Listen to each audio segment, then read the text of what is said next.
Dear God, please don't let me relapse and return to the evil that men do. Father God, I pray and ask that you help me to have mercy on others the same way I would want you to have mercy on me. Father God, I also ask that you help me to be quick to forgive and slow to get angry. Amen, amen, amen. These young dudes out here don't respect shit until you put the barrel in their ear and let the text spit. I just might catch a case on my next hit, remove their whole face on some special effect shit. So show respect, Drake, or I'ma have a flashback. Digging through the dresser like fucking where my mask at. The mash back with the banger and damage shit and say fuck everything I learned in anger management. Hop back on some east side manage shit and push a nigga's top back when I let the cannon spit. Start planning shit, premeditation. I'm in love with the streets again, rededication. Casket or cremation when I shoot you down. I was built for the smoke like a hookah lounge. I keep big shit that sound like a bazooka sound, and I shoot quicker than ain't gotta be a hoop around. Dear God, please don't let me relapse and return to the G-Ride with 3 straps. A ski mask with the case, squeezing keys apps, spraying everything from a nigga's brain to his kneecaps. Dear God, please don't let me relapse and return to the G-Ride with the 3 straps. A ski mask with the case, squeezing keys apps, spraying everything from a nigga's brain to his kneecaps. Gun on me, it ain't never for show, homie. I'm far from a bully, but I'm never a hoe. Get out of line, my Beretta will blow. Real talk, we can take the beef wherever we go. I bring it to your front door like I'm Uber Eats. I guarantee you listen up when this Ruger speaks. Plus I maneuver through these streets like a ghost, and I'm handy with the heat. I cook a nigga like a roast. On me, homie, this is not a boast. I will still come through, boy, and stop a nigga's post. Play him close, man, Eric will ease it. Quickly off the waistband, man, and Eric will squeeze it. Leave you niggas laid out dead or paraplegic. Niggas playing in these streets while I'm very strategic. I come to your house dressed like the gas man. Shoot you 9 times, leave you stretched by the trash can. Dear God, please don't let me relapse and return to the G-Ride with 3 straps. A ski mask with the case, squeezing keys apps, spraying everything from a nigga's brain to his kneecaps. Dear God, please don't let me relapse and return to the G-Ride with the 3 straps. A ski mask with the case, squeezing keys apps, spraying everything from a nigga's brain to his kneecaps. I don't put shit on Facebook, I just holler in person. Put the pistol in your mouth while you holler in cursing. All that shit you kept rehearsing and put on your live, got your clap with the big 4-5. You bitch nigga, if you tell me to pull up, I'ma do that. That nigga who was whooping, first nigga that I shoot at. Ski mask on my face, bystanders be like, who that? I ain't with the talking, bitch, boy, I thought you knew that. Leave his brains where my shoe at and bounce like I'm on a trampoline. Leave you laid out, nigga, like you camping on the scene. If you want something sweet, grab a peach or tangerine. Niggas won't smoke, well fuck it, I'ma let them handle steam. AR with the beam, you see the red dot? We tug on this trigger, nigga, it'll make your head pop. Blood pouring down to your shoes, call it Red Sox. Your brains hanging all over your shoulders like some dreadlocks. Expect the gang of dead off if they ever cross the line. The Lord said in the Bible, oh, revenge is mine. So I'm just trying to find a righteous path between the two. Before I lose control and do the shit I used to do. This being humble shit is new. I'm trying to turn the other cheek, but I ain't never been a bitch, so watch your mouth when you speak. Your mercy's what I seek, so I pray on bended knees. Don't let me get the K with the extended clip and squeeze. Lord, please. Dear God, please don't let me relapse and return to the G-Ride with 3 straps. A ski mask with the case, squeezing keys apps, spraying everything from a nigga's brain to his kneecaps. Dear God, please don't let me relapse and return to the G-Ride with 3 straps. A ski mask with the case, squeezing keys apps, spraying everything from a nigga's brain to his kneecaps.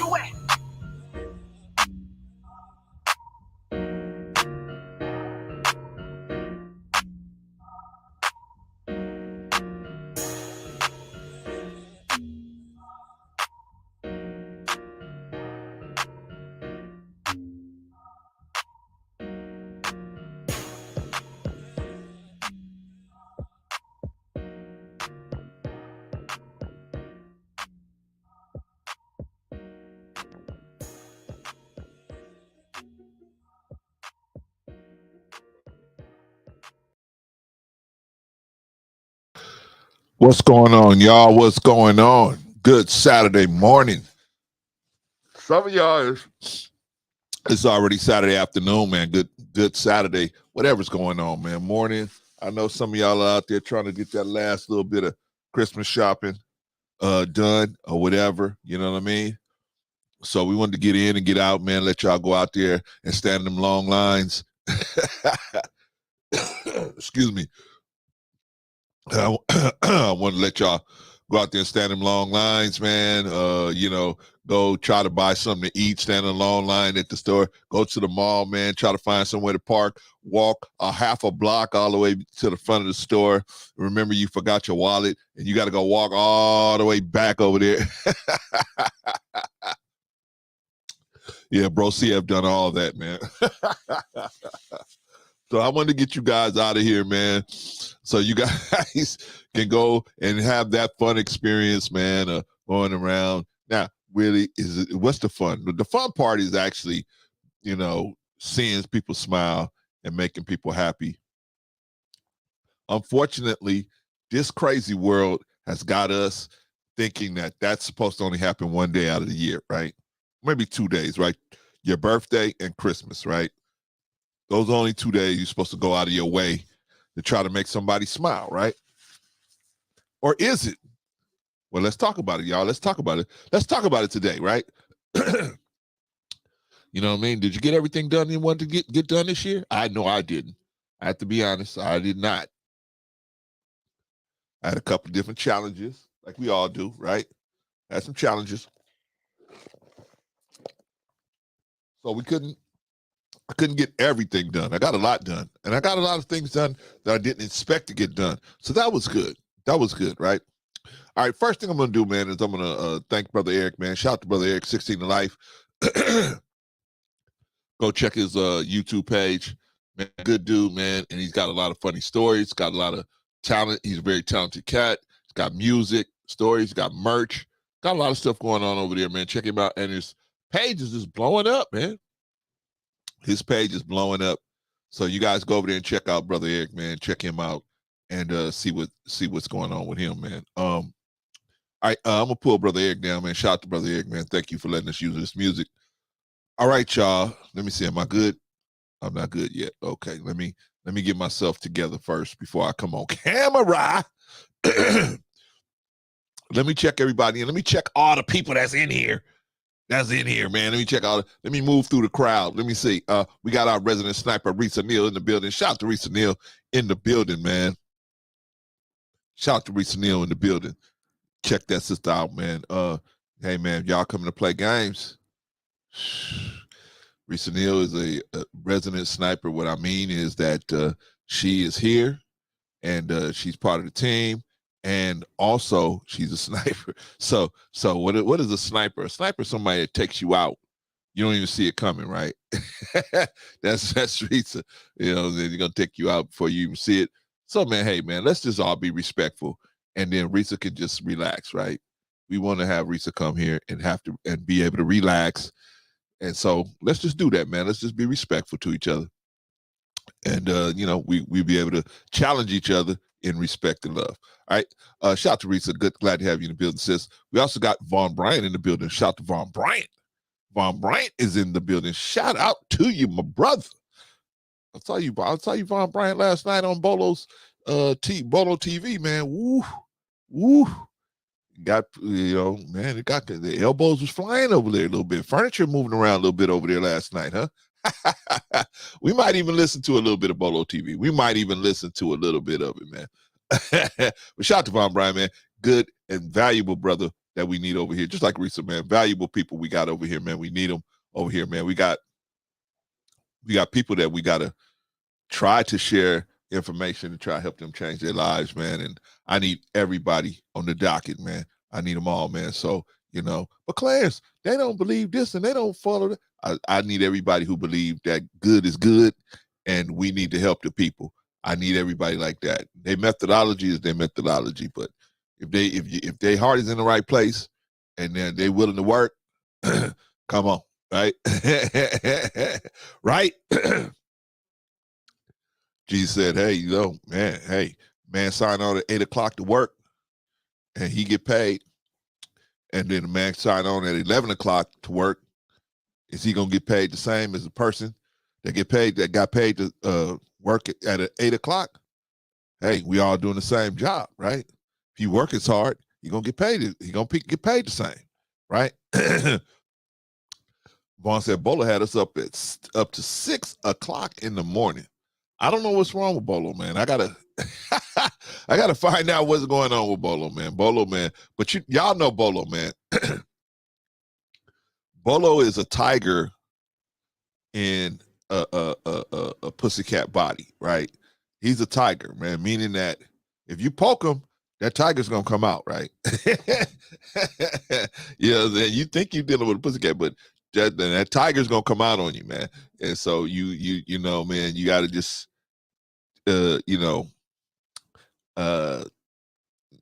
be very mindful of how you presenting things, man. Even Bolo has patience. I give him that. He has patience, but at a certain point, his patience go run out.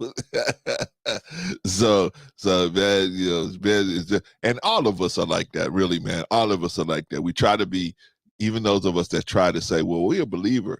Okay, all of us try to we all try to be patient and deal with our people, man. Our people are out here and they don't know what they're doing, man. They are lost. They're not even, I wouldn't say lost. They are wayward. See, a lost person is lost, and lost implies that they're trying to get back to where they once were. Our people are wayward. They don't know that they're lost. They're not trying to get back to the righteous path. They don't know that they're wayward, right? A lost person knows what right and wrong is, and they're caught up in something, and they're trying to work their way back to where they're supposed to be. Our people don't know where they're wayward. They just out here trying to make it the best way they can. They have no knowledge of the real and living God. They have no knowledge of right and wrong. They have no knowledge of the truth about life. They have no knowledge of the tree of what do you call it? Right and wrong, right? The tree of knowledge. They have no knowledge of none of that stuff, man. They cannot operate where they don't have knowledge. So when the people don't have knowledge, they have to operate off their emotions. They have to use emotion to navigate through the society as opposed to knowledge. They don't know what's right and wrong. They feel like, I want this. They operate off of desire, right? They operate off of desire. They feel like, hey, hold on, y'all. All right. They feel like, hey, I'm okay, right? The way I'm moving is okay because I want this. I want this person. I want this thing, right? They feel like theft is okay, right? Theft is okay, right? If you got something I want and I can steal it, hey, and you can't stop me, you can't resist me, then I'm good, right? Risa said, running around, that's why I'm quiet. Oh, yeah, no problem, Risa. I know you probably out there at the mall out there in Arkansas, in the mall, trying to get you one of them churros or pretzel sticks or whatever you in that 30-person line, right? Have at it, sister. Have at it. Yeah, man, people are lost, right? And they think no, and they don't even know this is something that our people suffer from. They don't know that they're lost, right? They don't know that they don't know, right? They don't know that they don't know.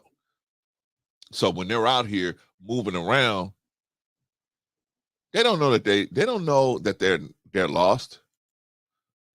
So unfortunately, they learn to survive based on their emotional responses to different things, right? They don't know how to respond mentally first, right? Because this world makes way more money. If you thought about everything every time you grabbed your wallet, if you thought about it first, you would the merchants of wickedness and evil wouldn't make all the money they make off of us, right? But they want us driven by desire and emotion, right?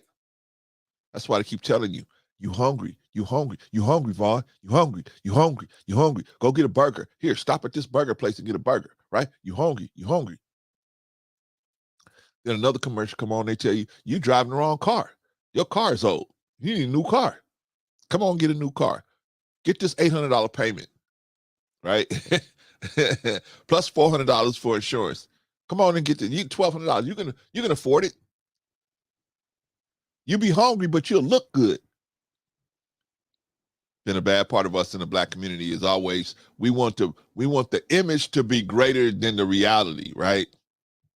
I want you to think I'm a clean person, so I'm gonna do all this stuff to make you think I'm clean instead of just being clean, right? That's what we do in the Black community, man. I'm sure white people do it too, right? They say fake it till you make it, right? I live in LA, man. That's like an unwritten rule out here, man. Fake it till you make it, right?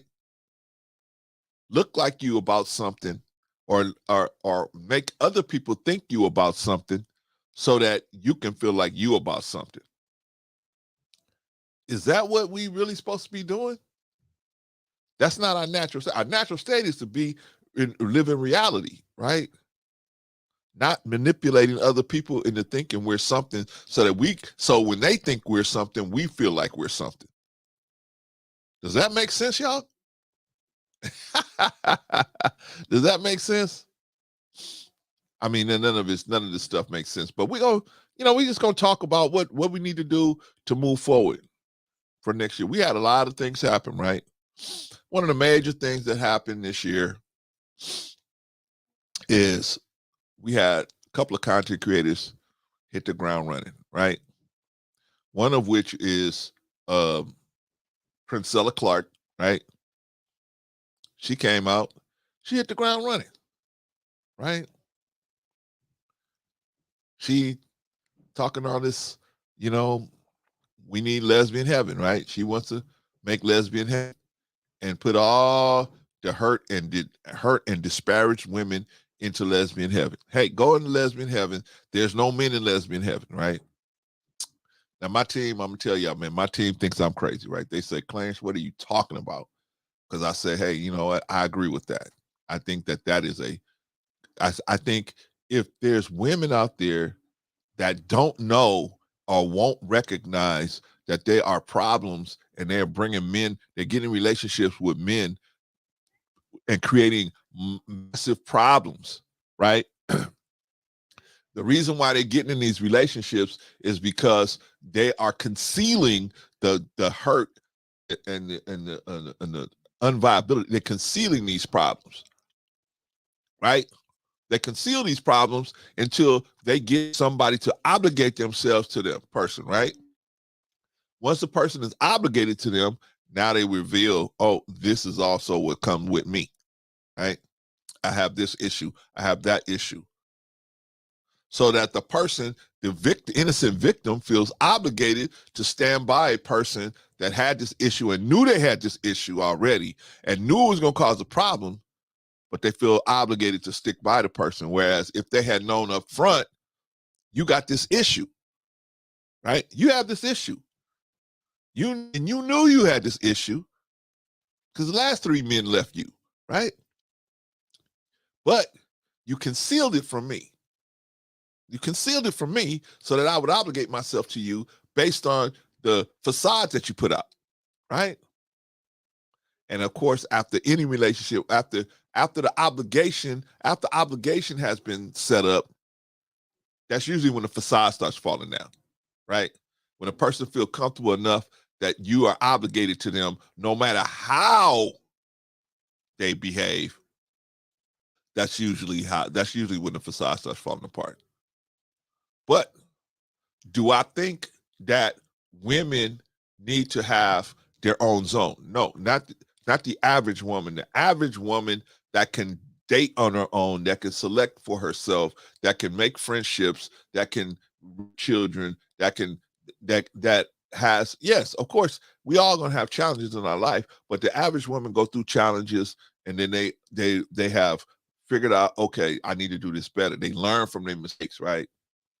We're talking about a group of women, these like Princella Princella, they do not have the self-awareness to say, maybe it's me. Maybe I'm causing all of these issues to occur, right?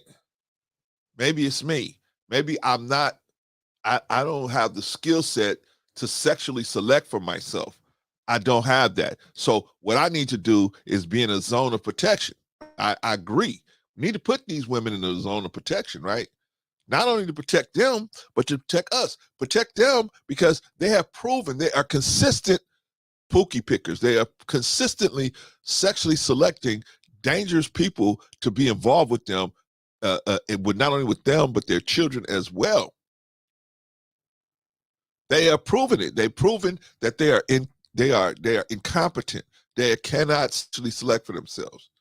And if you let them out here to go out and sexually select for themselves, they're going to select somebody that's going to do them some harm or do their children some harm. They have proven it consistently. I say, let's put those people in the zone of protection. I agree with Princella on that. Let's put them in the zone of protection. The difference between me and Princella in the zone of protection is, in that zone, Princella says that the children should be in that zone with them. I say, no, the children should not be in that zone. How are we going to have broken adults? Broken adults are only going to turn children into broken children and broken adults, right? That's the way the mathematics works in my head. Now, I'm going to put the link out for you guys, but I'm just saying this is the mathematics in my head. I think that in that line of thinking, if we can take the problem women out of the equation, it's going to be safer for them. It's going to be safer for us, for the guys that's out here trying to date. Can you imagine a guy that's out here really trying to date someone? They fall in love with one of these hurt and dejected women, right? They obligate themselves to this person. Next thing you know, they find themselves, and because most of the time, just like Princella, one of the red flags of relationships, I'm writing a book right now. One of the red flags of relationships is a person being unreasonable. They're unreasonable. You cannot reason with them, right? Princella Clark is unreasonable. She's just unreasonable. You can't reason with her, right? If you don't listen to her, there's something wrong with you, right? She's like, Lord God, right? Anybody that questions her, something wrong with you, right? I mean, she's so out of it, she can't even be questioned, right? She can't even be questioned, right? And that's our job as people. We're supposed to question anybody that comes along that's teaching a new teaching. We're supposed to question it, see if it has any usefulness for us. We have to question it, right? But this sister says, hey, nah, man, you can't question me. You can't question me. I'm above being questioned. Uh-oh.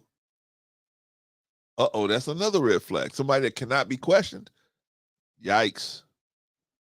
Everybody should be able to be questioned. Anyone should be able to be questioned. Anyone.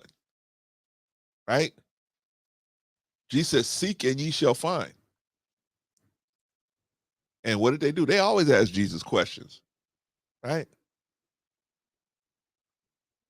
Teacher, if this was the situation, what would be the outcome of this situation? Or what is the best outcome or whatever they asked them, right? But they always ask them questions. He never said, I never heard, maybe one of y'all got a different Bible than me. I never heard Jesus say, don't ask me no questions. Don't question me. He welcomed questions. As far as I could see, he welcomed questions. Now, some of the people didn't like the answers they got, right? But he welcomed questions. Now you got somebody here that don't welcome questions, right? I know there's one person that don't like questions, right?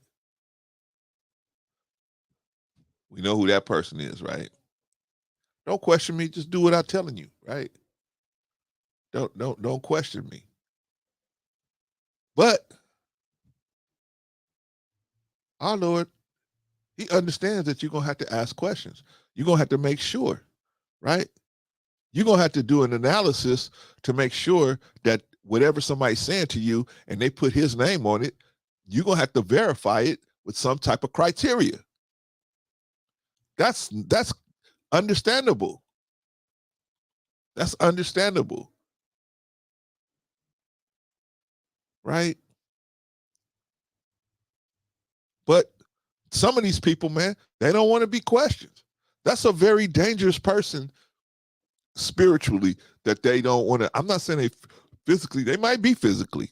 I don't see the danger in Princella physically. I mean, it's not like she's going to turn good people bad. I think she's going to take people that are like her, similar to her. They do not want to have to listen to anyone else. They do not want that. They do not want to listen. They're very rebellious. They think more of themselves than they should. They do not want to hear right guidance. They do not want to listen to right guidance. And they have no self-accountability. They have no self-accountability. They're not going to take responsibility for sexually selecting people that have hurt them. Right? Okay. That kind of person needs to be in a zone of protection. I agree with that.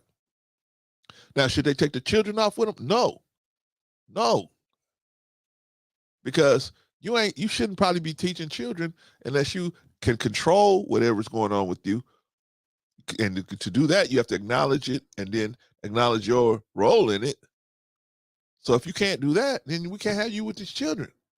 It's the same thing I say about Charleston, right? I'm no fan of Charleston. I wasn't happy when he got locked up. I'm happy that he ain't talking to children, but I mean, I don't want to see the guy get locked up. Just stay away from kids, right? As far as I know, Charleston ain't putting a gun in nobody's head saying you got to go to my show and pay me money. If you silly enough to go do that, then go do it, you know? Shout out to Charleston. But we can't have a guy like that talking to kids. ARP your 6-year-old daughter. We can't have a guy like that talking to kids, man. We can't have that. All Asians must die just because they're Asian. We can't have a guy like that. We cannot have a guy like that talking to kids. We just cannot do that. Same thing. Likewise, we cannot have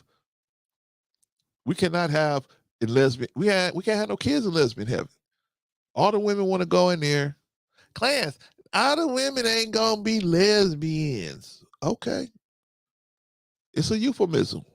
Okay, whatever you want to call it, shout out to Sister Annie, by the way. Whatever you want to call it, the semantics you want to use, I'm just using lesbian heaven, right? Because that seems like that's what's being taught indirectly is lesbianism, right? Communal lesbianism. That seems like that's when you strip everything away, that's what's actually at the root of what's being taught, right? I mean, I don't have no problem with lesbianism. I don't. That's not my call, right? Hey, this book say this, but hey, I'm only here to show you where the book is. If you don't want to follow the book, that's on you. I'm not here to judge anyone. We're not here to judge anyone and say, well, you're bad because you did this. I'm not saying you bad. This book says that this is the way stuff's supposed to go, right? So I'm not saying you bad because I don't have no way to judge nobody. I don't have no power, right? Only power I have is over myself. Now that would be bad for me. Based on my understanding, that would be bad for me. But for you, however you want to move, is how you want to move. As long as you're not hurting anyone else, I can sit back and say, okay, you have to take that up with who wrote these books, right? When you see that person, then you can sit down and explain it to them. You ain't got to explain nothing to me. You're a grown man, a grown woman. You got to explain nothing to me. You know what I mean? Just to don't.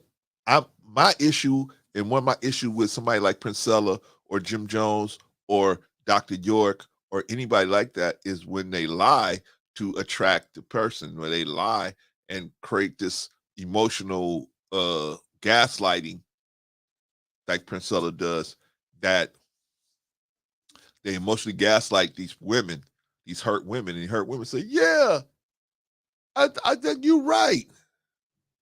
Right? Usually people will respond to you when you singing a song they like, right? You sing a song they like, and then they will listen to you more, right?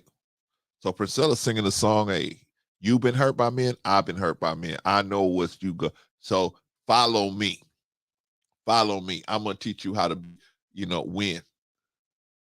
Through lesbianism, right? Through lesbianism. Oh, but Clarence, she don't teach lesbianism. She don't say that you should be a lesbian. Okay. Maybe not directly, right? But if I'm saying, excuse me, if you listening to me and I'm saying, being with men is bad, being by yourself is bad, the best option for you is being with women. That's well, I mean, come on, man. And that's another thing. I don't like when they insult your intelligence and say, I'm not pushing this. I'm just saying stay away from these the other options out there, right? Right? But if we had a way where we could have women be safer, they can go into lesbian heaven. They can go in lesbian heaven and do what they do, right? Or they can go in lesbian heaven, find out, wait a minute, lesbian heaven ain't what I thought it was, right? Shout out to Don Frank. Good to see you, sis. Lesbian heaven ain't what I thought it was, right? I thought lesbian heaven was, women running around. I did you guys saw, I did the schematic of lesbian heaven, right? Basic schematic of lesbian heaven, how it would operate, right? Based on what Princella said, right? I didn't even get into what happens when the women get old, right?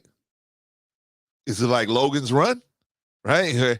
They only let you stay in lesbian heaven up to like 40, and then they boot you out.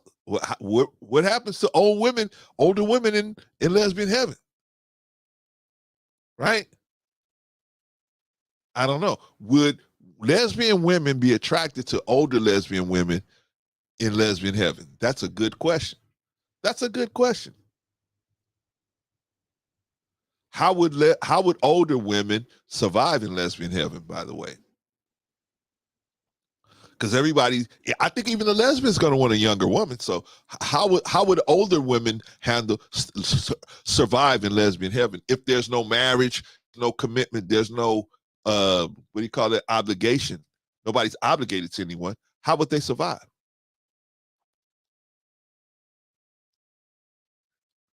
Clarence, you just asking too many questions. I know. I know. But it's interesting to me, right? It's a thought experiment. It's interesting to me to think about, okay, how would this actually work? In the environment that she claims that this would be a better environment for women, right?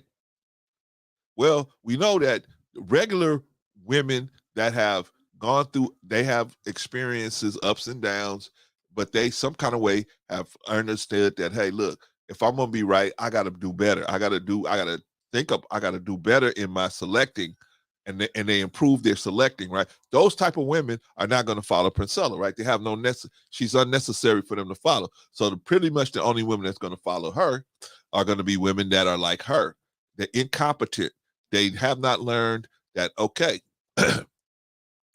just because a man is being nice to you at some point doesn't mean that's a good selection. You got to do some other analyzing to find out whether this guy is really good for you or not, right? Like I said, they take the self accountability out of it. So therefore they don't, right? But it's a lie, because all of us have to learn how to sexually select. We got to select somebody who not only are we going to have sex with them, but we're going to be able to deal with them outside of having sex, right? Recently said, I don't know, Jay-Z mom was 72 when she married her lover, right? Maybe so. But I'm thinking, Risa, they probably didn't just meet. They probably had been together for a while. I'm thinking. In lesbian heaven, commitments like that are not going to be respected, according to her. So you won't even have time to build relationships like that in lesbian heaven, because according to her, everybody's just gonna get passed around to everybody. I mean, this is based on what she said, right? So if everybody's getting passed around to everybody, what's gonna happen, right? how is anybody gonna be what do you call that, committed to anyone? Let me send. I forgot to send my links. Thank you, Reese. Reese, man, she good sister, man. Just reminded me that I needed to send these links out, man. I forgot to send all my links out to all my people, man. All my peoples. Are they gonna stop by? Who knows, man? They might, if they got time. They're probably out there in them stores, right? I can see Rico now in that store holding that purse. Rico, come on! I just want to look at 10 more things, right? Shout out to Rico. You know what, Rico? I don't know, y'all. I don't know, man. If I get the alpha male job for lesbian heaven, I don't know, man. I was going to nominate Rico for assistant alpha male, but I don't know now, man. I think Rico's going to be part of the resistance, right? Rico's going to be a runner. Oh man, Rico's going to be part of the resistance, man. So I don't know about Rico, man. He's going to be part of the resistance. And we can't have that. We can't have that. Lesbian heaven must move forward, right? Risa said, no, she was in the closet. She came out in 2017 to her kids. You're probably right, though, bro. See, I said, I don't know, Risa. You're right. You know, but I think that probably, you know, she probably, that was the relationship she had been in for a while. And she decided, hey, I'm going to just, you know, what I got to lose, right? Because, you know, most people that have a secret like that or something like that, man, and you live in that way and you just get tired, man, you get just tired of hiding it.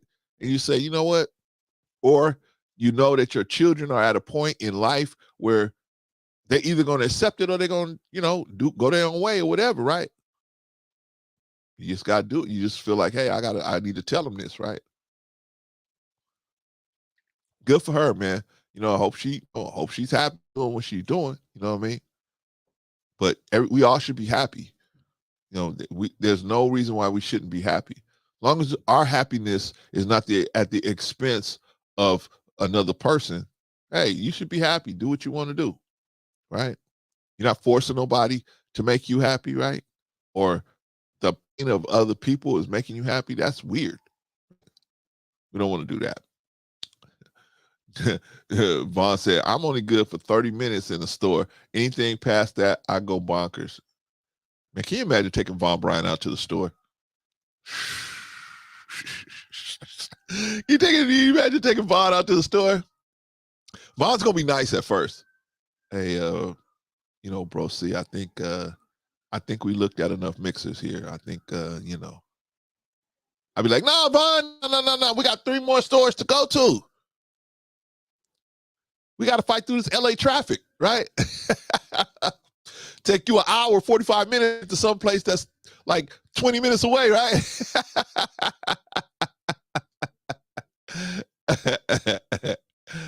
But I know Vaughn. I seen Vaughn at work, man. Once you get over Vaughn, man, once you push Vaughn far enough, man, Vaughn's gonna be like, hey, look, see, this is what, man, hey, I'm going home.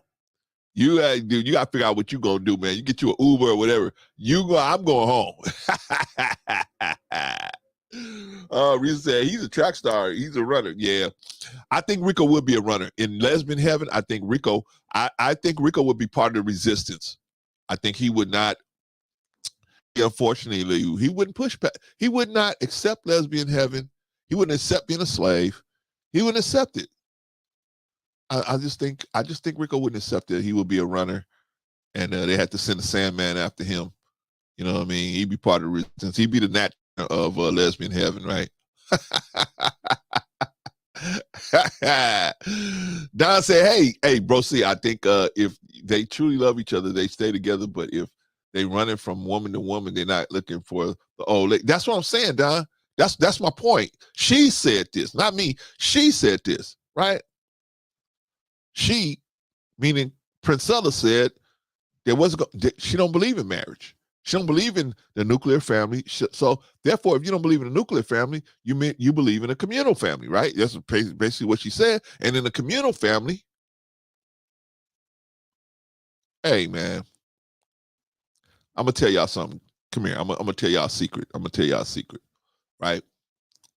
So when I was younger, and I was just getting out of the house, I was trying to find a place to live, right? I used to live in Pomona, and I moved back up here to LA, right? I went to school out in Pomona, and I came back up here in LA, right? So I'm trying to find a place to live, right? So I find this, I answered this ad. I don't know if it's Craigslist or something like that, but I answered this ad, but they were looking for roommates, right? So I go to this spot down here on Central and I forgot, man. Central and 91st or something like that. You know what I'm saying? But it was a cool little spot. I go up in there, I check out the spot, like a roster sister comes up and says, oh yeah, come on in, take a look at everything, right? So I'm looking at the whole spot, right? So I'm saying, okay, I see she had one kid on the arm, other kid running around in there. So I said, okay, well, shit, I need a place to stay, so maybe I could do this for a couple of months or whatever, right? Just, spot to crash, right? So I'm thinking it over, right? I'm looking at it was pretty clean, right? Pretty much. I mean, it wasn't spotless, but it was, you got kids running around, man. You don't have a spotless house when you got kids running around. Anyway, so I'm looking at the spot. Then I see two dudes come out of one of the back rooms, right? So roster type dudes, right? So I'm like, oh, hey, what's going on, bro? Hey. So, and they rolled out. Then another dude came out from another room, right? As the girl was talking to me, telling me, oh yeah, this will probably be the room that you will be using. She's trying to show me that room, right? So another roster dude came out of another room, right? He went into the kitchen and started cooking them something to eat, right? So I said, oh man, you guys got a lot of people, a lot of roommates here, because it was like a 4-bedroom spot, right? So I was like, oh, okay. So, it seemed like everybody was cool. Shout out to Patrice, by the way. Shout out to Patrice. I said, it looked like you got everybody living in everybody's on got their own little space there, right? She said, yeah, everybody use the kitchen. Everybody can use the bathroom. We share everything, right? I said, oh, okay. And then she said it again. She said, we share everything. I said, oh, okay. Like, I heard you. Then she said it again. We share everything. She kept saying it slower and slower and slower and slower, right? And I started, it was kind of, when you ain't used to stuff, it kind of, it was kind of weird. Like, why is did she not hear me say that? I heard her say that. What's going on? Why she keep saying that? And then she said it one last time. She said, we share everything. I never forgot that. She said, she looked at me like, we share everything up in here, right? So I said, so it dawned on me at that point what she was talking about, right? And I said, oh, okay, that's cool. So I did it like a woman do you when she ain't call you. She ain't gonna never call you back. Yeah, I'll call you. Yeah. Just hit me up. Yeah. I'm with it. Yeah. No. And I left out of there, man. I was like, woo. I mean, I guess that's a cool life for people that want to share everything, right? But what she's basically telling me is we share children, we share sex, we share money, we share everything. Now, I was like, I was single. So I was like, wait a minute, hold on. Why do I need to watch kids and I don't got no kids? I mean, they ain't like my nephews or anything like that, nephew or niece or anything like that. Why am I watching somebody else's kids? I thought about it. Then I said, what's going on? Man, Clarence, get the hell up out of here. Get the hell up out of here, right? But that's like a communal living, right? They're communal living, right? They're like Nature Boy, right? Everybody is, but see, what eventually happens is there's always an alpha person in that type of situation where everybody must have sex with that person, right? Hold on, y'all. Let's see what's going on. Oh, okay. Hold on. Let me call. I'm gonna call you right back. There's a communal situation, right? That's what they're talking about. And in my opinion, this is what Priscilla is talking about, a communal situation where you share sex, right? Everybody shares everything. You share food, you share responsibility with the children, you share everything, right? You share everything. And for some kind of, now here's one of the places where her logic breaks down. How are you going to consistently keep lesbian heaven safe? How are you going to do that?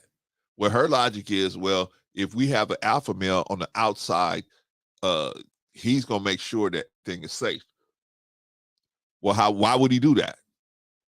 There's going to be some gratuity in there, right? It's going to be some gratuity, right? Vaughn said, my wife has banned me from going to the grocery store. Yeah, man, she don't want you with her, right? Who you want to shop with Vaughn? If you shop with Vaughn, man, you better go right in, get what you need, and go right out, right? I get, man, I just cannot see Vaughn sitting out there in the mall on that little on one of the little benches out there in front of the TJ Maxx or whatever, right? Waiting for the wife to come back out, right? And Vaughn's like, hey, the wife comes out, Mrs. Bryant comes out and says, hey, I just need to try out about 10 more things and then I'll be ready, right? I don't know, man. I cannot see Vaughn in that situation.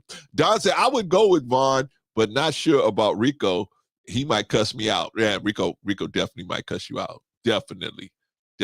Well, I don't know. I think Rico, see, y'all don't know. See, Rico, under all that gruff and all that, Rico's a very loving guy. Very, very loving guy. Very patient guy, right?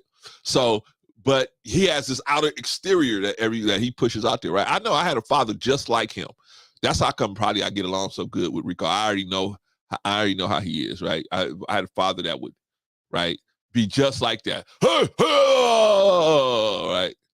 And we respected him, no doubt. We respect him. Like we respect Rico, right? But I know that push come to shove, Rico is a very loving guy, right? So, but my father was the same. I didn't know that about my father, right? So when I come home from school, right, my father was always somebody up the street had gave us a dog. They had given us a dog, right? A female dog. And so what we didn't know is that the dog was impregnated at the time it was given to us. So I came home from school one day.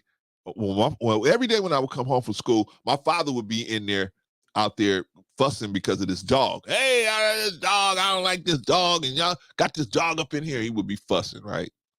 Because a friend of my mom's gave us this dog, right? So, so one day I came home real early, and my father wasn't expecting me, and he was home early. It just so happened that day, right? and he didn't hear me come in, and I came in, and he was feeding these puppies, right? He was feeding these dogs. The dog he had been complaining about, he's feeding these puppies, right? He's feeding the dog and the puppies, right? Giving them water and stuff like that, right? So my first mind was to say, oh man, see, you've been complaining about these dogs all the time. Look at you, man. You feeding these, and now you feeding the puppies too.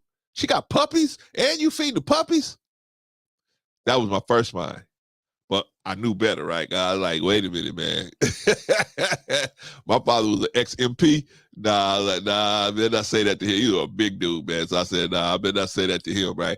So what I did was the smart thing. I act like I didn't see him, right? I made a bunch of noise when I came. I went back out and made a bunch of noise when I was coming in.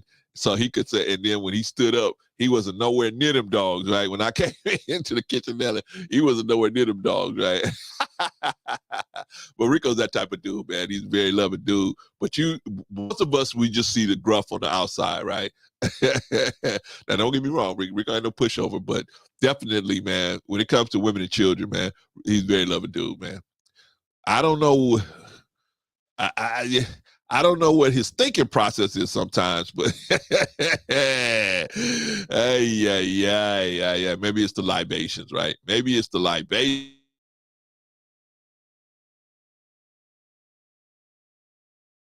Maybe it's the libations, Rob. Maybe it's libation. The old ladies cooking and cleaning and trying to holler at Rico. I don't know. See, that's the thing. I don't know, Don. In her world, only certain men are going to be able to mate with the females, right? Certain men will be given privileges to come through the corridor and, mate with certain females, right? For the breeding, right? I don't think Rico will make it, right? Rico's kind of up there, right? Like as myself, right? He's kind of up there. I don't know if he'll make it, but maybe, I don't know. See, I know this, Don, that Rico would be part of the resistance. I know that, right? Rico would be part of the resistance. Definitely. He would be at least in the leadership of the resistance, right? So I don't know, man. I might have to snitch on Rico. I might have to. Shout out to Patrice. Who else is in the building? Who else is in the building, man? Yeah, I might snitch on Rico, man. If I got the alpha male job, I'm gonna have to snitch on Rico because Rico's gonna make everything, all the gratuity I'm gonna be getting, being the alpha male, Rico's gonna ruin that. By the way, throw Vaughn in there and throw Bolo in there. Those guys are gonna be in the resistance, man. They're gonna ruin everything. I can't let them ruin everything. I gotta just, right? I don't know. Maybe Vaughn might not be in the resistance because Vaughn would be the decider of fates, right? Vaughn would be the decider of fates, and Vaughn gets to decide who gets to do whatever, right? Maybe Vaughn. I don't know. Bolo and Rico, I'm thinking they're going to be in the resistance. I had to snitch on them to the high priestess. I might. Just you see, it depends on how strong they are. Now, if Rico could get a lot more followers, if Rico and Bolo could get a lot of followers, then I might have to snitch on them. But if they're not, if they're not getting no followers, then maybe I might just leave them alone. Man, here he is, Vaughn Bryant, the decider of fates. What's going on, brother? What's happening, Brother Clarence? What's going on, man? I see you up here stirring up trouble already. Well, I'm just trying to figure out how I would handle some of these situations if I was in the top alpha male seat. How I would handle some of these situations. Now, I don't know if you would be in the resistance, Vaughn. Would you join the resistance, or would you settle into your job as decider of fates? I don't know, man. Man, listen. I'm not sure if I could even do it, man. It's an awfully high responsibility. It's a high responsibility, man. But you see, look, decider of fates, you're gonna have a lot of perks, man. It's a lot of perks. Hey Vaughn, if you let me go and decide that I can go through the corridor to the girls give me a day pass. Hey Vaughn, I'll shine your shoes. You know what I'm saying? I'll iron your pants, whatever, right? Like prisoners, right? Hey, you do this for me. So let me get this clear. You would be the one to delegate all of the assignments, right? No, Vaughn. No. I will be responsible for making sure that Lesbian Heaven stays. Like, I have to go and find pockets of resistance and stamp them out. I have to, and whenever an order comes in, right? Brother Clarence, in Sector 4A, we need a house built.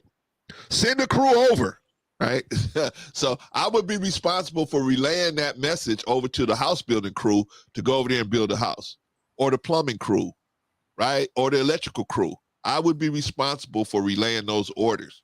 And also I have to keep and maintain the order in Lesbian Heaven. So I have to like guys like you and Rico and Bolo, I have to stamp the resistance out.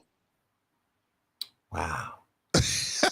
It's a very, very interesting concept so far. But, just like Logan's Run. You know what? Listen, I don't know if I would really want to be one of the gatekeepers of Lesbian Heaven. I just I don't know. See, Vaughn, there'll be a lot of perks there. A lot of perks, Vaughn. Think about it, Vaughn. A lot of perks, right? You're gonna have to be a lot of gratuity to get us to do this stuff, right? So it's gonna be a lot of perks. But of course, guys like Rico, right? No matter what you do, Clarence, it's too late. You're getting an extra lump of coal. See, that's what I'm telling you, man. Rico would be part of the resistance, man. I would have to stomp Rico out. I have to go get him. I have to tell on him. I have to snitch on Rico, go to the high priestess and say, high priestess of Lesbian Heaven. And I don't know if that's Princella, right? Princella might get promoted to something else, right? It just sounds like a world I just don't want to live in. You know, it just sounds like there's a lot of confusion going on in that heaven of theirs. I don't know, Vaughn. I don't think you're thinking about it all the way through. I don't think you're thinking about it all the way. That's what it is. Wow. But I think now, like I said, based on the following that Rico and Bolo might have, I might have to snitch on them. Now, if they don't have a following, I might just stomp them out myself, right? And just, go in and tear up all of the, because they would be printing up flyers, and I would just tear up all the flyers, right? Come to our meeting late at night, right? When the women are sleeping, come to our meeting, right? We got to overthrow Lesbian Heaven, right? I had to stomp that out. Or I'm sending a mole in. I got to send a mole in. I might be a part of that crew to stomp it out. See, that probably would be me. You gonna be part of resistance, Vaughn? I believe so, man. I would have to. I would have to resist. Vaughn, I would have to be a part of the resistance. Vaughn, come on, don't. Yeah, Vaughn, you're messing up my peace. Listen, you're messing with my peace now. Vaughn, you think about it now. Rico and Bolo, right? They would have a certain number of followers, right? But us, we in the upper echelon, man, we can have girls, money, whatever we want, man. The lesbian community, Lesbian Heaven's gonna give it to us so that we could keep the men out. Wow, it's a lot of perks. Yeah. Whatever you want. Vaughn, we'll even be able to get biscuits at the back door. You go to the back door of Lesbian Heaven, right? There'd be some biscuits for me as an alpha male, be some biscuits for you as a decider of fates. I don't know if I would be a taker of bribes, though, Brother Clarence. You see what I'm saying? I don't think I would be a taker of bribes. I'm not. You don't know if you'd be a taker of bribes. What would you do for a Klondike bar? See, I can't. I rock with that.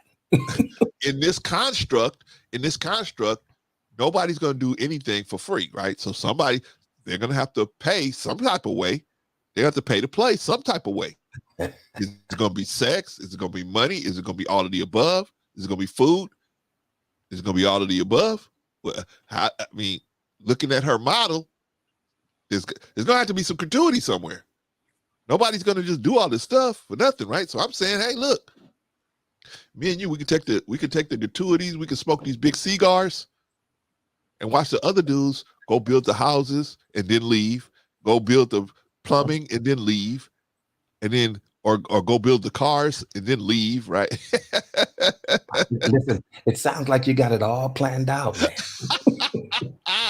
I'm gonna let That's you what go I'm ahead and saying. rock with that one, but sounds like you got it all planned out, brother. Hey, man. Hey. I'm But I trying would to see. definitely be a part of the resistance. You would be a part of Vaughn. You gonna leave me and go be with Rico and Bolo and be part of resistance? But see, you can't follow people everywhere they go now. Especially if they're going where you don't want to go. Is that we listen to you, see, but we're not going I love all the way I love down you and there with all. you, right? I love you. Listen, much love, much respect, but I'm not falling in that ditch, brother. Rico said, does the fake maker, that's wrong, Rico. I'm telling on you. Does the fake maker know that if one of her concubine, Rico, please, was to reward the alpha male, won't that make her no longer a lesbian? Well, see, Rico, in her, we broke down what she does. There's going to be some breeders, right? There's going to be some women going to have to bite the bullet and be breeders, right? They're going to be the bisexual ones. They're going to go both ways, right? They're going to be breeders, right? And so to breed with those women, you're going to have to get a weekend pass or a day pass or whatever to go to the breeding facility.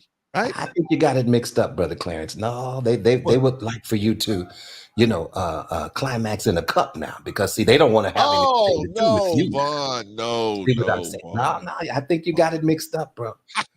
they don't prefer to have sexual intercourse with the men. Yeah, that's exactly how they want it.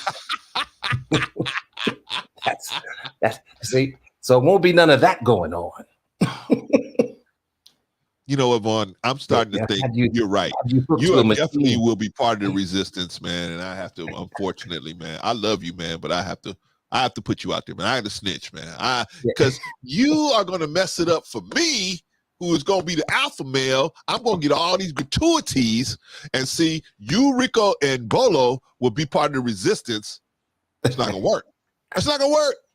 It's not gonna work. It's not gonna work. Shout out to Bolo TV, by the way. Glad to. Y'all had a long stream last night, man. Man, I'm still trying to drink coffee because Brother Bolo had us up all night. Yeah, and we after the show, so we was up all night. I know y'all was up all night. I know y'all even ran into overtime, man. Ouch. We run into a little turbulence every now and then, but it happens. Man, but hey, man, when we out here trying to get our people, man, sometimes, man, we get called in the after hours, man. So it is what it is. But oh man, how you doing today, brother? What's going on with you today, man? I am doing okay. I tried to take somewhat of a nap, after that long conversation. Yeah. But today's good. We're just kind of fixing up everything and trying to get the house together, and probably have a couple of family members over, and partake in some fine dining. Right on. You see what I'm saying? And man. But it's a good day, man. I'm glad that you hopped on here today, so we could start out, all of our Merry Christmases and Happy Holidays. Happy New Year and all of that. Yeah, man. We want to just wish each other well, man. We're gonna play around, have some fun today. But we might answer some questions, right? But we just gonna have fun, man. We wish everybody happy holidays. Whatever you follow, Kwanzaa, what's the other one that they do, the Jews do? I forgot. Hanukkah. Whatever you do, Christmas, whatever, or if you just, man, you're just just go out there. You don't have no name for what you do. You just go out there and try to, help the people, man. Whatever you're doing, man, or you just make sure you're okay. Whatever you're doing, man, just have a safe time and try to remember what this is actually supposed to be about. Man, we're supposed to be remembering somebody, very critical person out here, man. So that's what we want to do. We'll make sure we remember him and the sacrifices that he made, and to try to give us some light and enlightenment, right? Yeah, the reason for the season. Yeah, man. Man. So I just, like I said, man, I'm seeing how I could do better next year. Maybe I can get the alpha male job. You still see, and I can hook you guys up. But now that you guys are talking crazy, now I'm like, okay, well then, no, they're all gonna be with the resistance, right? No. Yeah, definitely. Definitely. I'm gonna be a part of the resistance for the Clarence. Oh man. See, lesbian heaven was gonna be good for the alpha male. Well, what I'm talking about. See, now if I ain't gonna be the alpha male, I might be down with the resistance too. Now I might be down with the resistance if I'm not gonna be getting on them perks, right? Shout out to Quantum Love, by the way. Glad to have you in the building, sis. Good to see you as always, right? Yeah. So, okay, since you here, bruh, what did you think about the stream that Bolo did last night? What did you think about that? It was a long, just 7 hours. That's a real job. Yeah, holy smokes. That was definitely overtime. What? I want to watch a little bit of it. Can we watch a little bit of it, Vaughn? Let's watch a little bit of it. Up to you, man. Let's watch a little bit of let's watch a little bit of it, because I was let's see. Here we go. Let's watch a little bit of it. That's just my estimation on it. You know what I mean? Because if you try to debate her, she's a master of just deflecting. So if you get in a debate with her, the first thing she's going to ask you is if you read her book. If you haven't read her book, which most people have not, you know what I mean? Because I'm not reading that book, not because I think it's bad or I think it's garbage. It's just not my cup of tea. You know, for me, it's nothing for me in there that I'm interested in. You know what I mean? So she's going to ask you if you read the book. If you haven't read the book, then she's going to tell you to go read the book. And then she's not going to talk to you until you read the book. You read the book, then you can try to debate her again. And then, she'll still kind of deflect and say that you don't understand her rhetoric and things of that nature. It's always going to be where she's going to always say that you don't understand or you don't know or this, that, and the third. And she's going to use science and religion and all this other terminologies, you know what I'm saying, to kind of deflect what she's saying. Okay. So far, 84 was on point. He was right on, spot on, right? Spot on with that, right? So far, so good. So far, so good. All right. So let's see where it kind of went off the rails a little bit. Best thing to do with somebody like that, just ignore them and just kind of build and project your message. You know what I mean? Because it's not going to stop her from growing. It's not going to stop her from even, her numbers from growing, or from her to just spread her content. It just will make her content grow. You know what I mean? And I mean, that's just my thoughts on it. So do y'all really take Princella seriously? This is Clue. What's up, Bolo? Hey, yeah, what up, baby? Yeah. Do y'all really take Princella seriously? Because to me, she's comedy. She makes me laugh. Well, I see her as a comedy channel to me. Well, it's not a point of really taking her seriously, because I don't take. From what I've heard, some of the stuff that she said, it's just flat out ridiculous. But here's the danger. And this is what.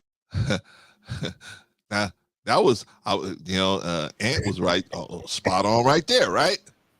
Yeah, well, he was honest. yeah, but he's spot on right there, man. A lot of stuff she say is ridiculous. It's just ridiculous, right? I mean, when you start doing the totality of what she's saying, it is ridiculous. Now, does she have some truth in there? Yeah, of course, some truth is mixed in there. But when you get to the totality of what's going on, man, it's just absolutely ridiculous, right? Lesbian Heaven, I will reference it a lot, but I mean, it's absolutely a ridiculous concept when you start thinking about it, man, and the way she has laid it out, it's absolutely ridiculous, right? Okay, so let's get back. But you know what, Brother Clarence? That's how she pulls the people in. You see, because as long as you can give them a little bit of truth, see, then they can go ahead on and believe your lie, the rest of your lie. Yeah. And so that's how people, trick and coerce people into, leading them astray, as to what she's talking about. So yeah, man, you mix a little lie with a little truth. See what I'm saying? And everybody goes along with it, but to me, the truth should be unadulterated. There shouldn't be nothing mixed with it. It needs to be 100% truth. Okay, but in this world, things don't work that way, right? In this world, things do not work that way, right? So we have to be good at. Now, the reason why it's good to go through stuff like this, and I'm glad Bolo did that. But the reason why it's good to go through stuff like this is because we can keep our senses sharp enough to where we have to train ourselves to question people, even people we like, right? Even the people we like, we want to hear them, and we think, man, this is a good person, man, but we have to question them. We willing to question them, as well as understand that they're only human beings, and all human beings have desires. We don't have the same desires, but we have similar desires, right? Certain things we want more than we want certain other things, right? So we have to understand that. And some people, and this is how people can get caught up, right? Your favorite pastor, your favorite preacher, your favorite imam, your favorite rabbi, this is how they can get caught up, because they're, at the end of the day, they're just a human being with desires, right? So that being said, going to be people that always coming across, right? The polites, right? The polites, the nature boys, the King Nobles, the Sonettas. They're gonna always be people out there that are coming across with this quote unquote new technology, right? Princellas, they got this new technology, right?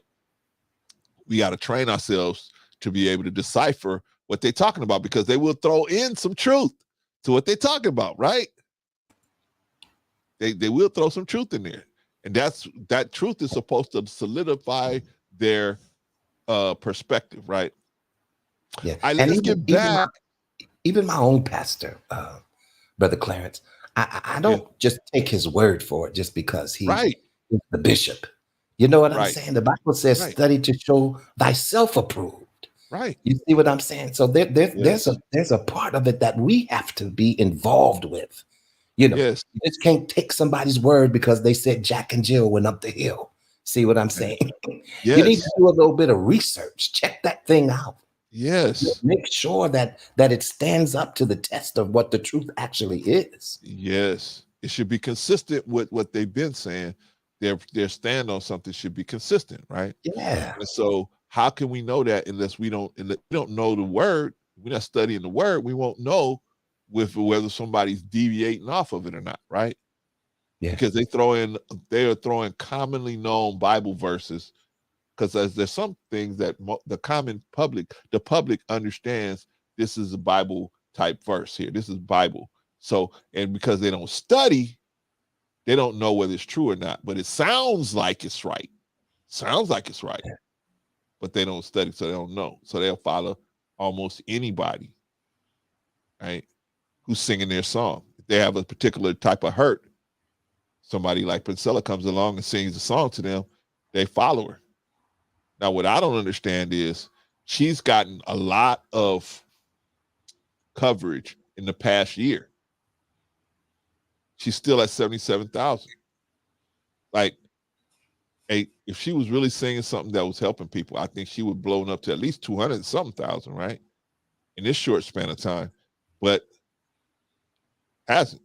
So that lets me know that most people aren't really into what she's talking about. Most women are not they're not really paying her no mind, because they don't need. Well, she definitely doesn't speak for every woman. Right. You know what I'm saying? These are her concepts. These are her ideologies. you know, and some of them are factual because she, like I say, you know, you take the truth now, you know, and you give a little bit of that, but then now you push that lie, that narrative of a lie, you know, and that's what makes it very dangerous. You see what I'm saying? It's because, and I feel bad in a way because, you know, this is a woman that's definitely has been hurt, you know, by men. You see what I'm saying?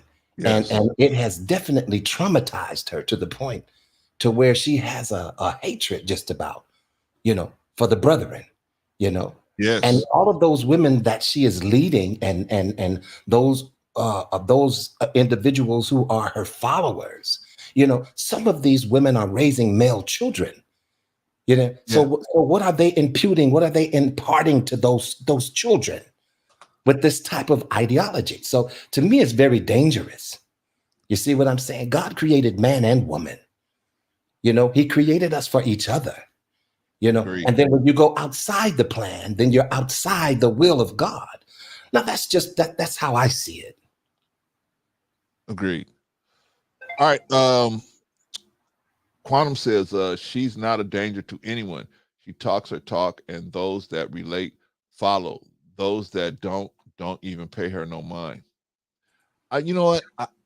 I agree with you, Quantum. Up to this point, I don't think. See, in lesbian heaven, she said that the kids should be in lesbian heaven. I disagree with that. I think the kids should be out. If you go into lesbian heaven, you go in by yourself, right? You don't go in with no children in there, and it's just all women. I can dig that. You know, well, I mean, in this thought experiment, but when they go in there with children, hurt women and hurt men are going to make hurt children, and they're gonna, and the cycle is going to continue to hurt children grow into hurt adults, and then so on and so forth. The cycle is just going to keep continuing.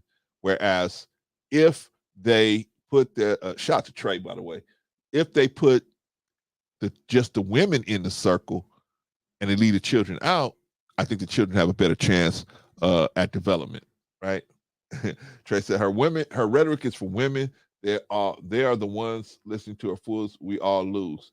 I don't think Trey. I think Trey. All women are not listening to her. Just the ones that can relate to her, that are incompetent at sexually selecting for themselves in a positive way to get positive outcomes. I think those women are the ones more likely to listen to Princella and accept her ideology and move on it, such as B. Taylor and those type of that type of sister that's, you know, in my opinion, has been playing more of a you know, has what's the word I want to use? A sister like that has, you know, had rumblings about how they've had all these problems with men, and now here comes somebody that says, hey, yeah, I had all these problems with men too. And they don't want to hear, hey, maybe it's you. Maybe it's the people you selecting. Maybe it's not the men, but it's the men you selecting. They say, no. It's not me. It's not the men I'm selecting. It's not my incompetence as sexually selected for myself. It's just that there's no good men. Oh, there's no good men. Okay. Well, hell, there's no good nobody, right? There's only some of us that's trying to be as good as we can. We're trying to be good, right? But we gotta learn how to be good, because we've been brought up in a world full of evil and wickedness. This world is evil and wicked. So we've been brought up in this world. So we have to have a way to, we got to be shown how to live righteously. We got to be shown how to do that, right? It's where these books of God come into play to help us learn better how to do that, because we're trying to be in civilized. We're supposed to be civilized. That's where God wants us at, as civilized. And he wouldn't want us, you know, uncivilized, right? Savages. He wants to be civilized. So, well, you know what, Brother Clarence, it's just the whole message of that there are no good men, and men don't know how to love. You see what I'm saying? Yes. And we're useless. We're useless beings. You know, come on with that. You see what I'm saying? When God made man, he said it was good. Whatever he put together, he said it was good. Well, you know, now granted, you do have some men who are off track. You see what I'm saying? But you have females that are off track as well. Agreed. You see what I'm saying? But to talk people away from someone because of your trauma, see that's where I have problem with it. I agree, man. I mean, you know, unfortunately, but here's the thing, Vaughn. This is what I've been trying to sell to you guys. You guys ain't buying it, right? I'm telling you, most of the people that's going to listen to Princella, these are not women that are doing well, that are doing well and sexually selecting for themselves. They go out on a date. They know that there's going to be some frogs out there, right? They deal with a frog. They throw it back. They learn from that. Okay, I can't be so quick to do this or that or whatever, right? They learn from that. And then they go out there and they do better job at sexually selecting for themselves, and they learn how to get better, choose better men, right? The women that follow Princella are not like that. They say to themselves, it's not me. I don't have nothing to correct. So therefore, I'm just going to continue to be out here. Now that man hurt me. Let me go out and get into another relationship so I hurt this man. And then the next man, I'm going to hurt him even worse. And the next man, I'm going to hurt even worse, right? That's what's going on out here, excuse me, in my opinion. So my say is, hey, if Princella's gonna take them off our hands for free, we don't have to pay her. She's gonna take these women off our hands for free. Let's let her take them off our hands, right?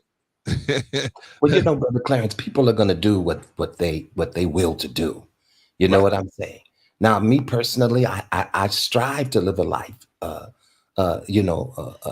godly life. You know, I'm not a perfect individual. You know what I'm saying? But I take these principles and statutes that God has provided for us, and I try to my best ability to live by them. Am I always successful? No, I would say no, I'm not always successful. But it is a constant moving toward perfection. And that's what I believe, you know, that I'm doing. You know, now on the other hand, you know, I just see basically her whole ideology speaks against those things of God. And so that's why I have issue with it. It's very contrary to the will of God. It's very contrary to the precepts and the concepts, you see, and the statutes that God has set before us to live by. Now, does everybody choose to live by those? No. And I get it. I get that. You know, I'm not trying to force it down anyone's throat. I'm just saying, if we're going to have a conversation, then let's be fair about it. I will listen to you, and I feel that I should have the floor at some point. You see what I'm saying? I can't just sit around and listen to you spread some type of rhetoric without being able to answer it. Well, see, you know, whether we agree to disagree, now that's okay too. Well, her position is that you can't question her. She's unquestionable, right? Can't question her. Everything is questionable. Well, not according to her, Vaughn. Vaughn can't question her about lesbian heaven. Can't question her, right? And that's okay, man. That's the problem she had with Hardly Initiated. Yeah, my issue is really not with her per se. It's the message that she's sending, and the people that it's affecting, and the families that it's affecting. And so I take issue with that.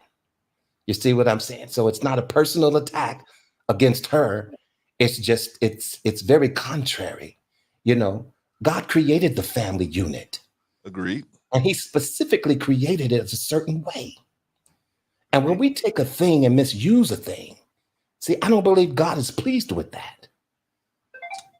Well, I tell you what, Vaughn, let's deal with Quiet Storm, and then we'll get back to because I want to talk about the family for a minute. Quiet Storm, shout out to Quiet Storm 46, by the way, says, where does men accountability fall into helping women choose better? Where does it? I don't understand that one either. What is men? Okay. That's like if you're going out and you're milking cows, right? You know, certain cows give the best milk. When do the cows decide, well, hey, the reason why those cows get more attention is because they give better milk. If they give me more attention, then I'll give better milk. That it doesn't work that way, right? it doesn't work that way. You know, if you're the type of person, if you're the one that's how can I say it?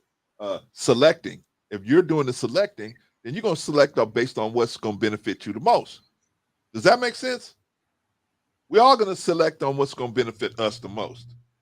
And if women are out there selecting and they feel like, hey, this kind of guy is going to benefit me the most, okay, then it's not on the men to say, well, you need to select me better. It's on the woman. The woman is the one doing the selecting, right? I mean, we all select, men and women, but I'm saying for the most part, women are having the biggest problems in sexual selecting. They're selecting men that's taking them out. They're selecting men that's hurting their children. They're selecting men that's stealing their money. They're selecting men that's, abusing them, abusing their children. They are selecting these men, right? So if they are the one that selects, if they're the one that's selecting the men, then how is it the men how can the men change that, right? How are the men going to change their patterns of selection? They have to be the one to say, there's no benefit in what I'm doing here. I need to select better to get a better outcome, right? Because the whole point of the selection is for the outcome. I'm selecting situation A to have this type of outcome. I didn't select situation B because I didn't want a negative outcome, right? That's how it's supposed to go, right? I want the best outcome for myself. Okay, then I have to go all the way back to the selection process to make that happen, right? The outcome doesn't create the outcome. The selection creates the outcome. So far, so good, everybody? Well, you know what, Brother Clarence, don't forget about this whole bait and switch situation. Bait and switch, explain it, Vaughn. Well, the how an individual presents themselves as this good person. See what I'm saying? They do all the right things. They talk the right way. They even smell good. See what I'm saying? And they show you certain things about themselves only that they want you to see, only to find out later when you get hitched and hooked up with them, that's when the switch comes on. Agreed. And now you see that you're actually with a whole different individual than the one you started out with. Agreed. You know what I'm saying? And so now you're in a great dilemma now. Right. You know what that's called in the real world? Women are choosing the wrong men because the men are fronting in the beginning. They're putting up a front. That's really not who they are. And then when these women find themselves attached to them, this is when the brother switches and he turns. Now, this happens the opposite way around as well. You see what I'm saying? The women switch and turn too. You see what I'm saying? So it happens on both ends of the spectrum. See, that's why God gave us virtues, right? Patience. There was a reason why he said patience. He gave us patience. Why? Because he knew if we move too fast, we might make the wrong decision. So he said, you got to have patience. There's going to be if you study my way, there's going to be an enlightenment that opens up to you to let you know how to proceed with a situation, right? So he gave us the virtue of patience, right? Now, most of us don't use patience, right? Why? Because this world got you and me, they got us always surrounded by the fear of loss. If I don't move on this now, I'm going to lose out on all these great benefits that might be here, right? So we surrounded by the fear of loss. So that makes us move before we should, before the time is right, right?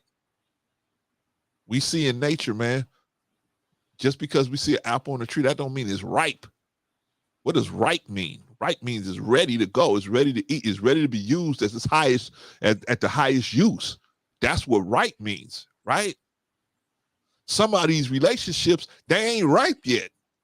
They ain't right. You picking somebody, he ain't ripe. She ain't ripe. You got to let them sit for a while, and so they can develop, they can mature, and then they'll be ripe. They'll be ready to go. Yeah. But we move on them too fast because we don't want to leave them. We don't want to be without them, and we don't. Or some of us are so crazy. It's not that we want them. We don't want nobody else to be with them. It's a crazy situation, right? Don says the men out here telling women to settle, and those of us that won't settle, we the crazy ones that's dying alone with the dog. I don't agree you should settle. I don't think you should. I am a proponent. Now, they throwing in the dog and all that. I say it's better if you can't find someone that's going to treat you right, there ain't nothing wrong with being by yourself. And you're never really by yourself because God is right here. Right? But they tell you by yourself because ain't no man there. Right? So because ain't no man there, you down bad.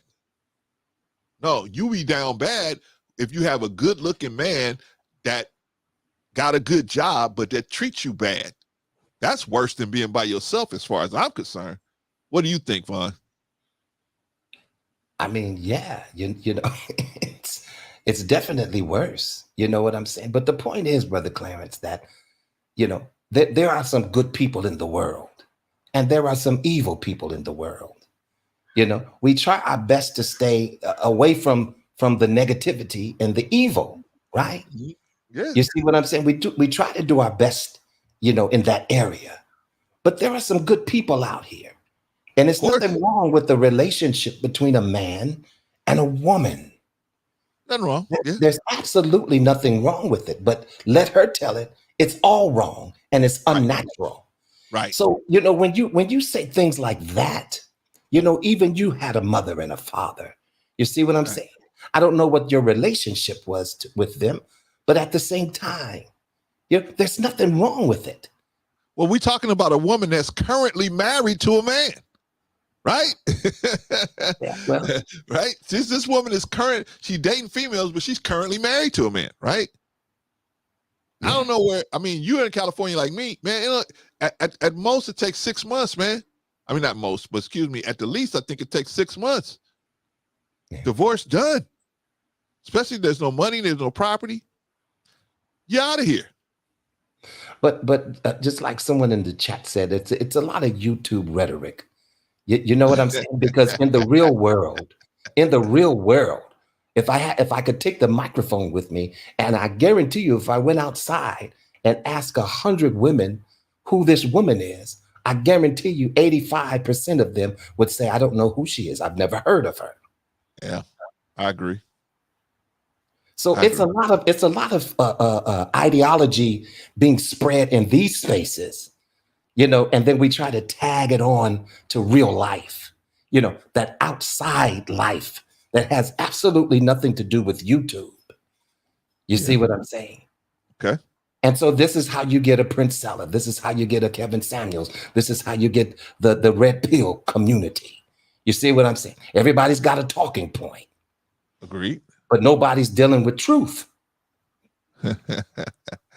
There's a way, brother. There's a way that seems right to a man. But in the end, it leads to a path of destruction. So yeah, man, you know, I get it. I listen to a lot of these things, you know, and they make me question a lot of things. You see what I'm saying? But you know, she's just a different type of pill to have to try to swallow. you know what I'm saying? And for me, just being honest, it's the concept is very hard. Because I do have love. I love my wife of 21 years. I have a son that I love dearly. Do you see what I'm saying? I have a mother who I love. I have family members who I love. And I love people. So for you to say that men do not know how to love, that is a false statement. And I have to speak about that. Okay. Yeah, she's you know, like I said, I feel like the average woman that has a father, brother, mother, father, brother, cousins, you know, so on and so forth. I think they understand that. Of course, men can love, right? Grandfather, whatever, right? Of course, men love. So I don't think this is the average woman's going to be following this advice. But let me get to something that Quantum said. Quantum says, broken women choosing men. So then what the F should she do to not choose the same MFer again? Where y'all advice at then? Here's my advice. Learn from your mistake. You got to take some. Come on. This Why is you one of the, so you're gonna fall in the same ditch again? all it took for you to crawl up out of it. Here's where I have an issue with her, personally. Not personally, but here's where I have an issue with her, her theology. She removes people from taking self-accountability, Quantum. That's the part I have a problem with. She says, hey, look, it's just, it's just men, period, right? Which the inference is there is no men that's worth trying to find to have a good relationship with. There's no point, because they're not able to have good relationships, period. I disagree with that. I think there's good men out here. Now, are there going to be challenges? There's challenges in every relationship. All relationships going to have challenges. So I think even lesbian relationships have challenges. I don't know. According to her, it's all heaven, right? Lesbian heaven, right? But I'm smart enough to know that better than that, right? Anytime you have two people relating to each other, there's going to be issues in there every now and then, right? So knowing that, how do you choose not the same man again? You have to learn from your mistakes. You have to learn and say, okay, I made the mistake of moving too fast on this man. He looked good, he smelled good, but that was all to cover up these other issues. So now I ain't gonna be that fast to move. He look good, he moving good, he talking good, but I'm gonna just keep on. I'm gonna give him, enough time to see if he really because we gotta learn from our mistakes. If we don't learn from our mistake, progress doesn't happen, right? The reason why you have vehicles and cars and planes and all that is because progress was made. People made the mistake doing one thing and they learned that don't do that no more, do it this way, and progress was able to be made. But no progress can be made if you don't learn from your past mistakes. And she's not teaching them to learn from their past mistakes.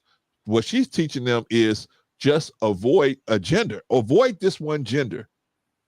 That's the progress. That's how you're going to progress. But I'm saying, even if you avoid men, you're still you, and you're going to take you over into the lesbian camp where you had problems to begin with. That's why you select bad men. Now you're going to go over to a lesbian camp and take those problems over to a lesbian camp, and you're going to select bad women over there, right? So why not just, hey, let's address the reality. The reality is there's something wrong with us. We all have something wrong with us. So I can't say that, oh, those are the only, no, we all are traumatized, but most of the people understand that we have to do something about our trauma. Otherwise, we're going to bring it and push it on someone else. Whereas the group of women that's following her, they just continue with the same traumatization, and they go get traumatized again, and then they end up start traumatizing men as well, and their children get traumatized because of the situations they put themselves in. Let's avoid all that, in my opinion. And my question would be, with this ideology that she's very adamant about, what happens? How are these young male children that are raised up under this type of thing? What's their fate? What's their outcome? What are they being taught about themselves?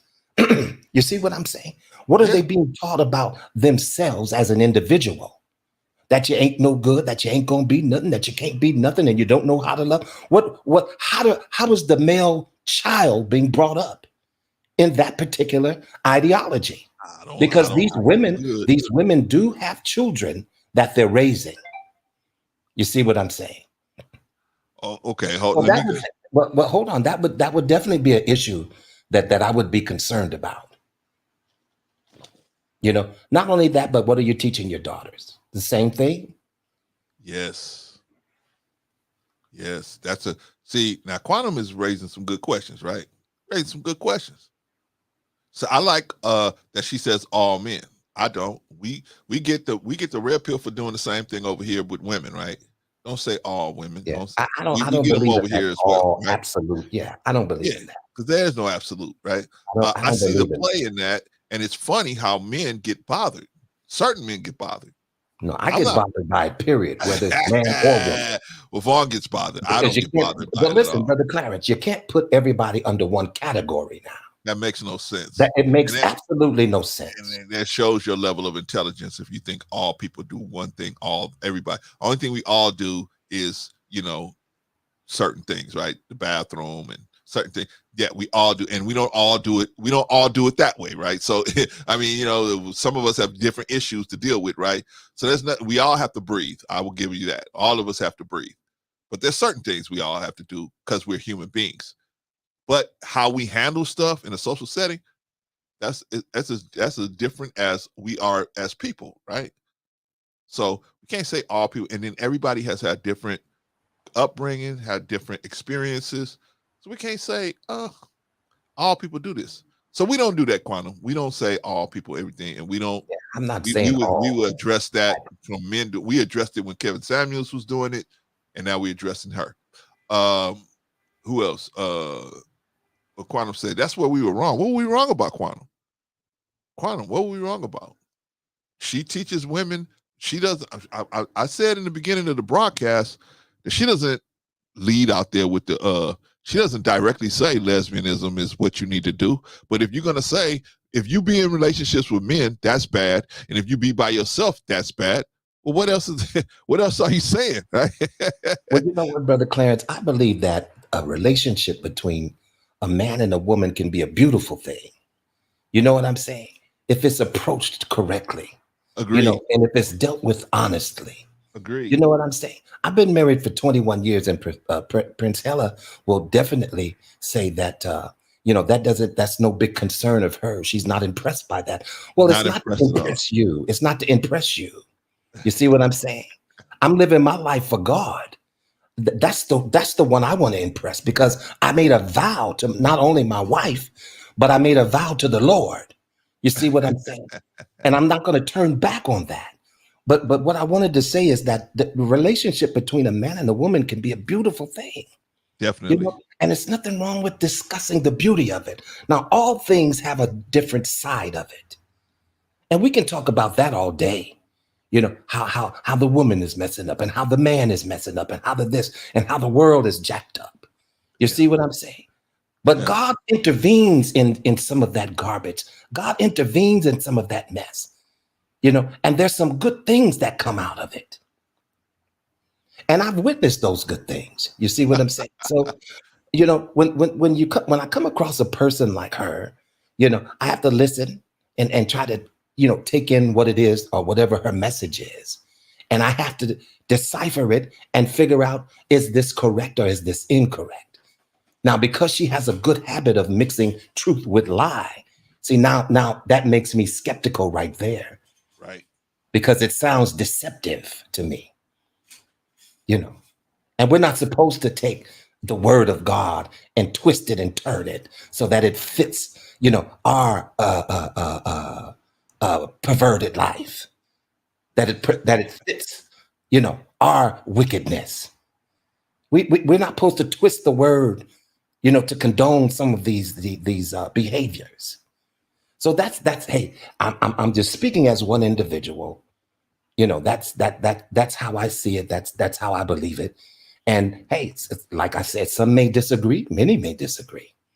And that's okay. You know what I'm saying? Because she has a platform to share what it is that she's speaking about, and she has every right to do that. And so do I. Definitely. All right, man, let's Quantum threw another one at us. Shout out to Quantum.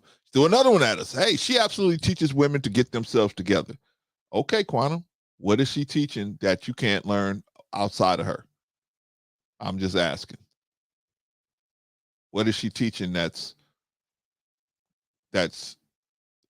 you can't learn outside of her? I mean, I agree that she's trying to say, hey, women, get yourself, be the best version of you. Oh yeah, who can argue with that? That's no, we're not saying that's bad. The intention is bad, because getting you all together so that you can go into lesbian heaven, right? That's what we're saying. Unless you guys have a clip or video that denounces lesbian heaven or says you can go into lesbian heaven by choice, or better yet, this lesbian heaven is not the best choice for you. You have to choose what's best for you, and I support you in that. I've never seen her do that. But I believe that her ultimate goal is to get women together. I believe that. I just don't agree with her methodology. I should say it like that, right? Quiet Storm says, we need to hear from your wife, Sir Vaughn. We need to hear from Mrs. Vaughn, or maybe they talking about me. Want to hear from Mrs. Bro C, right? Okay, no, why? Well, wait a minute. They want to hear from my wife. Yes, and so my wife is not a YouTube person, and listen, no, she's not. She's not. And neither was I. I just recently, came to this space. You see what I'm saying? I'm just trying to still figure it out, know. But I don't know what it is that he would need to hear from my wife. I don't know, but there's nothing for me to prove, I'm just simply stating the facts, you can believe it or not. But well, see, that's the point.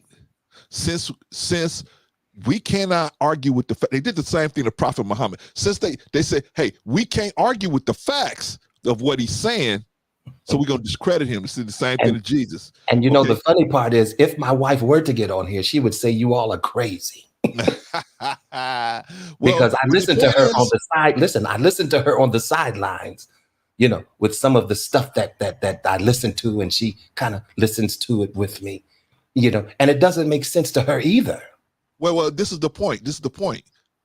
It's not about the facts of what you're saying and whether we can deal with the facts of what you're saying. It's so we can't deal with the facts of what you're saying. So now let's go to talk to your wife, since I can't deal with the facts of what you're saying. When the facts should be the first place you start, was with the facts, right? Plus, I never listen to people that say stuff like that. You know why? This same person will get on an airplane. They never met the pilot. They don't know the pilot's wife. They never went to the school to check if the pilot has his license. They never checked if he had everything. They don't even know this dude. And they're about to get on an airplane. They're going to get on a 40-ton airplane and fly from Texas to Detroit. Right? Never once asking, hey, can I see your pilot's license? They don't go up to the front and say, hey, can I see your pilot's license? Can I see how many hours you got logged in? Nothing.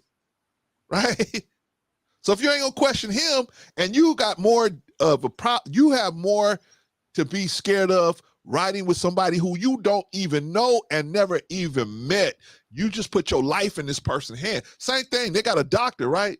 They got a doctor. They go on the operating table. They never say, hey, can I see all your medical degrees? Can I see when the last time you went to school and got an update on it? Nothing. Oh, doctor, can I meet your wife? Nothing. They'll get on the goddamn table with that person, right? And I'm like, okay, but you're gonna ask me to see my wife. I'm telling you the truth, right? I'm telling you the truth, more truth than either one of them two are telling you. Same thing with a lawyer, right? They get a lawyer, right? They don't go to the lawyer and say, hey, can I see your degrees? Can I see, where you went to school and when's the last time you got your degree updated and all? They don't do all that, right? Lawyer tell, hey, sign here, right? That's it. They just sign. Right. But yet they come to us and we're not even that intimately involved with them. And they're gonna tell us, hey, we need to see your wife, we need to see your house, we need to see your children, we need to see everything. What? Get out of here. Right? I mean, but you know what you need to do is challenge the truth of what I'm saying. Challenge that truth. If you can get past that truth, then we can talk some more, right? Yeah. All right, let's continue, y'all. But thank you, Quiet Storm. I appreciate the question. Yeah. Definitely. And listen, I cover my wife. You know what I'm saying? I'm not gonna throw her into ongoing traffic. I mean, man, for what? I'm here to cover her. Proof. What we got to prove? Yeah. We don't want to be married. We don't want to be married. What we got to prove? You prove it. Prove that what Princella saying gonna work for you. Go prove it. But I'm not. I ain't got nothing to prove. Raised all my children. You raised your son. I mean, everybody. We ain't got nothing to prove. We trying to give you game. If you don't want it, not you in particular, Quiet Storm, because I'm using you as a person. But there's people that think like you that we have been challenged like this before, right? So I'm not. Don't think I'm attacking you in particular, Quiet Storm. I'm not. I'm just saying that there's many people that think like that, and I'm glad you raised the question so we can respond to that, right? Because they have many of them say, hey, well, then show me your wife. For what? I don't need to, that's not even an issue whether to show you my wife. I'm trying to give you game so you can make this work for you. If you want to, if you don't. Like Quantum said, don't just leave it on the floor, right? But I got to show you my wife. But you'll get on an airplane with somebody who you never even met before. You're gonna get on an airplane and fly from Miami to Chicago. You never even met this man or woman. You don't know what their family life is like. You don't know if they got all their hours. You don't know if they got. You don't even know if they got a driver's license. That is so crazy to me, man. All right, so sorry, Vaughn. Go ahead, man. No, hey, I'm just letting you cook at this point, but all right. Well, let me finish this. If my wife were to try to be a part of this conversation, she's the type of person. She has very low tolerance for ignorance. It'd be a short show, Vaughn. She's very short in that area. You know what I'm saying? So you may hear a few words or two that you're not privy to. You see what I'm saying? But I try to take a different route. Yeah. Shout out to Mrs. Bryant. Yeah, I try to take a different route. But she's a straight hitter as well. The purpose for me saying that, Brother Clarence, is just to share my testimony and to be an example. You see what I'm saying? That a man and a woman can have a beautiful relationship. A beautiful relationship doesn't mean that it's perfect. Doesn't mean that there aren't some good days and bad days. But I thank God that she's with me and that she's just committed to the relationship as I am. Yeah. And that's a good thing. Some people lack that. Some people desire that, but they don't have it yet. Yeah. Yeah. Well, it's difficult because they don't know how to get it. And that's the problem. They don't know how to get it. Quantum says she is teaching women who never valued themselves. I agree. But Quantum, is she teaching them something that they can use in the real world? That's the issue, Quantum. Is she teaching them something that they can use? To just tell women, hey, men are no good and don't deal with men. Is that really realistic? And is that really something that you can use? Right? Maybe if you're already lesbian, maybe that might work, right? But what about if you're not lesbian and you want to have like Vaughn said, a good relationship with men?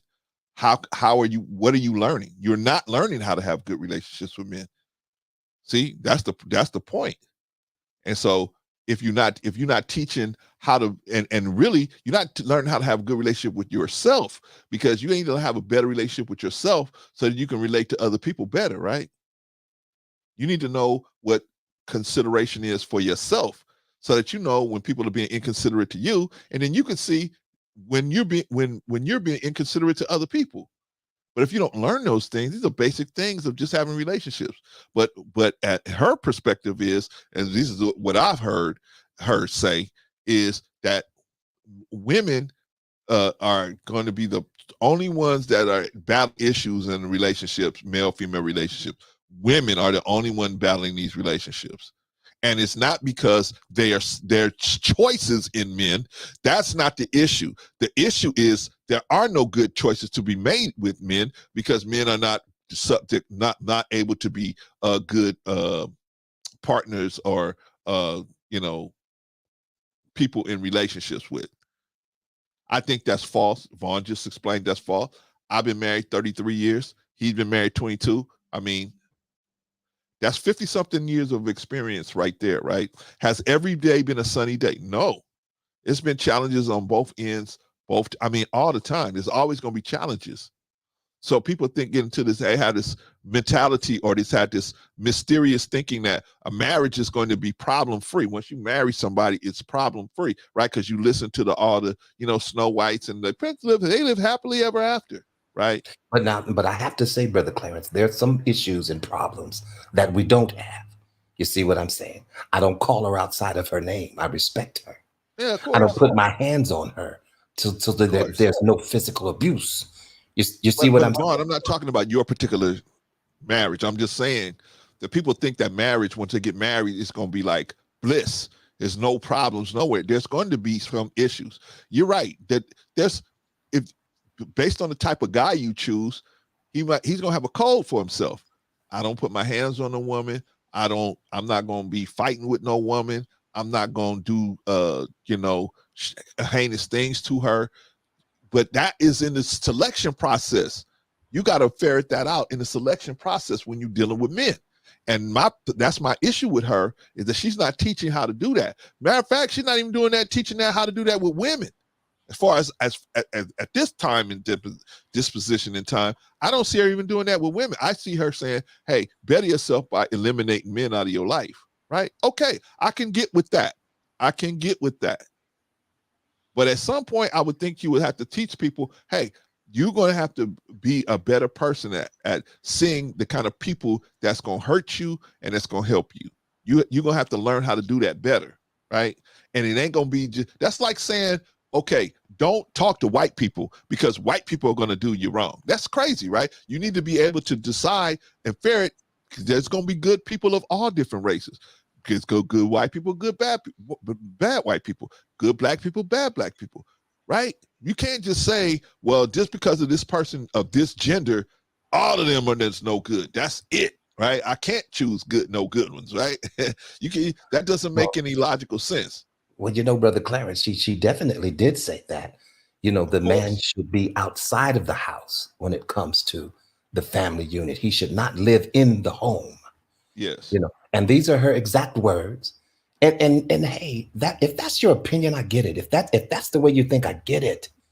But I just happen to disagree with that. What is wrong with the man being a part of his family and raising his children, whether they be male children or female children? The child deserves to have both parents. It doesn't always work out that way, but the child deserves that.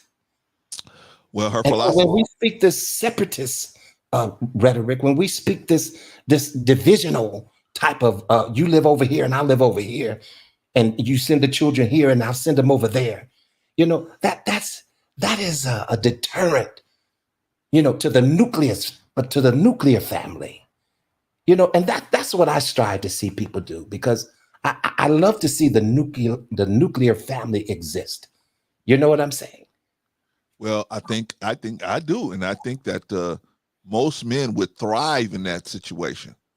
Most men would thrive in a situation where they have that type of that level of responsibility. It grows us up fast.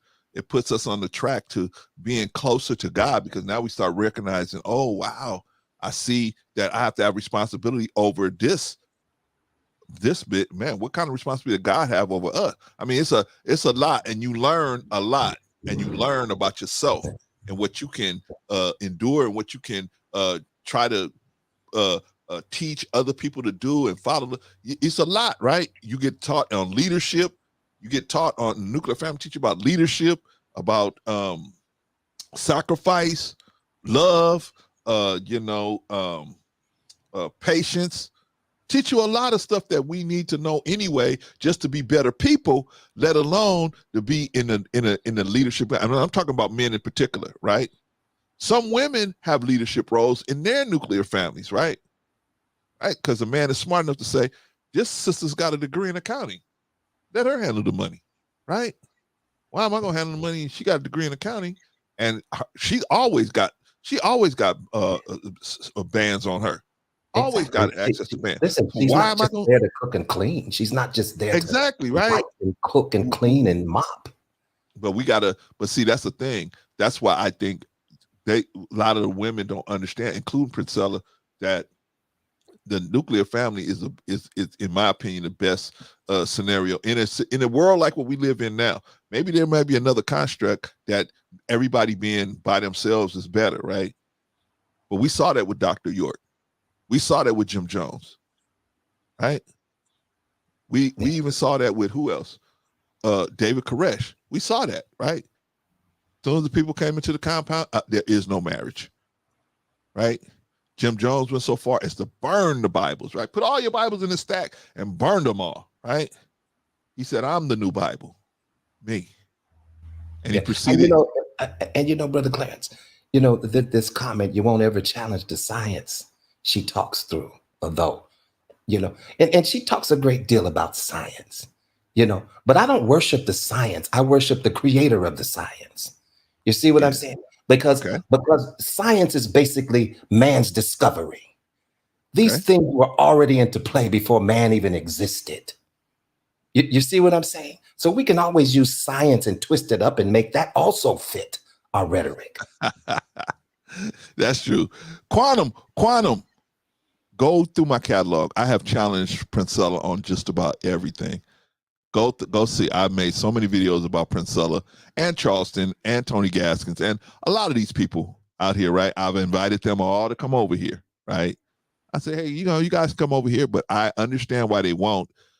If they come over here, they'll get destroyed because we just hit them with the truth. We just hit them so hard with the truth, we'll blow their whole situation up. So they can't come over here. I understand that. I'm not blaming them for that. That's a good business move for them to avoid me, right? Avoid us, our channel. I get it.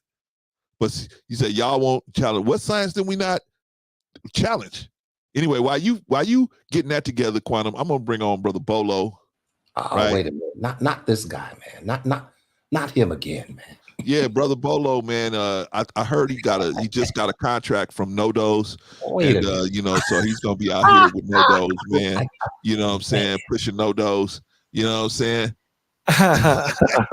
Listen, Brother Bolo owes me a whole cup of Starbucks. I owe you a whole cup of Starbucks. You kept me up to 9:30, brother.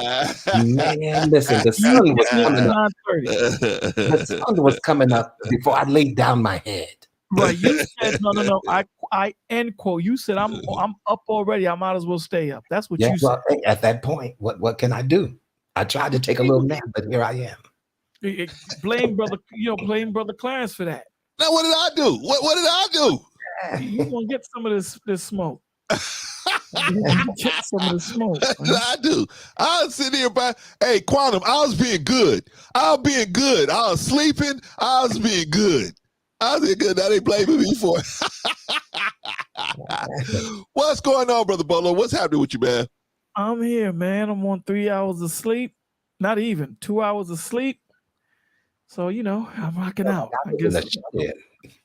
Okay, man. We're gonna finish talking about Princella, and then we're gonna get into we're gonna start talking about what we need to do for next year. But I want to get this out the way because I know there's a lot of people like Quantum that just are saying, "Hey, look, what's the problem? C, what's the problem? She's just saying this and this and that. What's the issue, right? I get you, Quantum, but at the same time, Quantum, I think that some of the stuff that she says is not true, and that's the parts where I have the issue with her, right?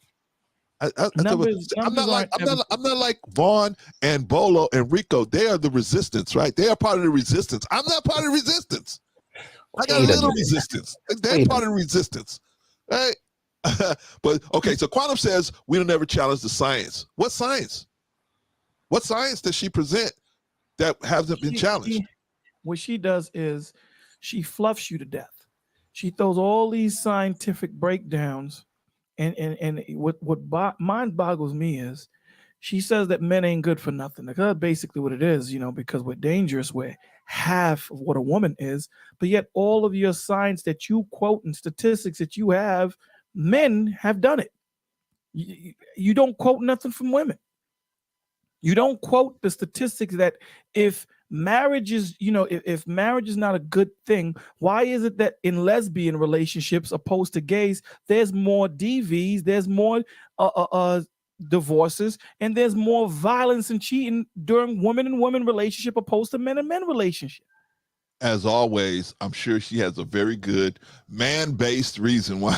She's gonna diddy bop. She's gonna dance around it like she does in most situations. She's gonna dance.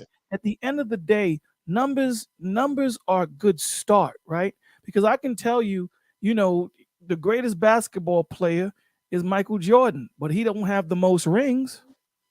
Right? Will Chamberlain has the most rings. Well, not really. Horace Grant, I believe, has the most rings, but he was he was a bench guy. So numbers, you have to put numbers in its context. You can't just throw numbers out and not contextually put them in the proper perspective to gain clarity to what you're saying. She throw all these different things out, and no one boxes her in to get the answer for one damn question. She talks for 45 minutes, and I'm a long talker, but damn. She throws all of these different things out, and no one says, okay, cool. Let's deal with each piece one by one. Each piece one by one. And at the end of the day, what we have to understand, how you feel affects how you see. You can pull out whatever you want to pull out. You know what I'm saying? If you've been attacked by white people, guess what? You're going to have a problem with white people. You're going to have a problem with white people. It's just how you're going to see things. If you've been attacked by black people, you're going to have you're going to have a way on black people. So you know, no one ever asked her, or no one's ever asked her the point that these men that you explained that have hurt you, that have robbed you, that have, you know, SA'd you, all these different things. Cool, they're dirtbags. No one questions that. No one is gonna say they're not. But what's the common denominator of all those men? What's the common denominator? The common denominator is you. No one is gonna bring that out. No one is going to talk about that. You're the common denominator. So although these men are what you say they are, you have to understand that you picked. You picked these men. You inserted yourself into their lives. You did. The same way we say to these dudes that grab these chicks off the street and they wind up going to, you know, the child support, and these chicks take them for all they got. You inserted your life into this chick's life, bro. So you got to look in the mirror. Don't blame her. You know what? I agree with you, man. I see. Now here's another one. Okay, Quantum, if you have some science that you feel like we haven't addressed it, hey, today is the day. Bring it up here. I think we got 3 the hard way up here. We'll at least try to address it. If we got you have some science of hers that we haven't addressed, bring it up here. All right. Well, hold on, Brother Clarence. Hold on. I'm not a scientist. Me either. I'm a surgical technologist. You know, that's my field of expertise. But I don't have to be a scientist to know the truth and to know a lie. She's saying if the common problem is the woman, she tells the same woman to stop. No, she doesn't tell them to stop in righteousness. She tells them to stop in their folly. She doesn't give them understanding. That's the problem. That's the issue. Right. Now, y'all know her intentions and pay attention to her agenda, right? Absolutely. Her agenda is to get all you women together so that she can run through y'all. That's what her. That is the bottom line of everything right there. That's the bottom line right there, in my opinion. Listen, man. At this point, you know, it's fact. At this point, she's no different than Fresh and Fit.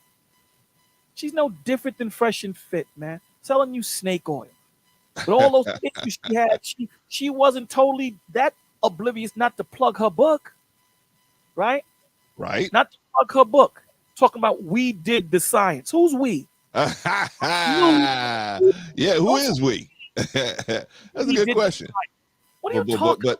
I want you guys to comment on this. Okay, so Quantum says, shout out to Quantum, by the way. Good questions, Quantum.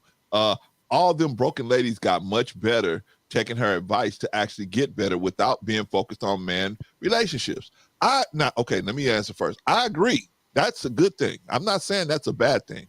The problem is that she's focusing you on, okay, since you can do better without a man, and it's not, she's not putting in there that it's not the fact that you're not with a man, you are not able to pick the right types of men. So there you need to take a step back, right? It's not the men, it's the types of men that you picking, right? But she's selling to you that it's men, period, right? Not you personally, Quantum, but I'm just saying to the women out there, the broken and dejected women out there, she's selling to them that, oh, it's the reason why you having problems with men is because it's just men alone. No, it's the type of men that you're selecting. We say the same thing to the men. They come and cry, oh, the women are no good. They're going to bring you in the family court. And then you picked that woman that brought you to family court. You selected that woman that brought you in the family court. The one that's taking your children away from you. You picked this woman. So we have to do better with sexually selecting for ourselves, because in today's world, the family used to be involved with the sexual selection for us, right? They would you bring the person home, the family would get a chance to kick the tires on the person, right? Sitting down at the table, right? That's what I did with my son, my oldest boy, and his first girlfriend, all his women. I say, hey, let's come on over, sit down at the table, let's talk, right? You get to kick the tires on the person, right? Now they don't do that no more, right? They just pick who they want to pick, who they feel is sexually attractive to them. They just go pick that person, right? And they're gonna work out everything else later. This is the situation we're in, and that's why the situation is the way it is. But nobody, and I agree, Bola, nobody will address that with her. Nobody will address that. They just let her go on saying men are all bad. Gentlemen, do you have any response to this? Men are all bad. I'm exhausted. No. All them ladies got better. I mean, it's a good point right here. All those ladies, the broken ladies, got better. I don't know about all of those ladies, but I know that some of them probably listened to her and just taking themselves out of the sexual selection process have had time to try to heal themselves before jumping back in there. The problem is she wants you to not jump back into the male-female sexual selection pool. She wants you to jump into the lesbian selection pool, in my opinion. But do you guys have a comment about this comment here that Quantum put up? I do. There's, a lot of people thinks that practice makes perfect. Right? We've all heard that cliche. Perfect practice makes, because you can practice something wrong and then that will become habit. Okay. Right. So the advice that she's given women is not healing to the soul, to the spirit. It's healing to the flesh. That's all it does. It's a Band-Aid. That's all it is. Okay. It's a Band-Aid. So again, absolutely, we tell men, Brother Clarence does it, I do it. We tell men, we tell women, y'all need to pause it for a second and get help, heal yourselves so that you can see in proper context, right? So that you can see clearly, understand what your intentions are, your directions, so that you know what to pick and who to pick, to be patient. We do this. Right. However, you have to start from the inside out. I give this example all the time, right? When you look at Forged in Fire, these guys make beautiful knives, beautiful swords.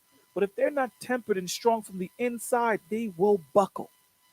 And that's what the advice that this woman is given, it will make you buckle. It's not true advice to temper your spirit. That's where true strength comes from. That's where true strength comes from. You can heal your flesh, but that pain is going to come back. The deepest pain you can give someone, the deepest cut you can give someone is a spiritual one. I promise you that's the deepest. So although she says to these women, y'all need to separate from men to get your mind right, right? We have to understand what context is she saying this in. So so you're telling me, okay, separate from men, get your mind right, and be around a bunch of lesbians? Is that what you're telling me? Yes.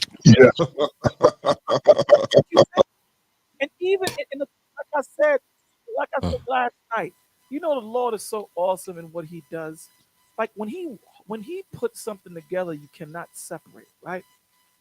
That even in gay relationships, lesbian relationships, whatever relationship you're in, there's always going to be a masculine, there's always going to be a feminine. What do you think she is in the relationship? You think she's the feminine? No, she's the masculine. She has a man vibration. And unfortunately, she was more masculine than the dude she was talking to in Tim. Wow. Because she came there to swing bolos. Absolutely. It is what it is. It is what it is. She again, it looks like she's kicking facts because he's not saying nothing. Right. He's not disputing her. Right. So it looks like what she's saying is on point. No, we have to take it in its proper context. If I put someone in there that's garbage in a boxing match, and the person that he's fighting is twice as garbage, the other person that's garbage is gonna look just a little bit better. Just a little bit better. So when you put him in the ring with the dude that's a tactician at knocking cats out, you really see the truth. Yeah. What did that you do? You had more of the moderators coming out of their moderator status to go into the debate when they were just there to make sure it was done in an orderly fashion. Even when she got to the point where she put her balls on top of the table and said, I want you to rebut these scriptures. Ooh, that got ugly. That was ugly. She put her balls on the that table was and ugly. said, rebut these scriptures. This dude, I can't refute what you're saying. Are you kidding me? This was the point where you could throw the gospel in and you fumbled. You fumbled. You fumbled. It was pretty sad. It was pretty sad. It wasn't pretty sad. It was sad. Call it what it is. It was sad. We got to stop playing with these words because she's not. See, that's the point. The devil, he's very bold in the words that he uses.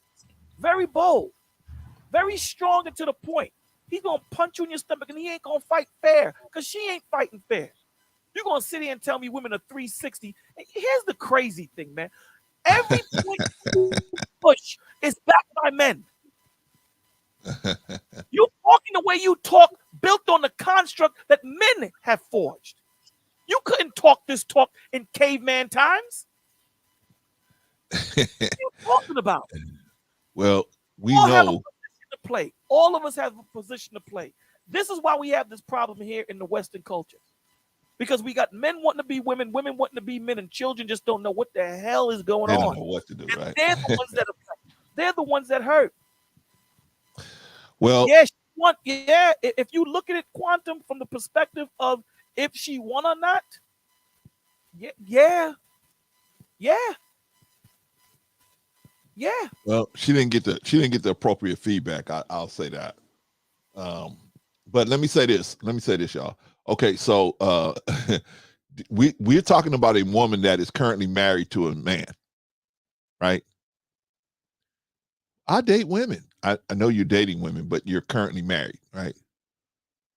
You're not in the pursuit of trying to end that marriage, right? Yet you telling everybody else to don't be having nothing to do with men, right? She said that her husband co-parents with her, and he's great.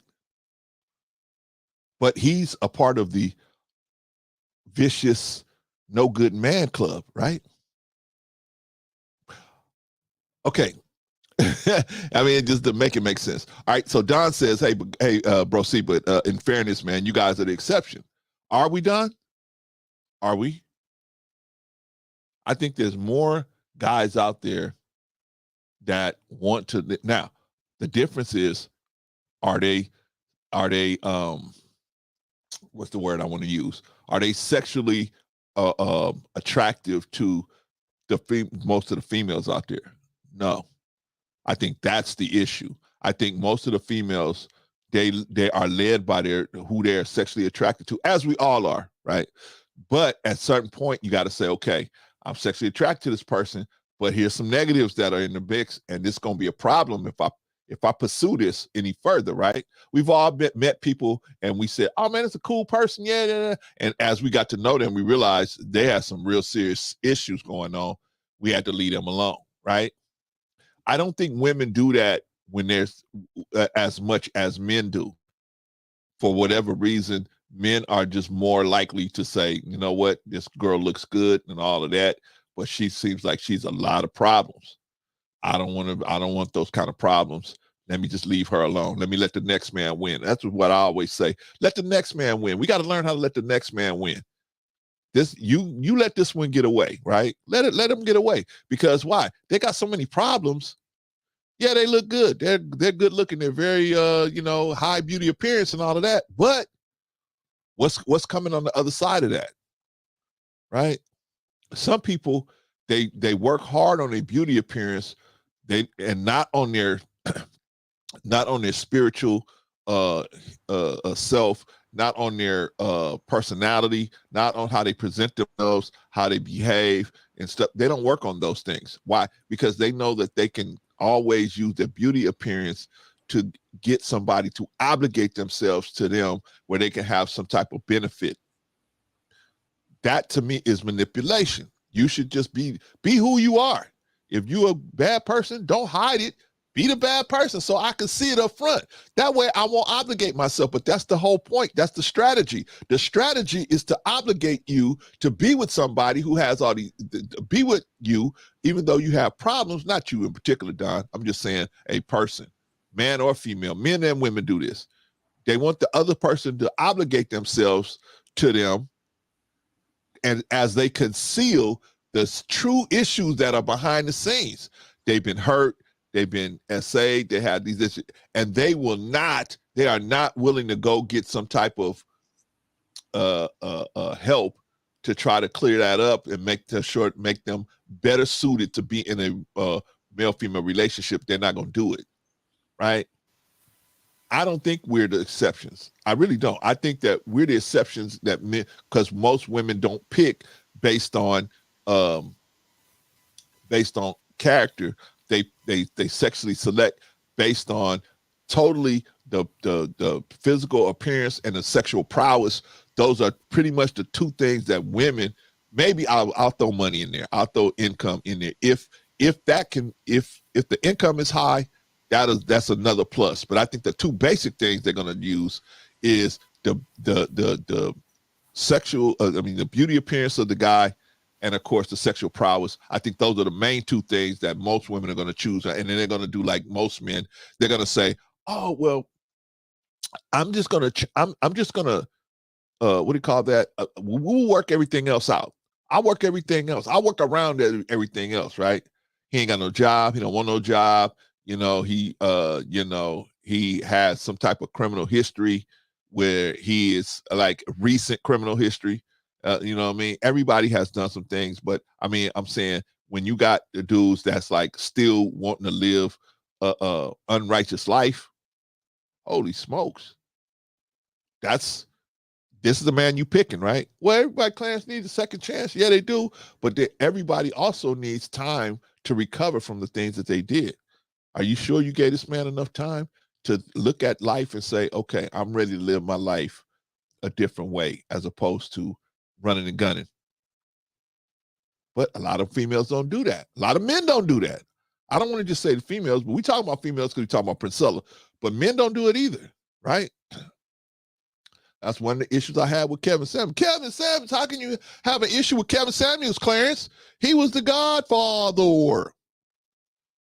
Well, Kevin Samuels also said, if you make enough money, it should be okay for you to be abusive to your wife, right? Or the woman in your life, right? I don't agree with that. Never agreed with that. See, I don't. So the people say, well, you don't say this about this. I've been on Kevin Samuels. I've been on Princella. I've been on Charleston White. I've been on all these dudes. Tony Gaskins. I've been on all these people. I've invited them all over here. Of course, Kevin Samuels, rest in peace. Definitely not coming over here. But the rest of them, I've invited them over here. Now, I don't know, I'm gonna go at you stuff, but just to dispute some of the things they said, right? They take one look at me and they say they're not coming over here. Why? Because they're not gonna let me I'm gonna dismantle them, including Priscilla. I would dismantle Priscilla, right? Oh man. Vaughn, you think you're an exception? Well, I'm me. So I mean, if people say that I'm an exception, Good point. I would have to, if that's how they see me as an exception, praise God. Well, you know what I'm saying? Like this, Vaughn. Let me ask you. But I'm not what is that? An anomaly? I'm not an anomaly, right? That's the point I was trying to make. I'm not some type of unicorn. There's plenty of me's that are individuals though that are out there. You see what I'm saying? But there's good dudes out there, right? It's just a pessimistic view of life, in my opinion. Is the cup half empty or is the cup half full? I'd rather talk about the half full part. We already know that it only holds a certain amount of water. Yeah. So yeah, it's not that I want to live with these rose-colored glasses on and walk through life that way. No, I want to see life for what it is. But at the same time, I just think that certain concepts and narratives, are not presented to us for our betterment. I just really don't believe that. You know, some of these agendas and some of these narratives, you know, are devices of the enemy to take you off track and to separate you from the one true God. Agreed. Definitely agreed. Okay. Quantum Storm says, Quiet Storm 46 says, her book 41 Shades teach women how to spot different versions of Pookie in the world. Absolutely. I think that's not a problem. That is not a problem. Yeah, the problem is she makes it seem like that is how every man is. Those are the only men out there, right? And she also needs to write a book about the 89 shades of women. You see what I'm saying?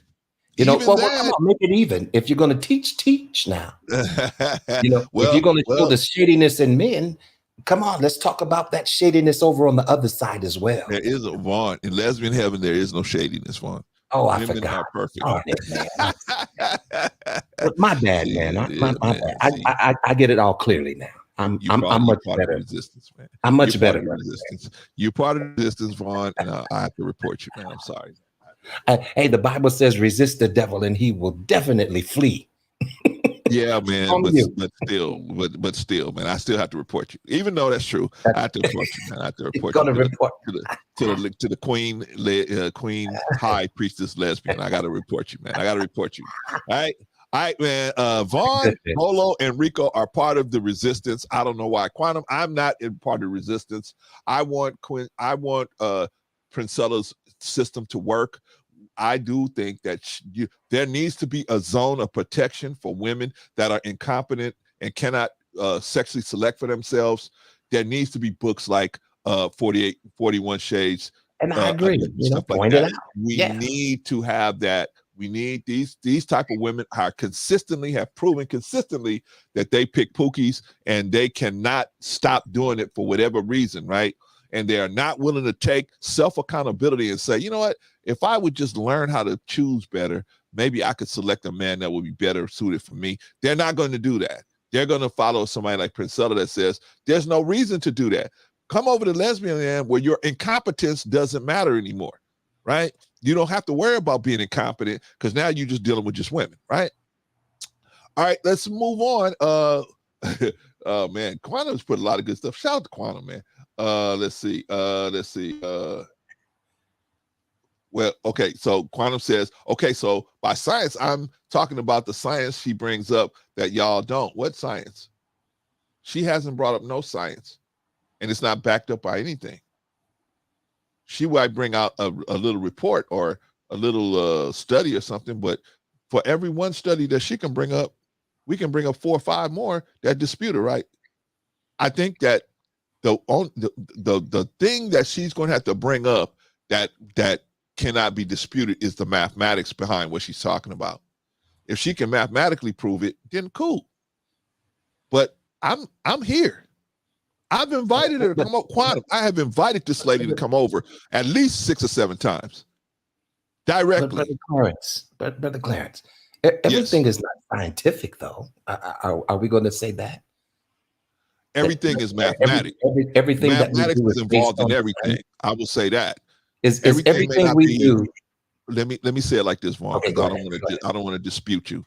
What I'm saying is that mathematics is behind everything. Now, whether we can see the mathematics and we say we use the vernacular, this is science, that be up for debate.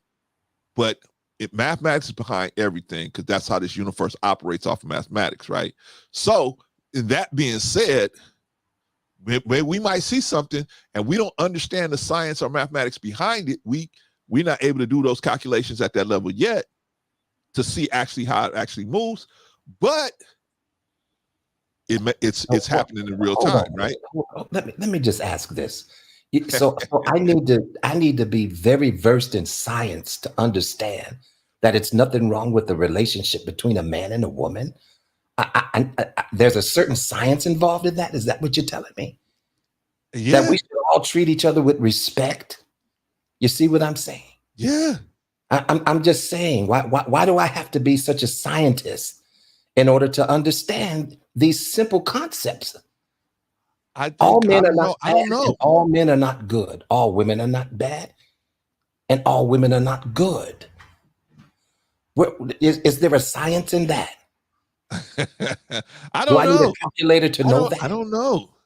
I don't know. I think when you disputing her, Vaughn, when you disputing her, I think that's a good question, what you asked, right? But there's always a back door for them to run of, right? Hey, what about this? Oh, well, you wasn't listening, Vaughn. Did you read these books? Vaughn, you didn't see all her videos. Vaughn, did you see her on TV? Oh, no, Vaughn. See, you didn't see all it. So how can you speak on it, Vaughn? See, there's always going to be a back door out of it. And she never answers the direct question, right? We saw this interview, right? Did she answer one direct question? No. She didn't even answer the question. Hey, if I'm going to do this, then you got to do that. She didn't even answer that question, right? I'm very leery of people that can't give you a direct answer, yes or no, right? Yes or no. So they asked her, hey, can you? And she said, no, I'm not going to answer a question, because if I answer a question, then you're going to dispute everything I say. Well, of course we're going to dispute it if we disagree with you, right? Who in this world is above being disputed besides Princella? She's the only person that I have seen consistently say, no, because you asked me a question, then you're wrong. You shouldn't even ask me no questions. I have done all this reading, so therefore you shouldn't ask me no question because I did all this reading. I don't care if you got a degree or 10 degrees back there. If you say something crazy, I'm going to question you, right? That's what we should do. Vaughn, I don't know if you know this, but there was a man, and he once said, seek and ye shall find. Are you familiar with this man? Yes, it sounds familiar. I could have sworn I've heard that somewhere. Hey, so we were given the order and command to seek. Not list, not just take, seek. Seek and ye shall find. Seek. What we need answers to. We are born to ask questions. Why? Because in a world like this where it's so wicked, you need to ask questions to verify the direction or the intent of the person giving you information. Because somebody may give you a ill-intended person may give you some true information, not to give you point you on the direction of righteousness, but to manipulate you into getting your confidence, so you'll listen to them and not question as further instructions that they may give you. So then at that point, they can give you instructions, excuse me, lead you right into the sand pit, right into the quicksand. Well, listen, I have definitely, I feel that I've done a great job of explaining, my concerns. You see what I'm saying? And, I'm not sure if anybody that's listening is confused as to my stance on this, But when it comes to her, man, I think I'm just ready to move on, because I think all of us are. You know what I'm saying? I'm definitely ready to move on, But I did appreciate many of the conversations, because it opened up our minds to think, and that was a good thing, actually. You see what I'm saying? It's not like you just sit and you listen to something and you just run with it just because it sounds good. No, let me sit back. You see what I'm saying? And dissect this thing. I need to dissect it. See what it's really about. But hey, I have my opinions on her ideology, and I'm sure I'm not the only one. I'm in total disagreement with it, and that's pretty much it. All right, man. So I'm gonna beat this up as long as somebody's asking questions. Yeah, hey, if the topic comes up again, I may be a part of it, So, but I'm very much resolved with her. With what I could offer to the conversation. I have broken down so many. Oh, go ahead, Ron. I'm sorry. No. I'm just saying. I feel that I have offered the majority of what I could offer to this type of conversation concerning her. You know what I'm saying? Now I want to do more praying, because this is a hurt sister. This sister has been through a great deal of trauma. Definitely. For you to devise a whole ideology against men and the hatred of men That's the way I see it. There had to be some trauma involved. And so my heart does go out to her in that regard, you know. So I want to do a little more praying for Princella, you know, than trying to talk about her, because at this point, you know, it's going to take God to change her, not me. Absolutely. Absolutely. All right, y'all. Vaughn is part of the resistance. So we're going to have to go and tell the head high priestess, Princella, that Vaughn, Polo, and Rico are trying to overthrow lesbian heaven. We gotta. I can't let that happen. It's a mutiny. I can't let that happen because I'm getting so many perks as an alpha male. I can't let that happen. All right, y'all. Let's get to it. Because so me and Quantum, man, we trying to figure this thing out. Okay, Quantum said, I'm not talking about. Drop the link as well in the chat. Okay, let's do that. Let's do that. Let's do that. Oh, anybody wants to come in and they have something to say? Hey, if you guys want to come up, hey, come on up. Let's discuss it, right? Okay. Quantum says, I'm not talking about her books either. I'd rather y'all bring science to the battlefield instead of just talking about her lesbo community. I'm that's science there, the community, because based on what she said, it's scientifically it's not going to work. But okay. And I'm more so, I lean more towards spirituality. You see what I'm saying? Because I'm definitely not a scientist. You know what I'm saying? But the spiritual aspect of the matter is the thing that intrigues and impresses me. You know, is my spirit right with God? Am I walking the way that I should? Am I saying these things the way that God would want me to share? Am I telling the truth? Am I leading people astray? You see, am I leading people to God? You know, absolutely. What am I doing? You know, we can all sit down and break down science and molecules and all of these different deep things. You see what I'm saying? But it's very much more to it than just science. You know, that man's discovery of what he thinks he knows, and he's still discovering. Yeah. All right. Let's see. She said, why don't we bring, I'm talking about her books, y'all bring science. What science you want us to bring, Quantum? What you want us to bring? I have disputed her on, I think I got about 10 or 15 videos just disputing her scientifically, mathematically. I don't even go into, this was the last video you saw was the first video I ever actually broke down lesbian heaven. I've been disputing her for the past year, right? Mathematically, right? So what is what is it that you think that she is bringing that I haven't disputed? Because I would like to know that.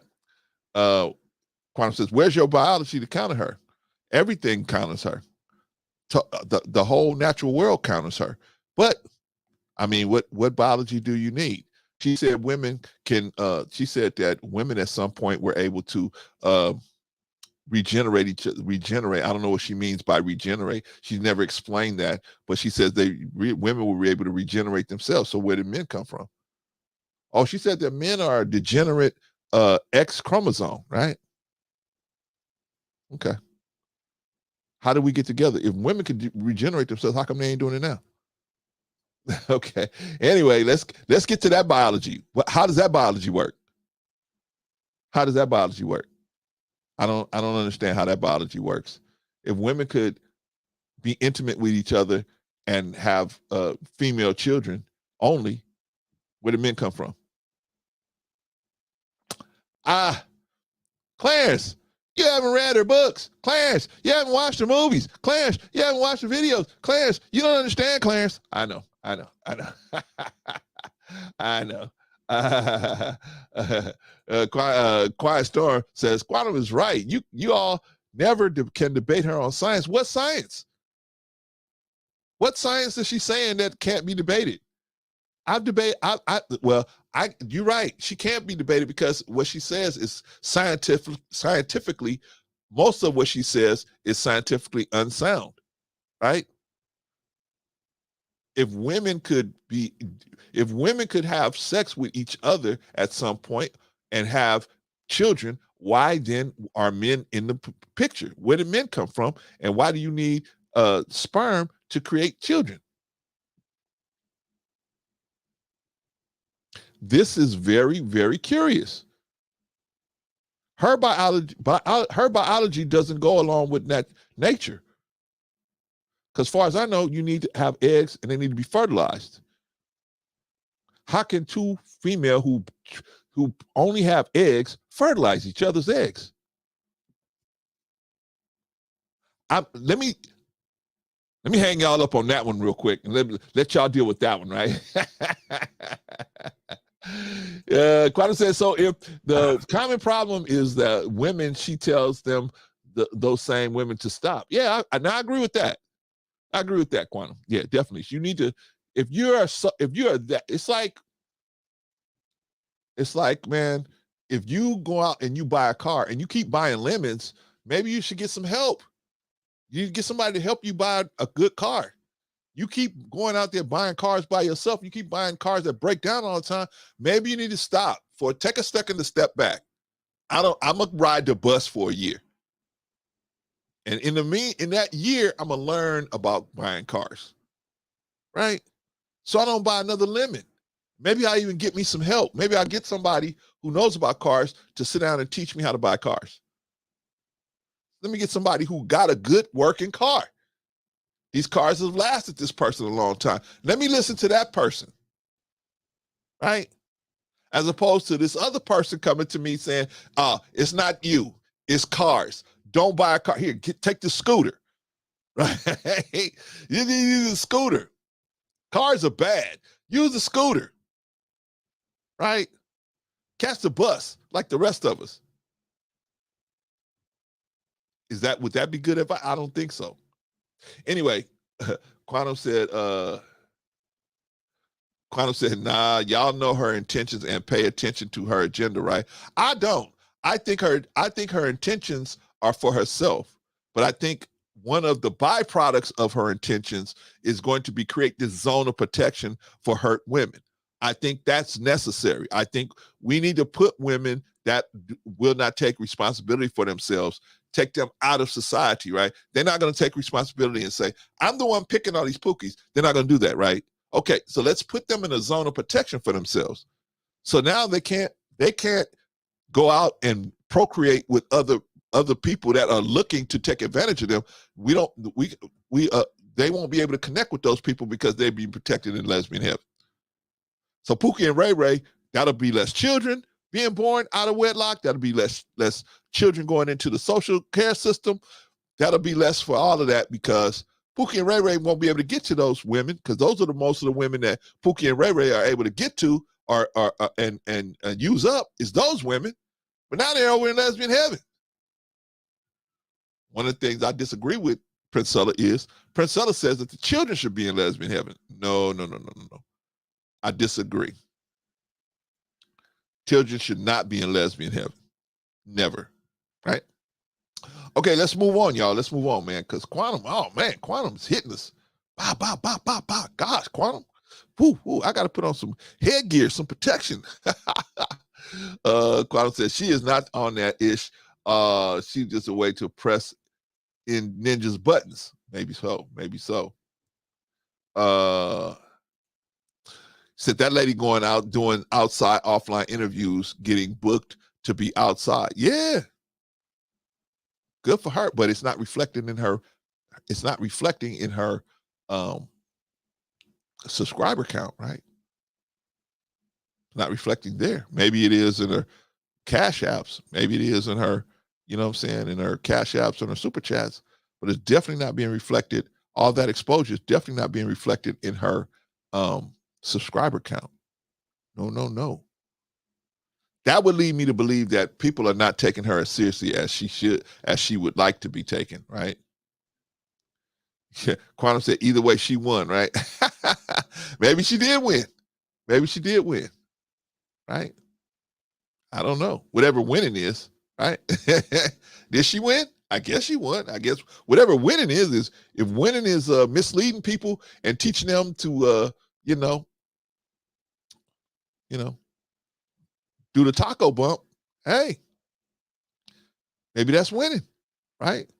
I think winning should be, regardless to the lesbian issue, I think winning would be teaching people to be better people overall, whether they're dealing with men or women, right?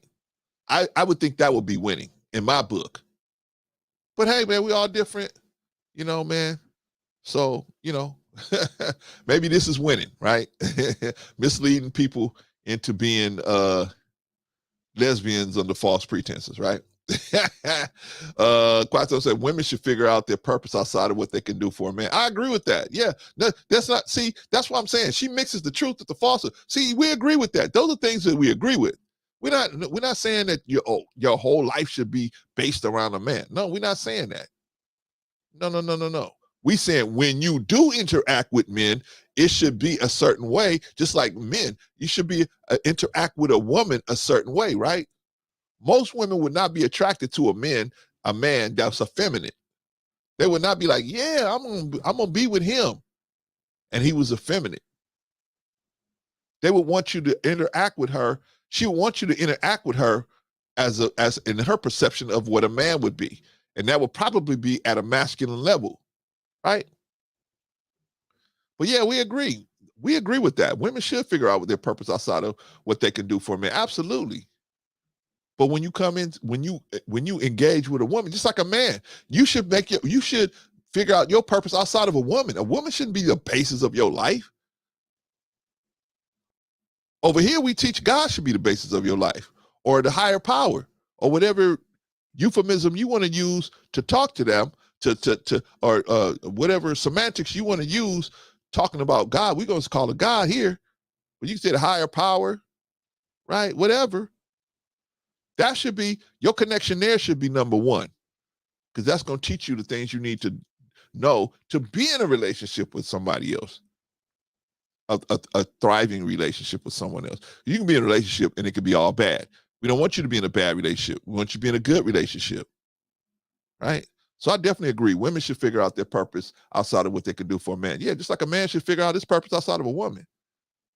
You see these dudes, man, the girl leave and he's stalking the girl and they break into the house and kill the girl. I mean, that's stupid. That's because they can't think outside of this female. Same thing with these women, man. They kill the side chick and then the dude, because they can't think outside of being with this person. And they so gone, they can't see this person being with somebody else and on top of that being happy. That's stupid. I've been married 33 years. My wife decided to leave me today. I'm not going to say I'm not no super hard G. I'm not, of course I'll be hurt. But hey, life goes on. Life goes on. I love her. I love her. But life goes on. I love her so much. I want her to be happy. And if she thinks she's going to be happy with somebody else, go be with that person. I'll get over it. I'll just have to figure it out. I'm never by myself, so I don't know. You know what I'm saying? I got God walking with me. So I always got somebody in my ear saying, Clarence, man, that don't make no sense, right? Quantum said, Lord have mercy. Oh, man. Man. To Chaos and Queen Lesbo to make that job be done. All hail the Queen. All hail the Queen. Yeah, I mean, I ain't part of resistance, Quantum. That's Rico, Bolo, and Vaughn. They are the resistance. I'm gonna be in the inner circle. I'm gonna be at the back door of lesbian heaven as the alpha male or assistant to the alpha male, getting my biscuits, getting my butter, my biscuits, and my fried chicken. I'm gonna be at that back door, right? Yowza, Miss Queen Boss Lady, yowza. Clarence, go tell the electrical crew that we need work here at the presidential suite in lesbian heaven. We're at the lesbian house, at the super queen lesbian house. We need some electrical work done. Go tell the crew, one of your electrical crews, that we need to work over there. Yeah, some ma'am. Yeah, some good mistress. I was going to tell them right now. See, I'm gonna be with the program.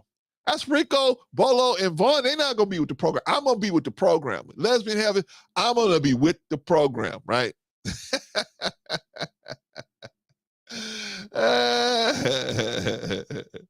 Oh man. Kwame said, I'm so glad I was already in my singlehood prior to Priscilla. She helped me realize I was right. Focus on me, my growth. I was already bad. Yeah, man. I mean, you know what I'm saying? You know, I'm not saying that you have to be what's the word I want to use? You got to be focused on men. No. I'm saying if you choose to interact with men, it should be at a high level. Just like if a man chooses to interact with a female, it should be at a high level. We're not telling nobody, at least here, there's nobody that should be taking advantage of anybody. That's the way I see it. That's the way we see it here. I think everybody would agree with me. I think Rico, Bolo, and Vaughn would agree with me. We're not teaching anybody to take advantage of anyone else. All we saying is, like she is, right? She's saying one should be over the other. I'm saying nobody should be over nobody. The truth should be over everything, right? The truth should be, well, what's the truth? The truth is most of the time, the men are going to be expected to be the leader in the leadership of the household. That's most of the time. Okay, if we know that that's pretty much the dynamic, right? But if you're in a good relationship, if you're in a really good relationship, and you see that the female is better at that leadership, you're going to let her lead this situation, right? You ain't no real man because you letting your woman lead. Who cares? Who cares? What's important is who loved you and who you love. And are you experiencing love? If you're not, that's when you're really alive. Everything else you're doing, you just getting over. And and you can only get over for so long. After you get over for so long, eventually, right?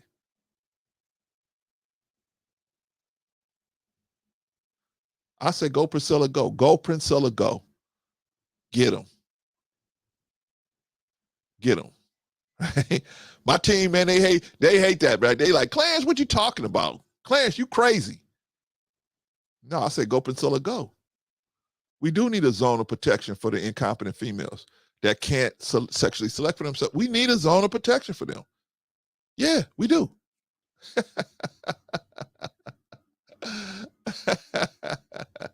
Kwame said, I'm over the science talk, bro. See, honestly, this circle, I'm going on square. I got you, Quantum. But I like to entertain because, people think I have a problem with Priscilla, and I really don't. I just have a problem with the lies that she tells.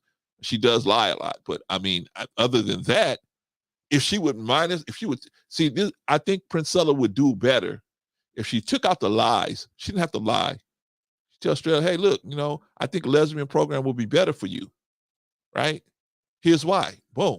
That's it. Done. But the whole, I'm not trying to push lesbianism. I'm just trying to you make yourself, you create a environment of disingenuousness. And then once people see that you're disingenuous, should they listen to you? You might be saying something, you might be saying the right thing, but for the wrong reason, right?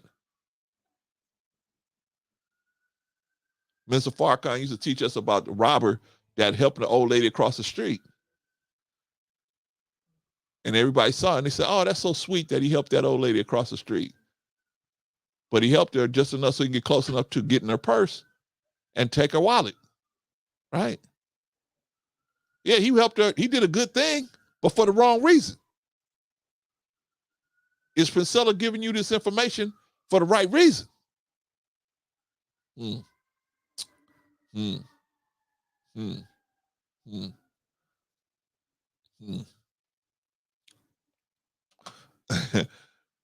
said, who in this world y'all agree 100% of the time? No one. She ain't no different, but y'all think with y'all right 100% of the time on these panels. You know what, Quantum? I don't think I'm all right 100% of the time. I just put it out there what I think is mathematically correct. Now, I always invite somebody like Priscilla to come over and challenge what I'm saying. If you think it's not right mathematically, hey, come on over and show it to me that it makes sense mathematically. I'm always going to go with the mathematics because Islam is mathematics and mathematics is Islam. So I'm always going to go with the mathematics. If you can mathematically make it make sense, then go ahead. Let's make it make sense. But I don't think I'm right 100% of the time. I just present my perspective. if you could come to me and explain where my perspective is wrong, and I can see it, I'm willing to listen. I'm not like Princella. Now, Princella is somebody who thinks she's right 100% of the time. I don't think that about myself. That's something that she does. Now, you would be right if you went over to her page and you told her, hey, Princella, you think you're right 100% of the time. She would say, I am. I am right. What's going on, Trey? How you doing, man? What's going on with you, man? What's up, man? How you doing today? Yeah, I'm doing great, man. We just trying to work this thing out, man. You know, trying to put the year's almost over. Princella did a lot of running around, and we trying to just try to get a better understanding of what's going on with her, man. What do you think? One, trying to get a better understanding is something you'll never be able to do throughout the rest of your lifetime, because she just speaks to the confusion of most women who are out here uncovered, living reckless, destroying the children's minds. Yes, she's found her niche to get her voice out.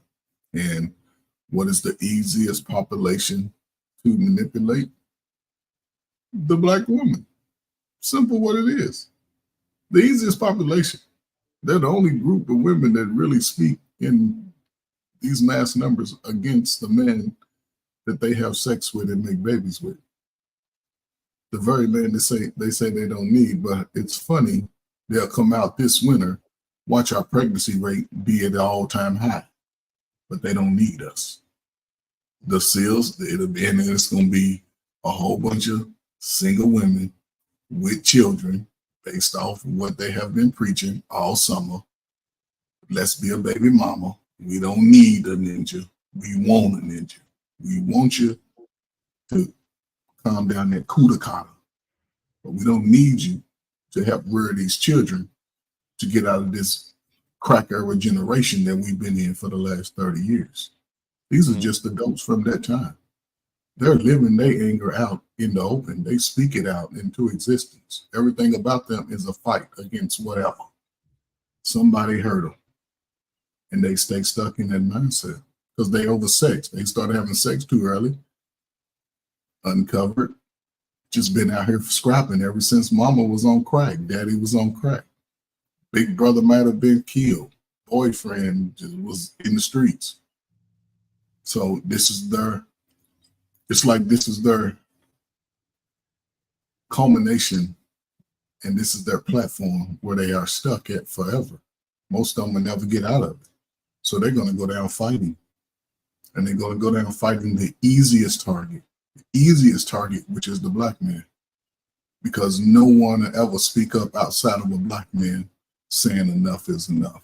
It will only be us speaking that voice saying enough is enough. But those that are in power don't give a damn what we're talking about.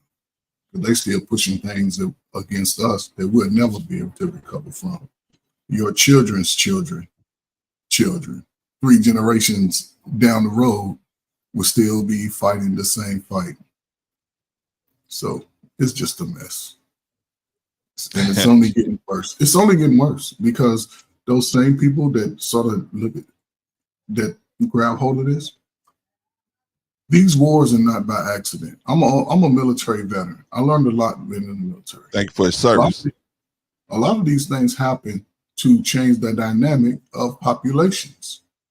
The Ukraines, all of it. Okay. And I'm gonna finish it because it all ties together. It's 30, 40 million of us. Why not give us $1 million a piece and say, shut the hell up, go somewhere and do what you do? Kevin Durant makes over 35 million. Stephen Curry makes over 40 million to play basketball. Give everybody $1 million. Say, shut the hell up.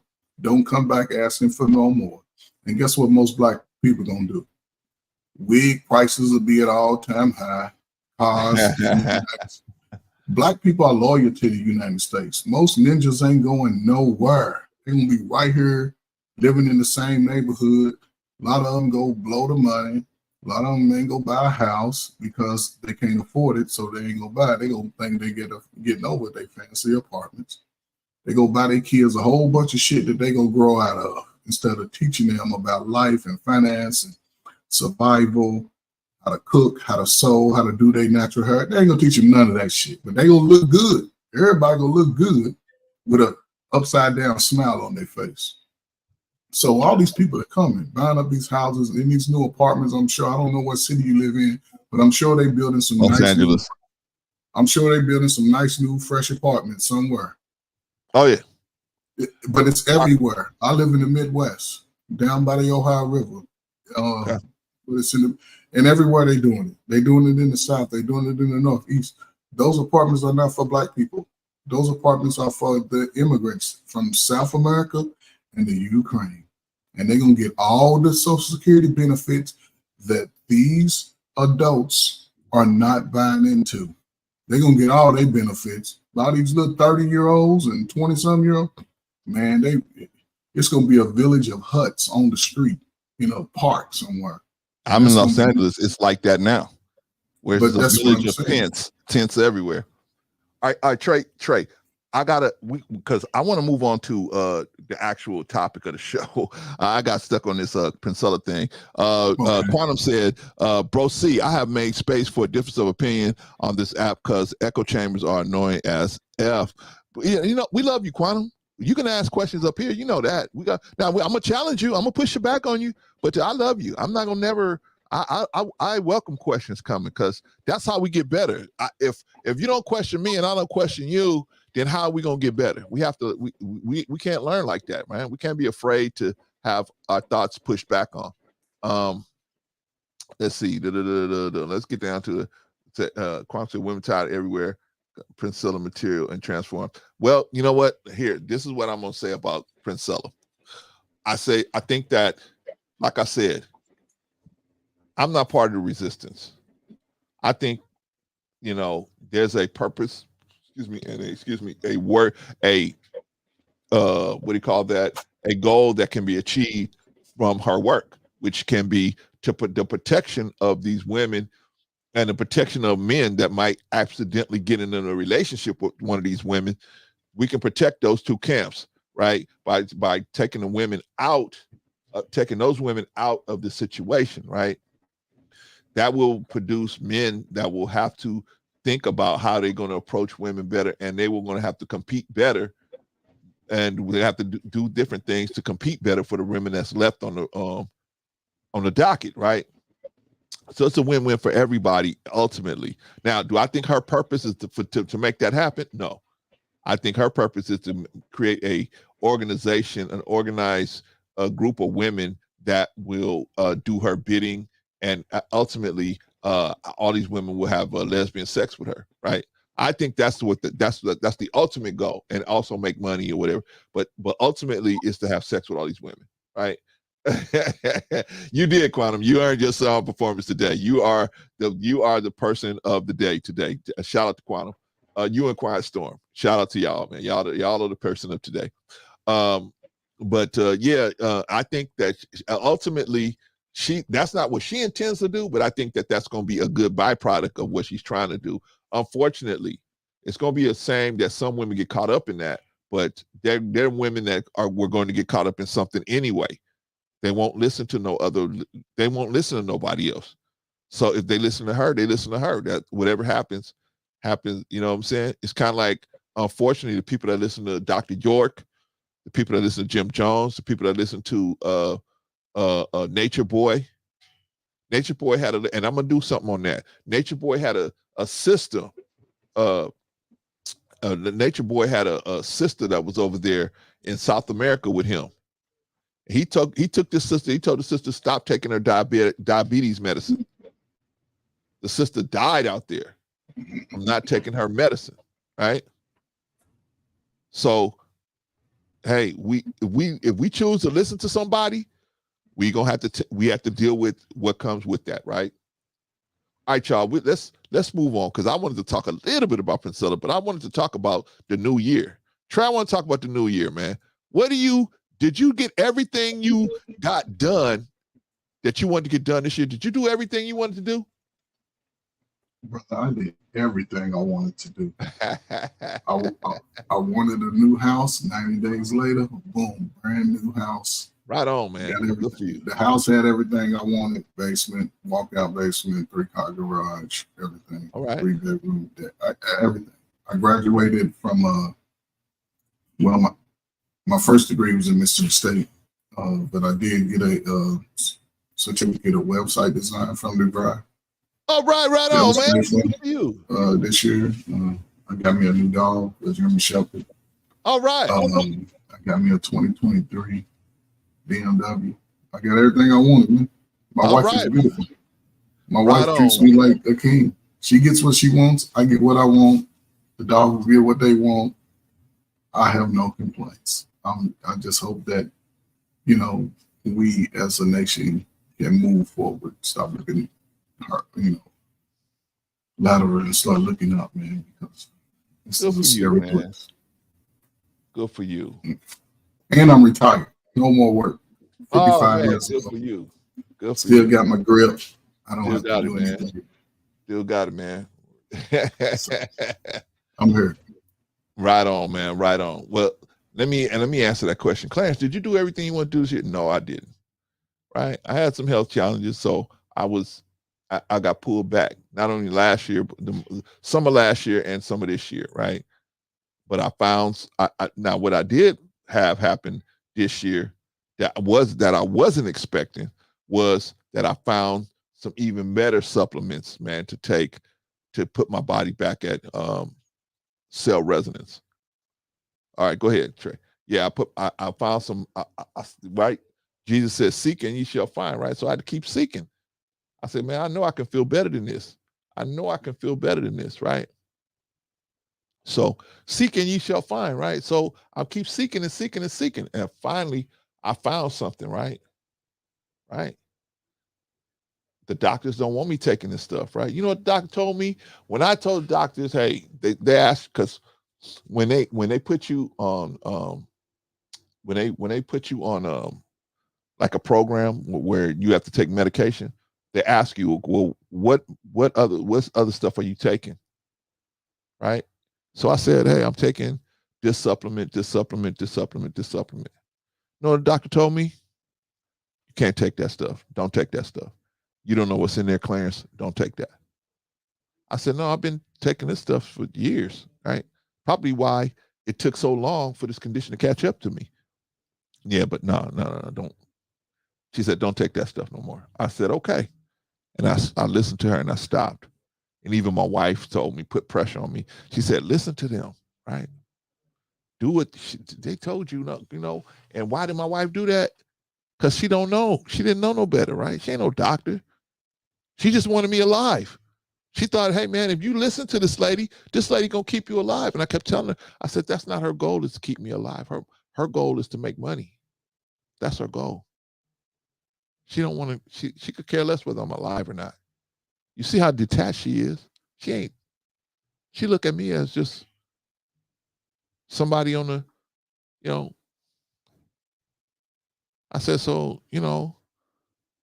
she probably doing the best she know how, right? They taught her how to manage people into the graveyard, right?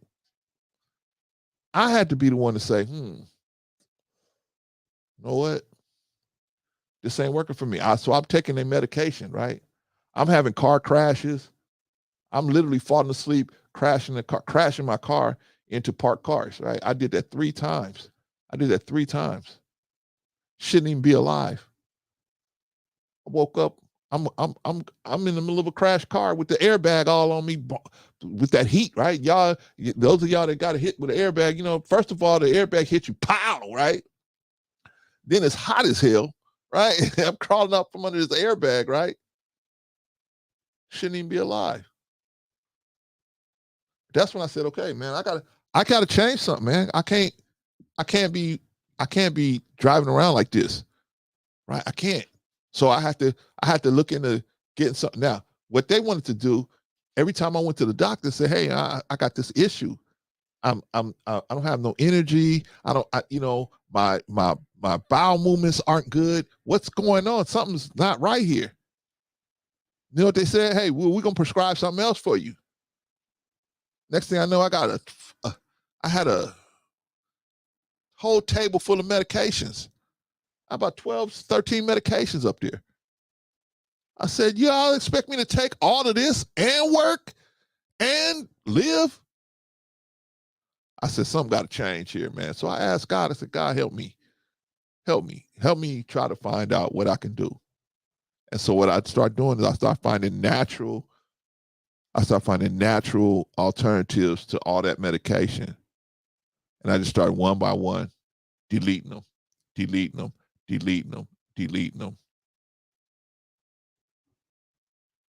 That's what I did. But I did that why? For myself and for my family. I gave my family the gift of seeing me in better health, right? They see me struggling to stand up, struggling to sit down, struggling to sleep, struggling every way. Now, I'm not struggling like that no more. I still got my challenges, but man, I am like 80% of my challenges have been relieved. So that's why I tell you, man, if you got a health situation, you change it, you just have to work. I took some things that didn't work. Some things they did work, right? It's a process. You got to get into it and keep doing it until you find something that works. Now I got a routine that works. I take my supplements, I exercise, I eat, right? I try to eat as better as I can. I need to work on it. Come on, y'all. I'm being real with y'all. Sometimes I get a burger, right? I'm just being real with y'all. I eat some fried chicken. You know what I'm saying? But not like I used to, man. I used to eat that stuff every day, right? I used to eat it, well, most of the time, right? I put it like that. I don't want to say every day. But most of the time, I would eat that stuff a lot. I cut that stuff in half now, not even half. Probably a quarter of what I used to eat, right? And then the bad food on top of that. Today, I'm going to go home. As soon as I get off with you guys, I'm going to go home. I'm going to make myself a meal that I could eat for a couple of days, right? That's how I cook, because my father's from Texas, right? They was poor as hell, right? So when my father when he had us, he always had something in the refrigerator that you can warm up, always. He said, no, whenever he cooked, he made enough for like a week. He always had food. And my father did most of the cooking in my house. He always had enough food to warm up. Spaghetti, steaks, whatever, right? Barbecue. Back when I was eating barbecue ribs, right? Well, I was eating pork barbecue ribs back then, right? Pork chops, right? But we always had extra food in the refrigerator, man. In case people came over, my father was somebody might stop by, right? My father was from the South. He was like, country boy, right? That's improper to have somebody come over to the house and you got no food to give them.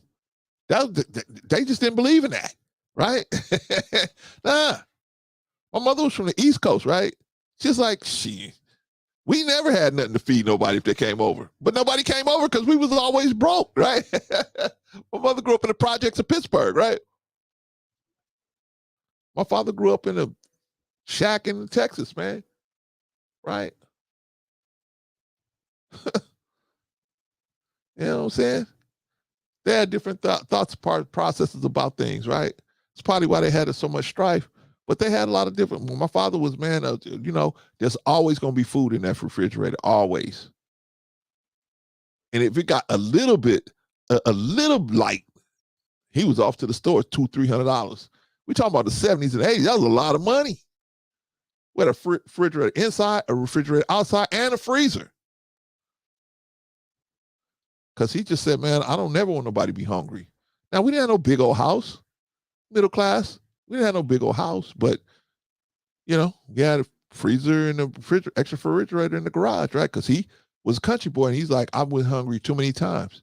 I'm not going to never let nobody go hungry at my house ever again. Nobody's going to go hungry here.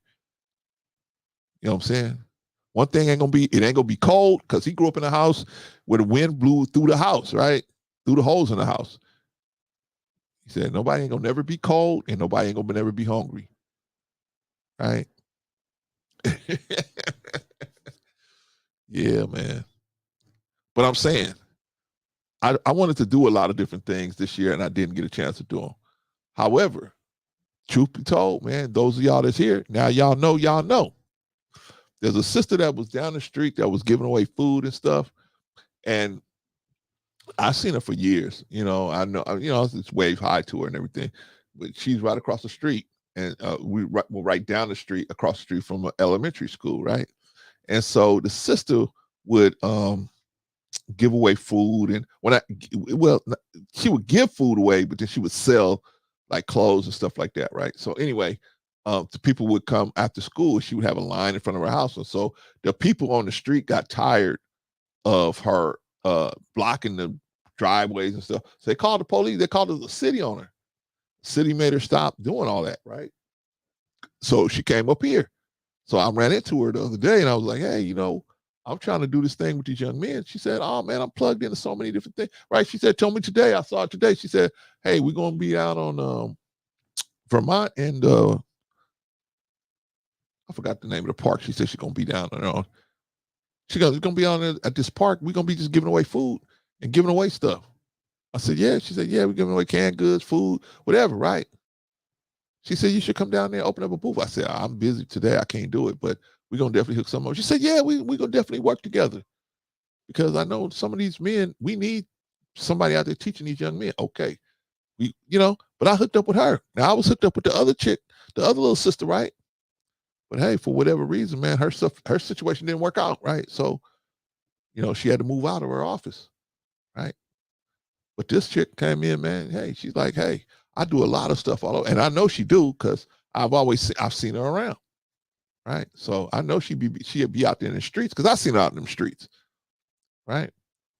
But yeah, man, hopefully hooking up with her, we'll be able to do a lot of more things, through her that we weren't able to do, unfortunately, with the other little sister, man. Shout out to her. Hope her thing is getting better. Last time I talked to her, she was trying to put something together. But, sometimes, man, we have challenges, man. We have challenges. So I didn't get a chance to give away the computer like I wanted to, because her situation just fell apart before we could do it, right? And then my health so now we're going to do it. This year we're going to do it, right? We're going to do it this year. What are you going to do in 2024? What are you going to do in 2024? What are you going to do in 2024? What are you going to do? Are you going to move forward?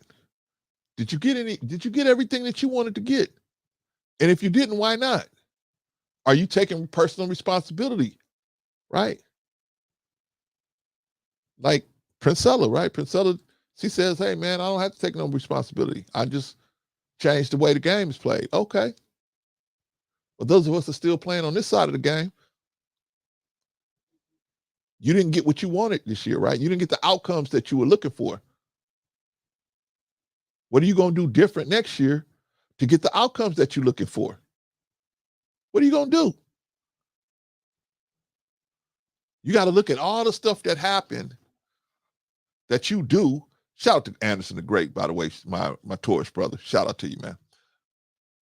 What are the things that you're doing that's causing you to not get what you want? Clarence, I want a new house, like Trey, right? I want a new house, right? I want a new house. Okay, well, what's stopping you?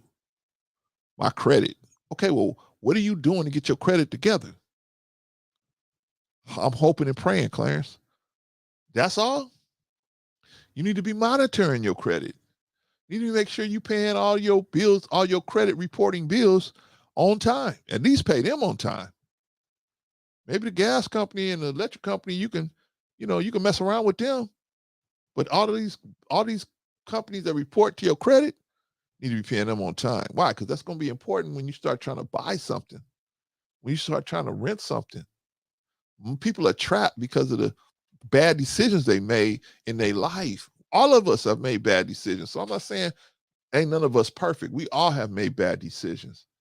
But the thing is, the more successful people, they learn from their bad decisions and they don't repeat those bad decisions.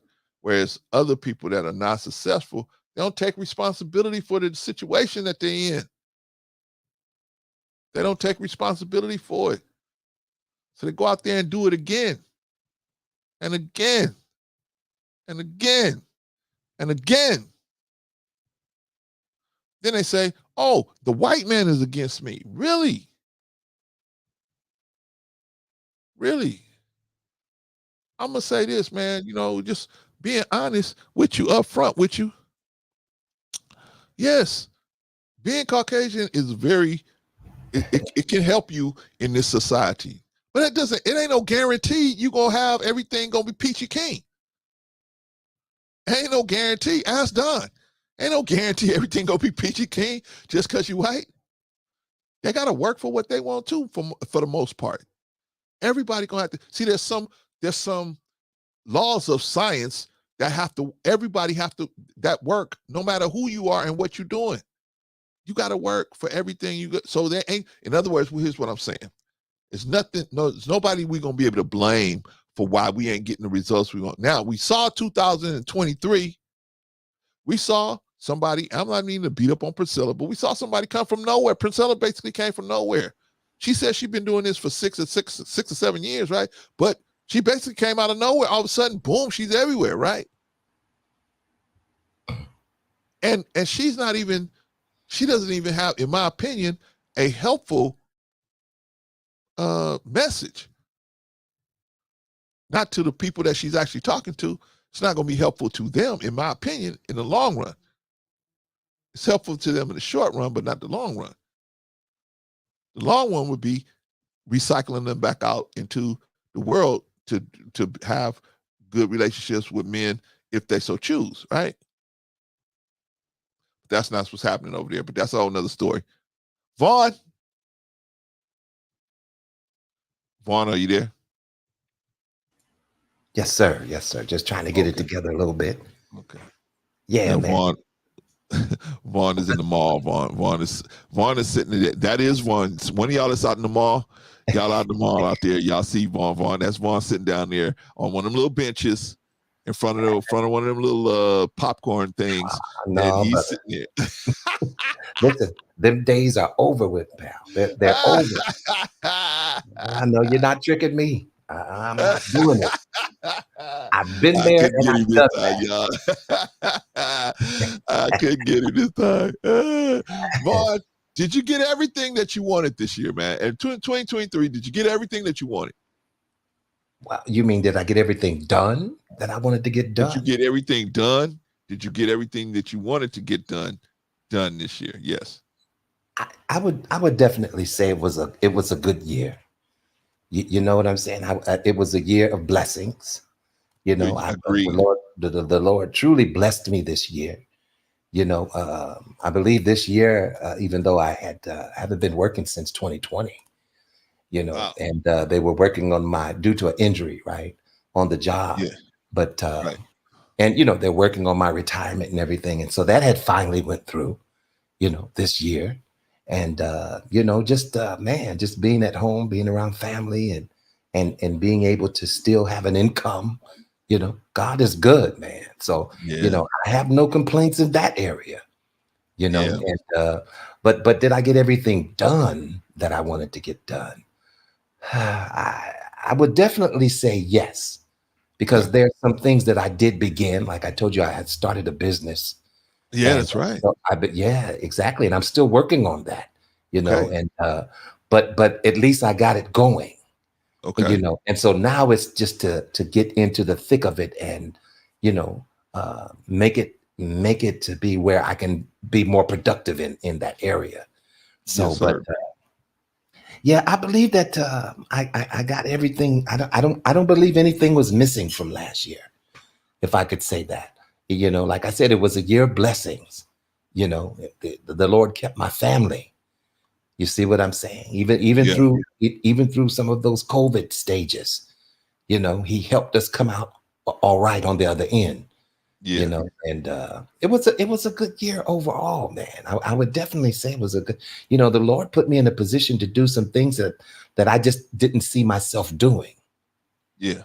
You know, so it was definitely good, but but I do still have plans, as we take it on into the new year, I have plans, or things that that I want to get done to further, my business. Well, we're gonna get into that on the next Saturday show. Right now, I just want to talk about this year that went past, right? Yeah, this year that went past was a good year, man. It was a year of challenges. Now, I'm not going to say that it wasn't. Yeah. But those challenges, helped me to become a stronger and better person. Oh, yeah. You see what I'm saying? And yeah, man. I just kept my eyes on the prize. And I just keep keeping my eye on the prize. Yeah, man. Yeah. And every How about year, you though, Brother Clarence? How about you? Yeah, I was saying that earlier that I didn't get everything I wanted to get done this year because I had some health challenges.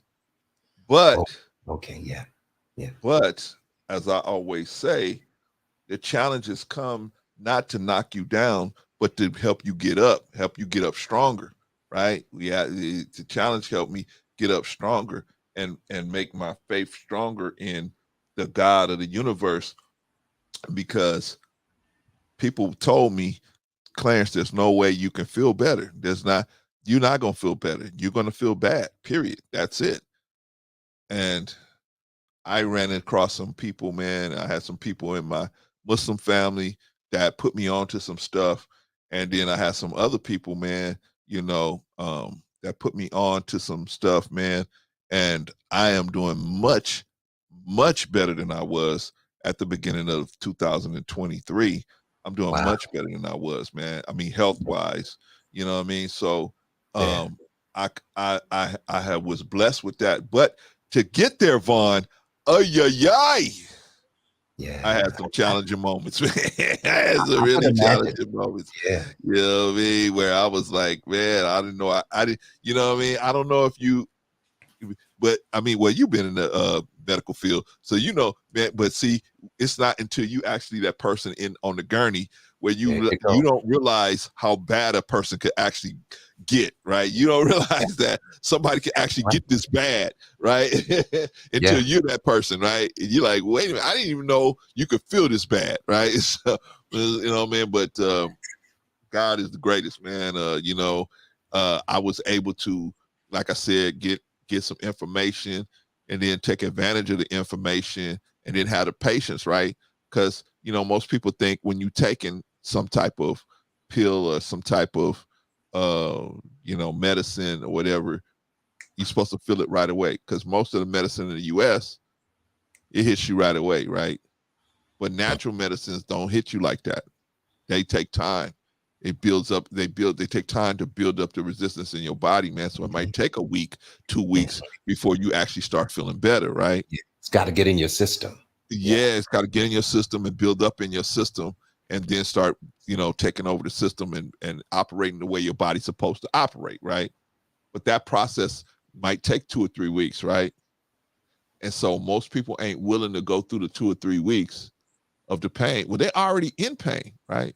But they're not willing to go through the 2 or 3 more weeks of not seeing no results. And they just say, they just get frustrated because they don't see it right away. Because I take pills in America, boom, I'm going to feel it right away, right? Because they designed to react with your body, right? React right away. Well, listen, they must be working, brother, because, didn't you say that you were able to go bike riding? Yeah, I went this morning. I went bike riding. I've been riding my bike. That's a blessing. I mean, I remember, Vaughn, I couldn't even walk, man. I remember literally, I couldn't even stand up, man. And I was like, man, I was like, I know the feeling. I don't know if y'all know the feeling. Man, I was struggling. When you see me getting out them backpacks, I was struggling, man. I was really struggling. I was very ill, but I didn't want to disappoint the family. So I came out here and gave away the backpacks anyway, man. But I mean, I was struggling that day, man. Wow. I was struggling. I could barely stand up. I could barely, you know what I mean? And I was just like, man, what's going on with me, man? But I didn't think about it like most of us. We don't think about our health and nutrition. We think because we full and we eating a full meal, we're full of nutrition. But a lot of times that's not always the case. That's right. So now I have a nutrition regimen, and then I may eat something. I may eat other things too to get something out of that. But I'm getting most of my nutrition from my morning regimen of what I take in the morning, right? Some not pills, but capsules that have the greens that I need, and then other things that I'm taking too. And man, it's a whole different world. Different supplements, right? Different supplements. Man. Yes. On top of now, every one of them supplements that I take, the doctor told me don't take that stuff, right? This is when you gotta seek, you gotta know your own body, right? Doctor told me, hey, don't take that. Just take what I'm prescribing to you. I said, but I feel better when I take this. She said, well, that's just because, it's kind of like a placebo effect. I said, what? She said, yeah, don't take that stuff. Take them. And I was like, wait a minute, man. If this is helping me, even if it is a placebo effect, if I feel better, why would you tell me not to take it? I don't understand that, man. If you telling me to take your medicine, did it have some type of adverse reaction or anything like that? No side effects. No, man, no, nothing. And I was at that time still taking the medication. So it wasn't like, oh, I'm not taking the medication. I'm taking the medication, but I said, hey, I gotta do something different. You told me not to take this stuff, but I gotta take it anyway. I gotta get it. She said, don't do that. Don't do that. But she didn't say that the medication that you're taking doesn't mix well with whatever it is that you're taking. She did say that. As a matter of fact, she said that, hey, you need to just take this medication. I said, but when I take that medication, I'm crashing in the car. I'm having car crashes. When I was just taking that medication alone, I was having all these issues. When I stopped taking that and when I incorporated this, that stuff started going down. Well, there's nothing wrong with a second opinion, man. That's because doctors and pharmacies, they're doing what they call practicing. Yes, and I get that. I get that. They're going to tell you. And guess who they're practicing it on? Guess who they're practicing it on? Yeah, you, right? Right. But see, I get that, Vaughn. I was smart enough to see, okay, this person has went to school for this. So they're only going to tell you what they know, and all they know is this. They don't know anything about this other stuff, so they're going to only tell you this. Now, do I recommend you coming off your medication? No, not unless you check with somebody that's qualified. Brother Clarence ain't qualified for you. I'm qualified for me. You see what I'm saying? I'm not nature boy. I'm not going to tell you, oh, don't take your diabetic medication. Don't take your kidney medication. I'm not going to never tell nobody that. What I'm going to say is, if you're feeling low and you're feeling really bad, maybe these other things incorporated could help. Maybe you could go check that out. Because ultimately, who's the one that's responsible for your health? Your doctor? Who? Now, you know what they call that, Brother Clarence? What? They call that AMA. You know what AMA is? No. Against medical advice. Yeah, right. So when you go outside, when you go outside of what the prescription is, yes, and see what I'm saying, yeah, what the doctor has prescribed for you, then you're doing whatever it is you're doing against medical advice. I've been there, Vaughn, where they said, you're not going to take this. I said, no, I'm not taking that medication. I'm not taking that medication. They said, okay, no problem. Some pain medications that I just will not take because I don't like the way that it makes me feel. Right. You know what I'm saying? And but so I've been in the hospital. Hold on, Vaughn. I'm gonna let you finish, but let me tell you, I've been in the hospital and they tried to do the same thing like you say. Oh, we're gonna give you this, sir. Take this. I'm like, no, I'm not taking that. I had problems whenever I took that kind of medication. I already know. I already had problems when I took that medication. They said, you're not gonna take the medication? No, I'm not gonna take the medication. They said, we'll be right back. They come back. They got a sheet of paper. They'll make you sign it. That's right. AMA. Yeah, sign right here. You're not going. We told you to take this medication. You wouldn't take it. Sign right here. And you know, it's for malpractice purposes. You see what I understand that. Yeah, you know. Yeah, because you know, sometimes people turn around and then they say, "Hey, you know, this is happening to me and it's your fault." Well, we told you not to do this and not to do that. Right. You even signed the paper, so you know, don't come back to us now. But that's what I'm saying. See, that's why I'm saying what I'm saying. You are the best doctor for yourself. You should be, rather, I would say that. You not you personally, but we as people, we should be the best doctor for ourselves. We have to learn our own body, right? We have to learn our body, what's good for our body and what works for our body, and then try to find the best solution. If they're going to give you medication and you know you're going to have an adverse effect to it, because the only reason why I stopped taking their medication is because I kept crashing in the cars. I said, you know, one day I ain't going to wake up. Yeah, Third time I said, that's it. I'm not going to wake up. I said, I'm not doing this. Wait a minute, Brother Clarence. Now, did the bottle on the bottle, did it say, do not drive machinery while taking this medication? No, nothing like that. Nothing like that. It just told me to eat something when I took it, right? So I would eat something before and I'll take the medication. But what I didn't know was that this medication would make me sleepy. I'm driving a car. Well, it should indicate that, though. It didn't indicate that at all. Could cause drowsiness. No. Oh, wow. Okay. No, that's why I had 3 separate medications like that. I was like, it didn't say none of that on none of them, right? So I was like, well, what's going on? Right. And so they had convinced me it's not the medication, it's the condition, right? It's your kidney condition. That's the issue, right? And I said, wait a minute, no. Because this situation been like this, and I wasn't doing this before I started taking all this medication, all this heavy medication.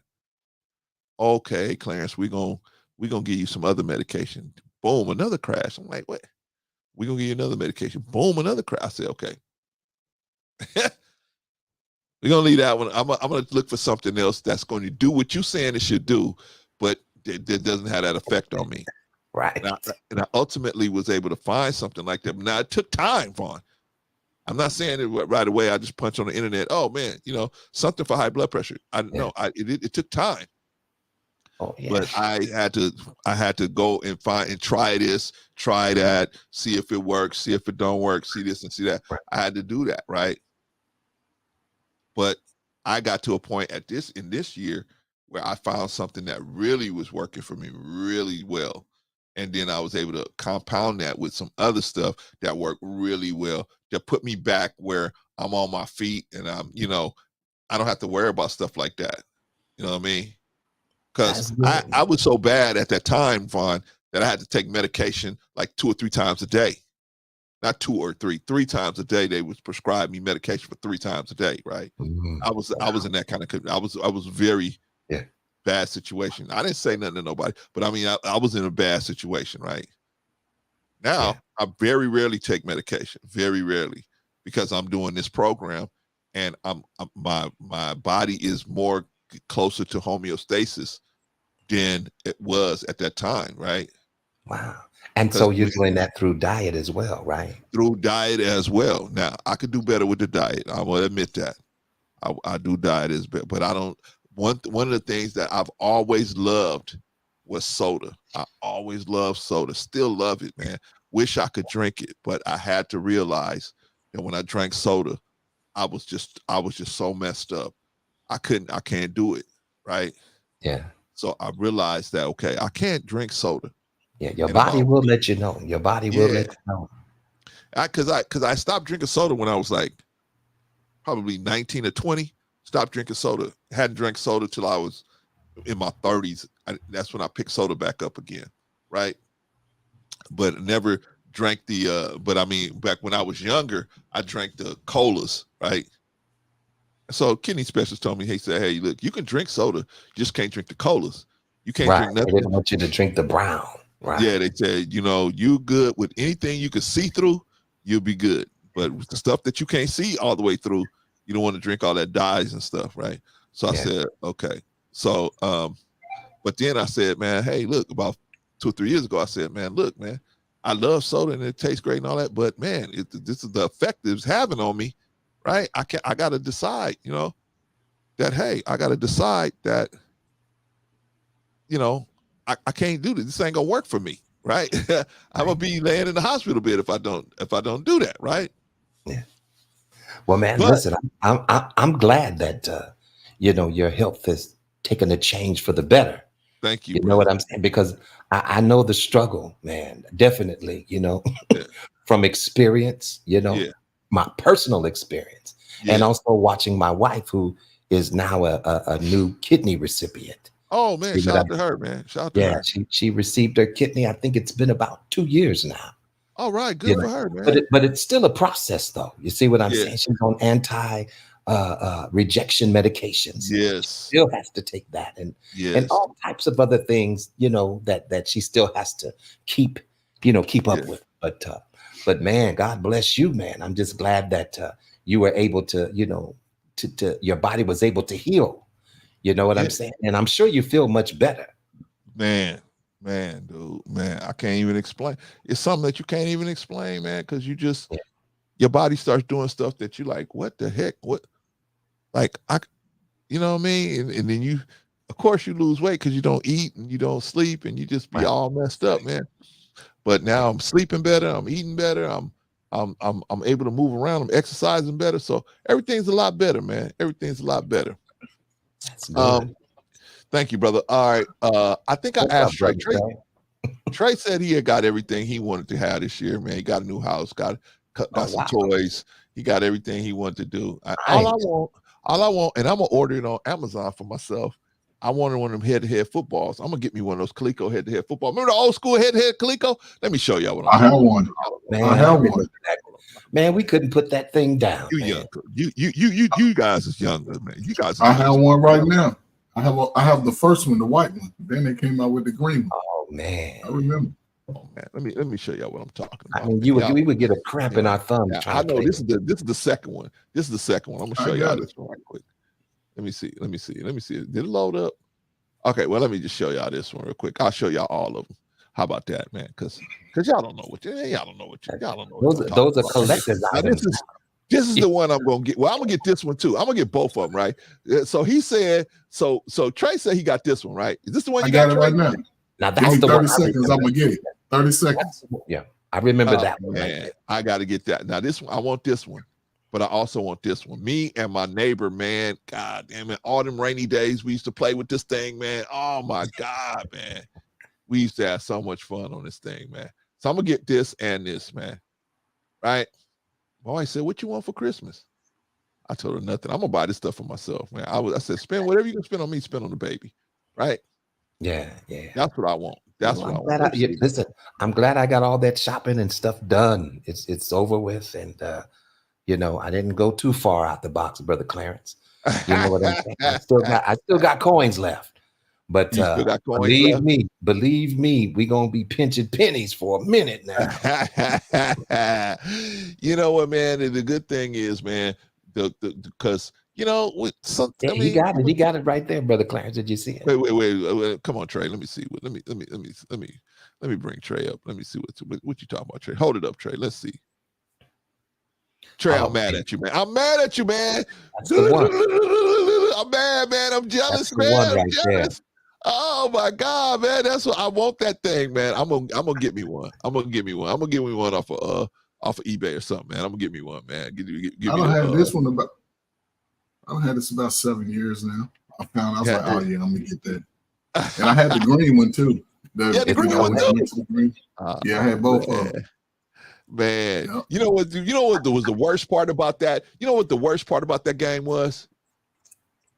When the batteries went out, bro. You like, damn, man, come on. You tearing up the house, right? Yeah. I remember one time, man, I said, man, dang, man, I have to find me some batteries, right? I start getting all the TV remotes, man, hit them up, man.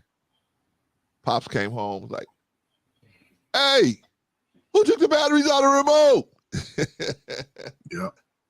I was like, me. He said, put them batteries back in that remote, boy. I said, and you know what? Listen, Brother Clarence, my son did the same thing. I'm like, man, You know, you done took the batteries out of the remotes. Man, my son did the same thing to me, man. I was like, what? I said, man. He said, man, well, I needed some batteries for my PlayStation. I said, man. What you do is this easy way. Go to Harbor Freights. Go to Harbor Freights. They have batteries. Then, but like you get like 24 batteries for like $2, $3. AAA, AA, 9-volt, all that. That's all I do. I was looking at it right before I came down. I probably got about 60 batteries still in the pack. You know, they're cheap, so I just buy one or two. I buy a pack of. I keep the 9 volts, of course, for my fire detectors, but I think mine are hardwired here, so I got extra, and everything else is just AA, AAA. Oh man, yeah, I think we'll have to do that, man. I'm definitely getting with the one you got, Trey. Yeah, I'm hating. I'm definitely hating. I'm hating, man. I'm gonna get. That's because y'all old, man. You gotta tell your age. You're old, man. Hours and hours I would spend with that game, man. I'm old. And it wasn't nothing like getting that touchdown, too. Delete. All right, y'all. Let's play a game. Can we play a game, gentlemen? Let's play a game. Did you ever have this toy? Let me set that up, man. Did you ever have this toy? Come on, we're gonna go through a couple of toys. Did you ever have this toy? And then we're gonna get out of here, man. I had all the good toys growing up, so I'm anxious to see your list. All right, let's see this. Let's see. Let me do this, y'all. Let me do this.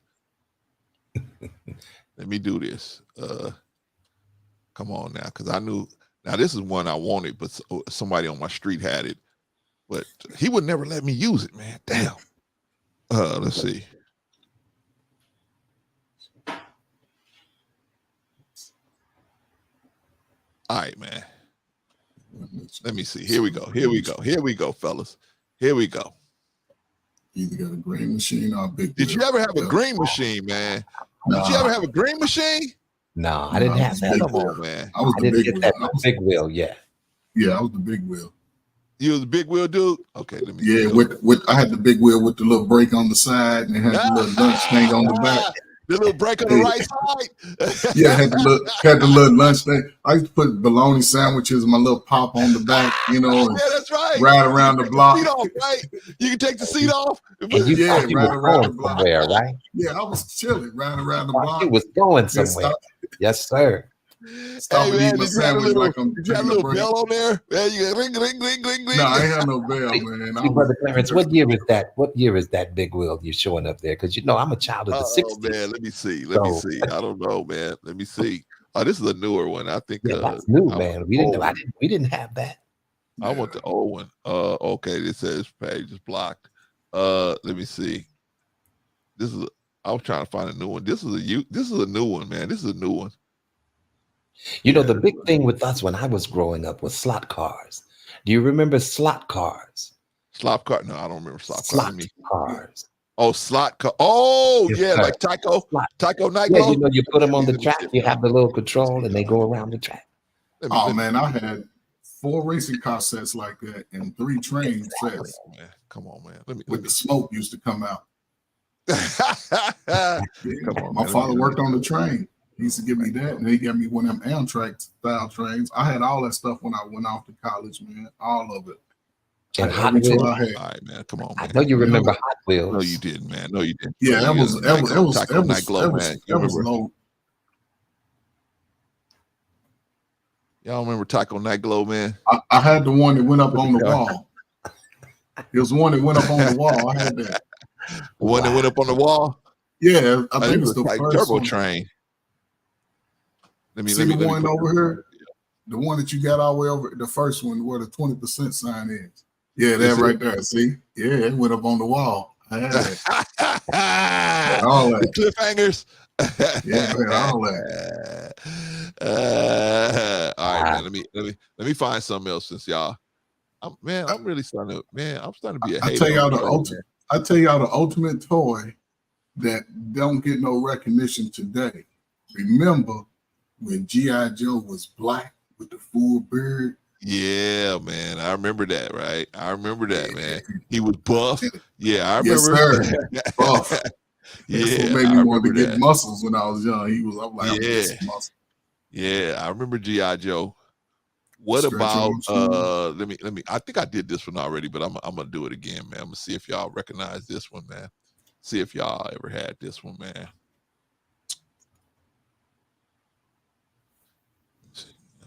Let me see if y'all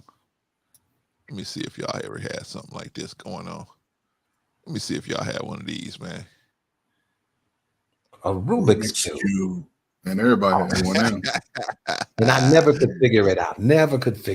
Just man, I did it maybe once or twice. I never was able to do it. Rubik's Cube. If I got two sides, I was happy. Yeah. I was good. I was like, shit, I got two sides. I ain't doing that. I think I did it maybe once or twice. Once or twice, got the whole thing, man. That was it, man. That was it. All right, man. I think I got one more, man. Y'all, let me see if y'all remember this, man. I'm gonna tell you how old I am. Well, I ain't gonna tell you how old I am, but I'll tell you what I bought today at the PX. I went to the PX today on base. Guess what I bought today? What'd you buy?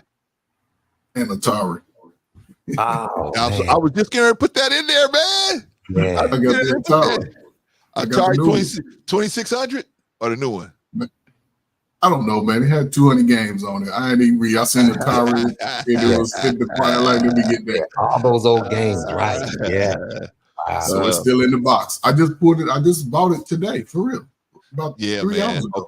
Okay. We talking about Atari. Let's go games then. Let's go games. Let's go games. What we talking about? Atari. Let's go. This was my favorite game right here, man. This was my favorite Atari game. Let's see. Here we go. We're gonna bring it up. That was my favorite game, man. Y'all ever play Asteroids, man? Asteroids, man. That was my favorite game. I remember. I'm gonna tell y'all how old I am. I remember when they had arcades. You go to the mall, they had an arcade at the mall, right? You could go in there and play all kind of games, right? My mother would drop me and my brother off, man, and just say, "Hey, be here when I get back." we were like, "When you coming back?" "Just be here when I get back," right? We're like, "When you coming back?" My mother would go to, and she loved to shop, man. She loved to shop. She would go to the mall, take us to the mall, and drop me and my brother off at the arcade, man. We stayed at the arcade, man, for like 2-3 hours, man. Mm-hmm. We'd be hungry as heck, but I tell my brother, I said, "No, we ain't leaving. We ain't going nowhere, because if she come, we ain't here. That's going to be worse than being hungry." Yes, sir. She gonna get that hunger out of you real quick. You won't be hungry no more. You're going to be sleepy. But the thing I loved about the arcade game, the arcade, like rec rooms, arcade center, or whatever, because you would go and it'd be pretty much everyone in your peer group. So you would learn the hierarchy of socialization. You would socialize, you know what I'm saying, with school. Exactly. You know what I'm saying? So you learn that whole dynamic without any adult supervision. That was the crazy part. It wasn't nobody fighting. You know, you might elbow somebody over a little game that you got next, but you eventually, all right, man, you go ahead. You found something else to do. You didn't. It wasn't the end all be all. You wasn't gonna blow up the spot. You know what I'm saying? You got to come back the next day. Then you make sure you the first one on the game. So it was. It just created a whole different outlook for a lot of young people living in the urban community, man. Those were the greatest times, man. Just when everybody from 5 years old to 15. Exactly. Listen, it's totally different now, right? Yeah. You know, they don't even see each other. They're just online and, man, for hours going at it. You know, my son is guilty. You know, sometimes I got to pull his coattail, man. Come on out of there, man. It's you know, there's other things that could be done. They would just throw us out of the house, Vaughn, right? Yeah, man. Get out. Go out. Good. You gotta go get some fresh air. After your chores was done. especially on Saturday. Yeah, man. If you don't get up out of his house, nobody wanted to be in the house. Right. Everybody. That was a punishment. That was a punishment right there. That was a punishment. Looking out the window. Hey, anybody ever remember looking out the window and you watching all your friends play? Yeah, they playing baseball, football, or some game or something, right? You like, man. And that running in and out. Listen, what did your mother tell you about running in and out? Next time you come in, you're gonna stay in that. You're gonna stay inside. Man, we made sure we stayed outside all night. Right. Now you might come to the you might come to the porch, but that's as far as you went. And when you came to the house, you knew like shit, I can't go in. So you would go around to the side, you would turn on that water spigot. Turn on the water hose. Look, we didn't know if we was drinking lead water. We didn't know if we would drink that shit straight from the hole. And sometimes you just get your shirt wet, your head wet, you know, and you be like, yeah, I'm good. I ain't going in. And look, you was strong as hell. You was out there. You ain't complain about the sun. You ain't even wear deodorant. You ain't even smell like these little rotten people smell today. You know what I'm saying? Like, and you know what? When I look back on it, man, we were so unsupervised. You know, when I was growing up, we didn't have older people watching what we were doing, man. No. We would literally go up in the mountains with our dogs without any adults. Wow. We could have gotten lost on some trails. You see what I'm saying? We would, you know, we would do. We had a wash. It was a different time, man. It was a different. And we would go down there and get tadpole. We take buckets down there and get tadpole. We were so stupid, man. We go all the way down. Crawdads, which are really crawfish. We be down in the little creek digging up crawdads and walking. I tell you, the greatest thing I used to do as a kid, the Junie bugs, the green bugs. Yeah, we used to catch them and take knitting string and tie them on their legs and walk them, flying them around like we was walking the dog or something. I was probably about 6 or 7 years old. We used to do that we used to catch grasshoppers like that. Yeah, that shit was wild. Hey man, I remember one time, man, one of the guys on our street, man, he had his brother would go to Mexico all the time, right? So he brought back all these fireworks for him, right? So this was like when M80s first came out. We talking about 82, 83, something like that, right? So dude had he said, like, what's that? He said, it's an M80. He said, what's an M80? He said, I don't know, but it's loud. That's right. So we used to catch the tadpoles, right? So we had some had turned into frogs, right? So we had one of the frogs. So he said, this is what I'm gonna do. I'm gonna see how high this thing is gonna blow this frog in the air, right?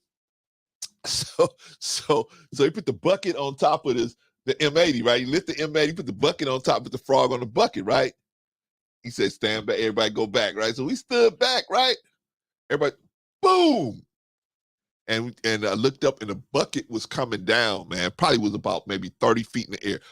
Bucket was on its way down. Boom, hits the ground, cracks, right? We looking for this frog, man. That frog was never seen again, man. We was like, what happened to that frog, man? Just the stupid stuff you do when you're a kid, man.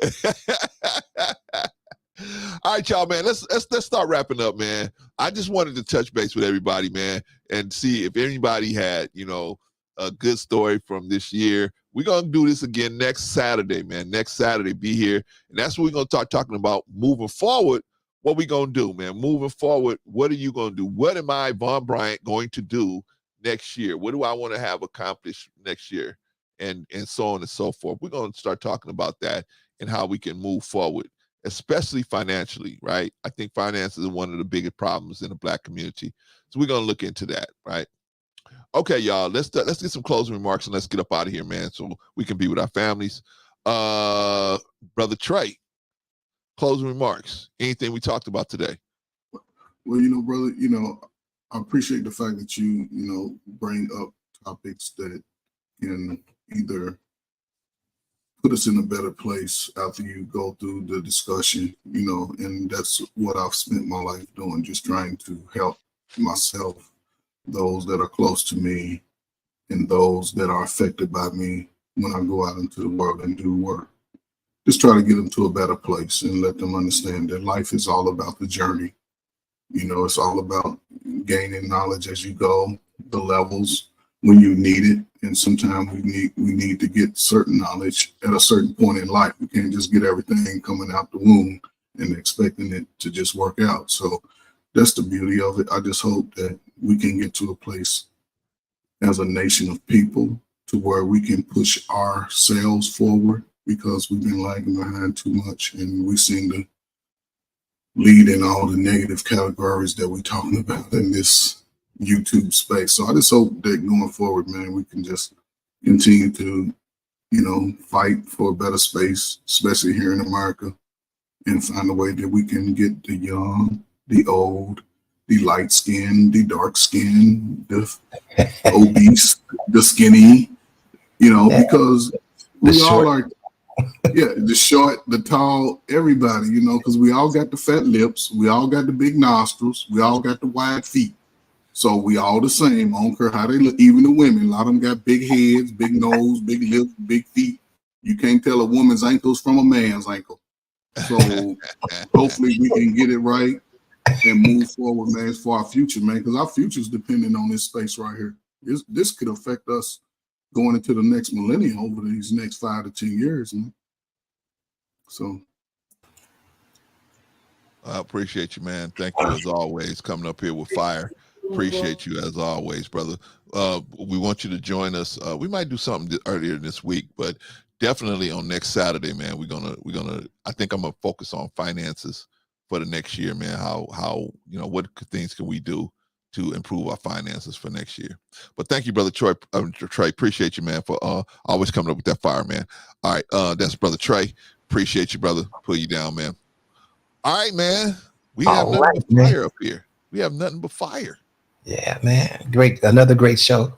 You know, I didn't know that I was going to end up being a part of the resistance, but yeah, hey, man, I'll take you that. part of the resistance, Vaughn. I mean, you know, man, listen, I tried to sell it to you, man. I tried to sell it to you, Vaughn, and what can I do?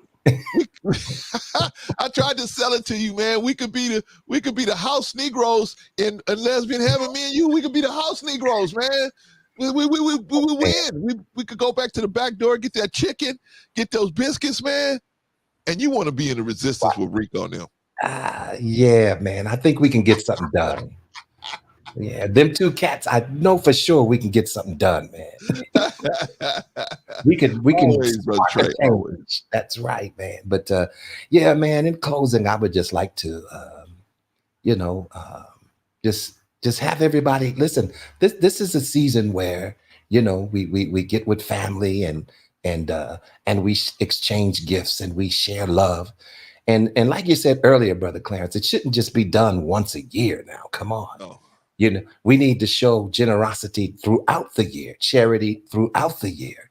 Yes. You know, this is some of the only times that people are apt to give is during this season, you know, but people are in need all year round. Yeah. You know what I'm saying? So yeah, man, love on your families this weekend. You know, if you haven't done it yet, tell one of your close relatives that you love them. You know, tomorrow's not promised to any of us. Yeah. You see what I'm saying? But yeah, man, great show today. What are we doing? We're going to be off for the next couple of weeks, right? I don't know, Vaughn. I might slip something in this week. Depends if I'm still off. I might slip something in. But definitely Saturday for sure.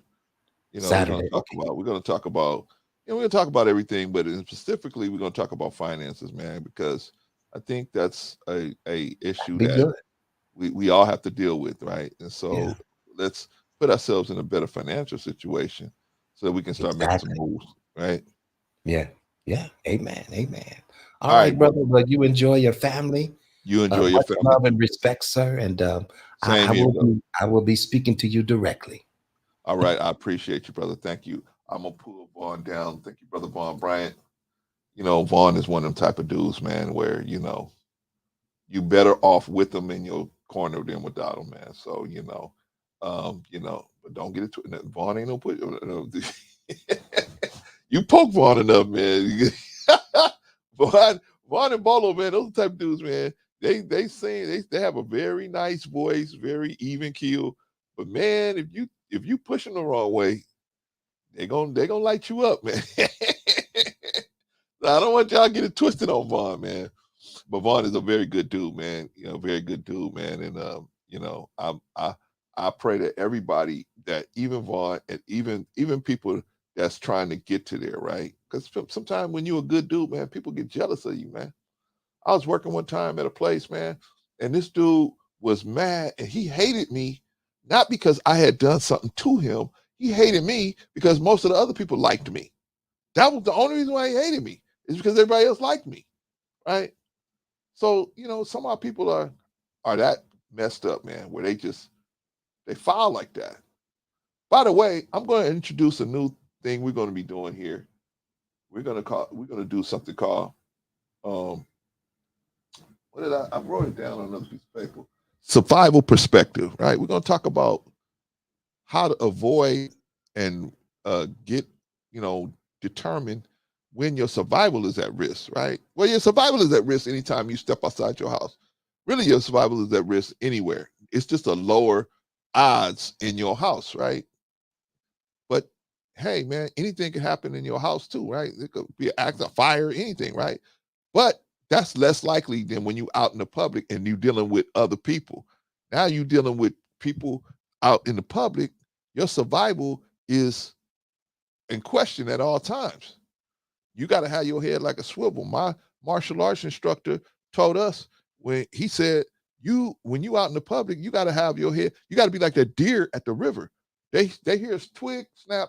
They turn their head. They find out what's going on.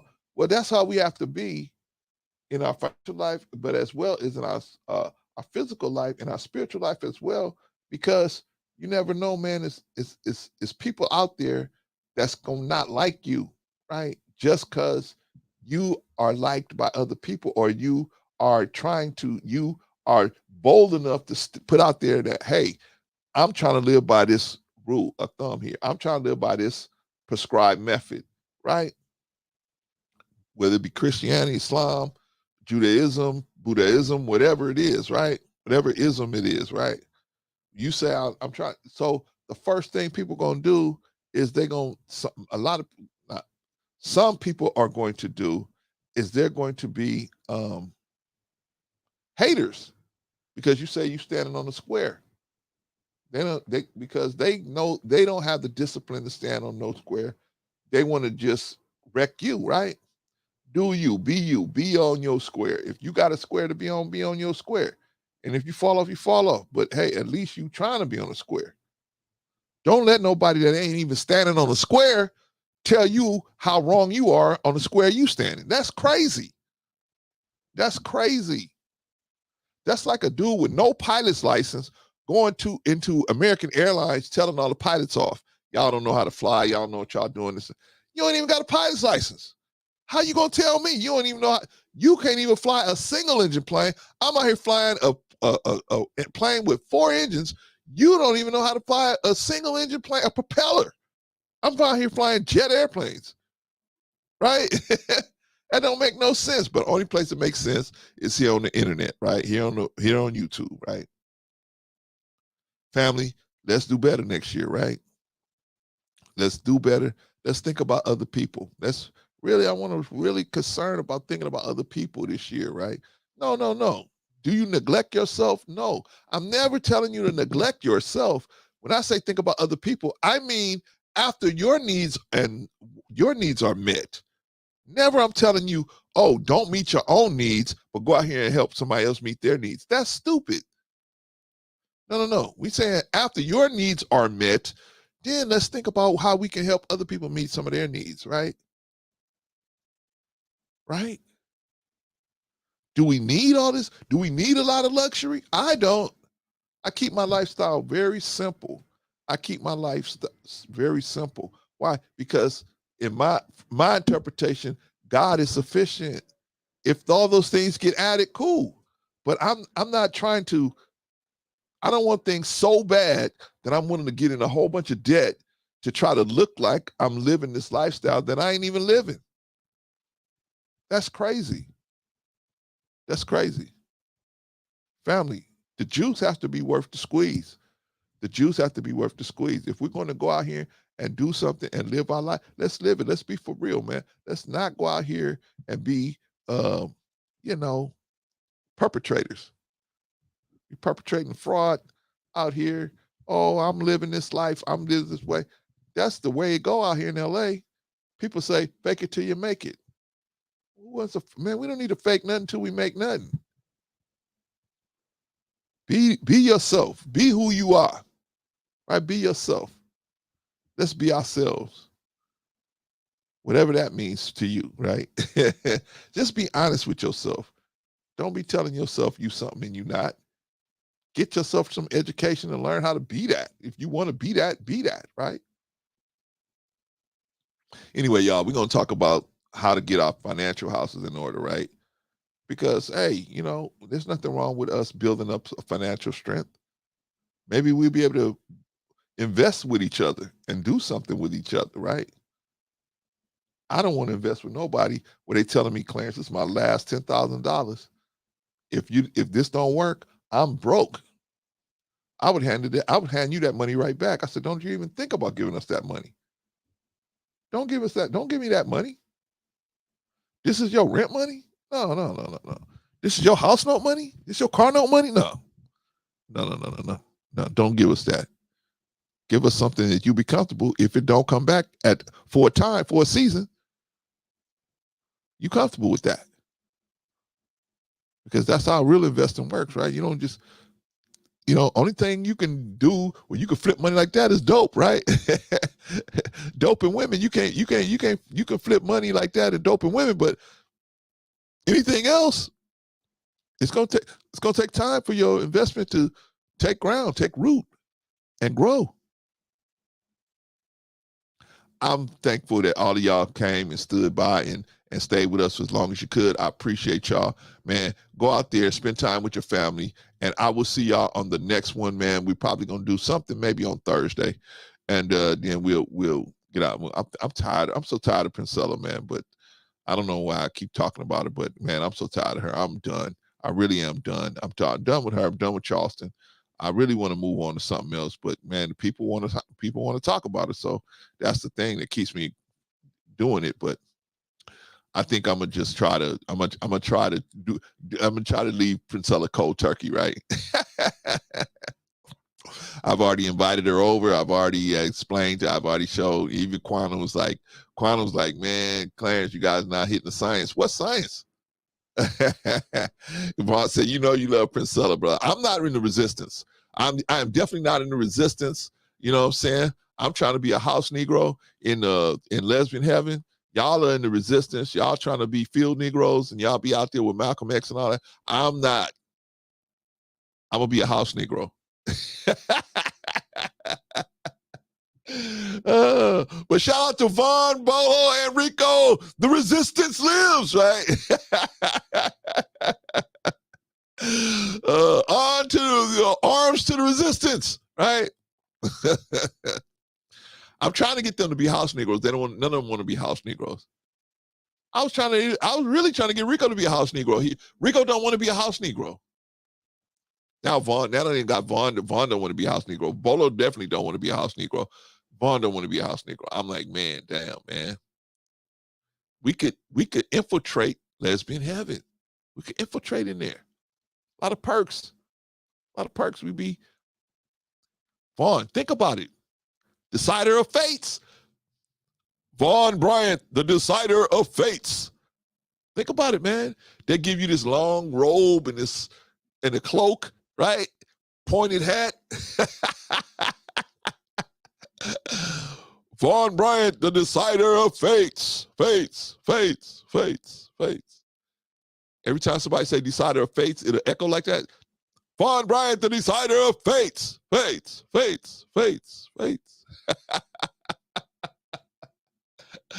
Oh, man. Y'all, how come I can't convince nobody to be a house Negro? We're trying to be house Negroes in lesbian heaven, man. I just can't not get nobody to do it. That's okay, Princella. I'm gonna be a house Negro. I'm gonna report in. I'm gonna report on them. I might have to do some snitching on Vaughn, snitching on Bolo, snitching on Rico. I might have to snitch. I might just snitch them all out.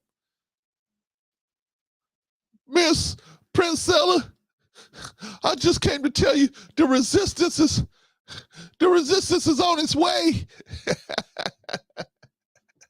Led by Von Rico and Bolo. They're in front of the tanks. They're coming to breach they're trying to breach lesbian heaven.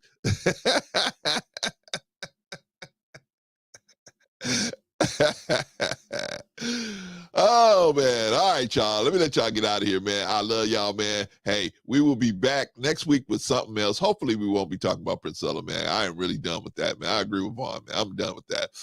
But anyway, hopefully she don't do nothing major, so I have to even bring her up. But hopefully we move on to something else, man. But we will definitely be back on Saturday to kick off the new year. All right, y'all. See y'all next time. Peace.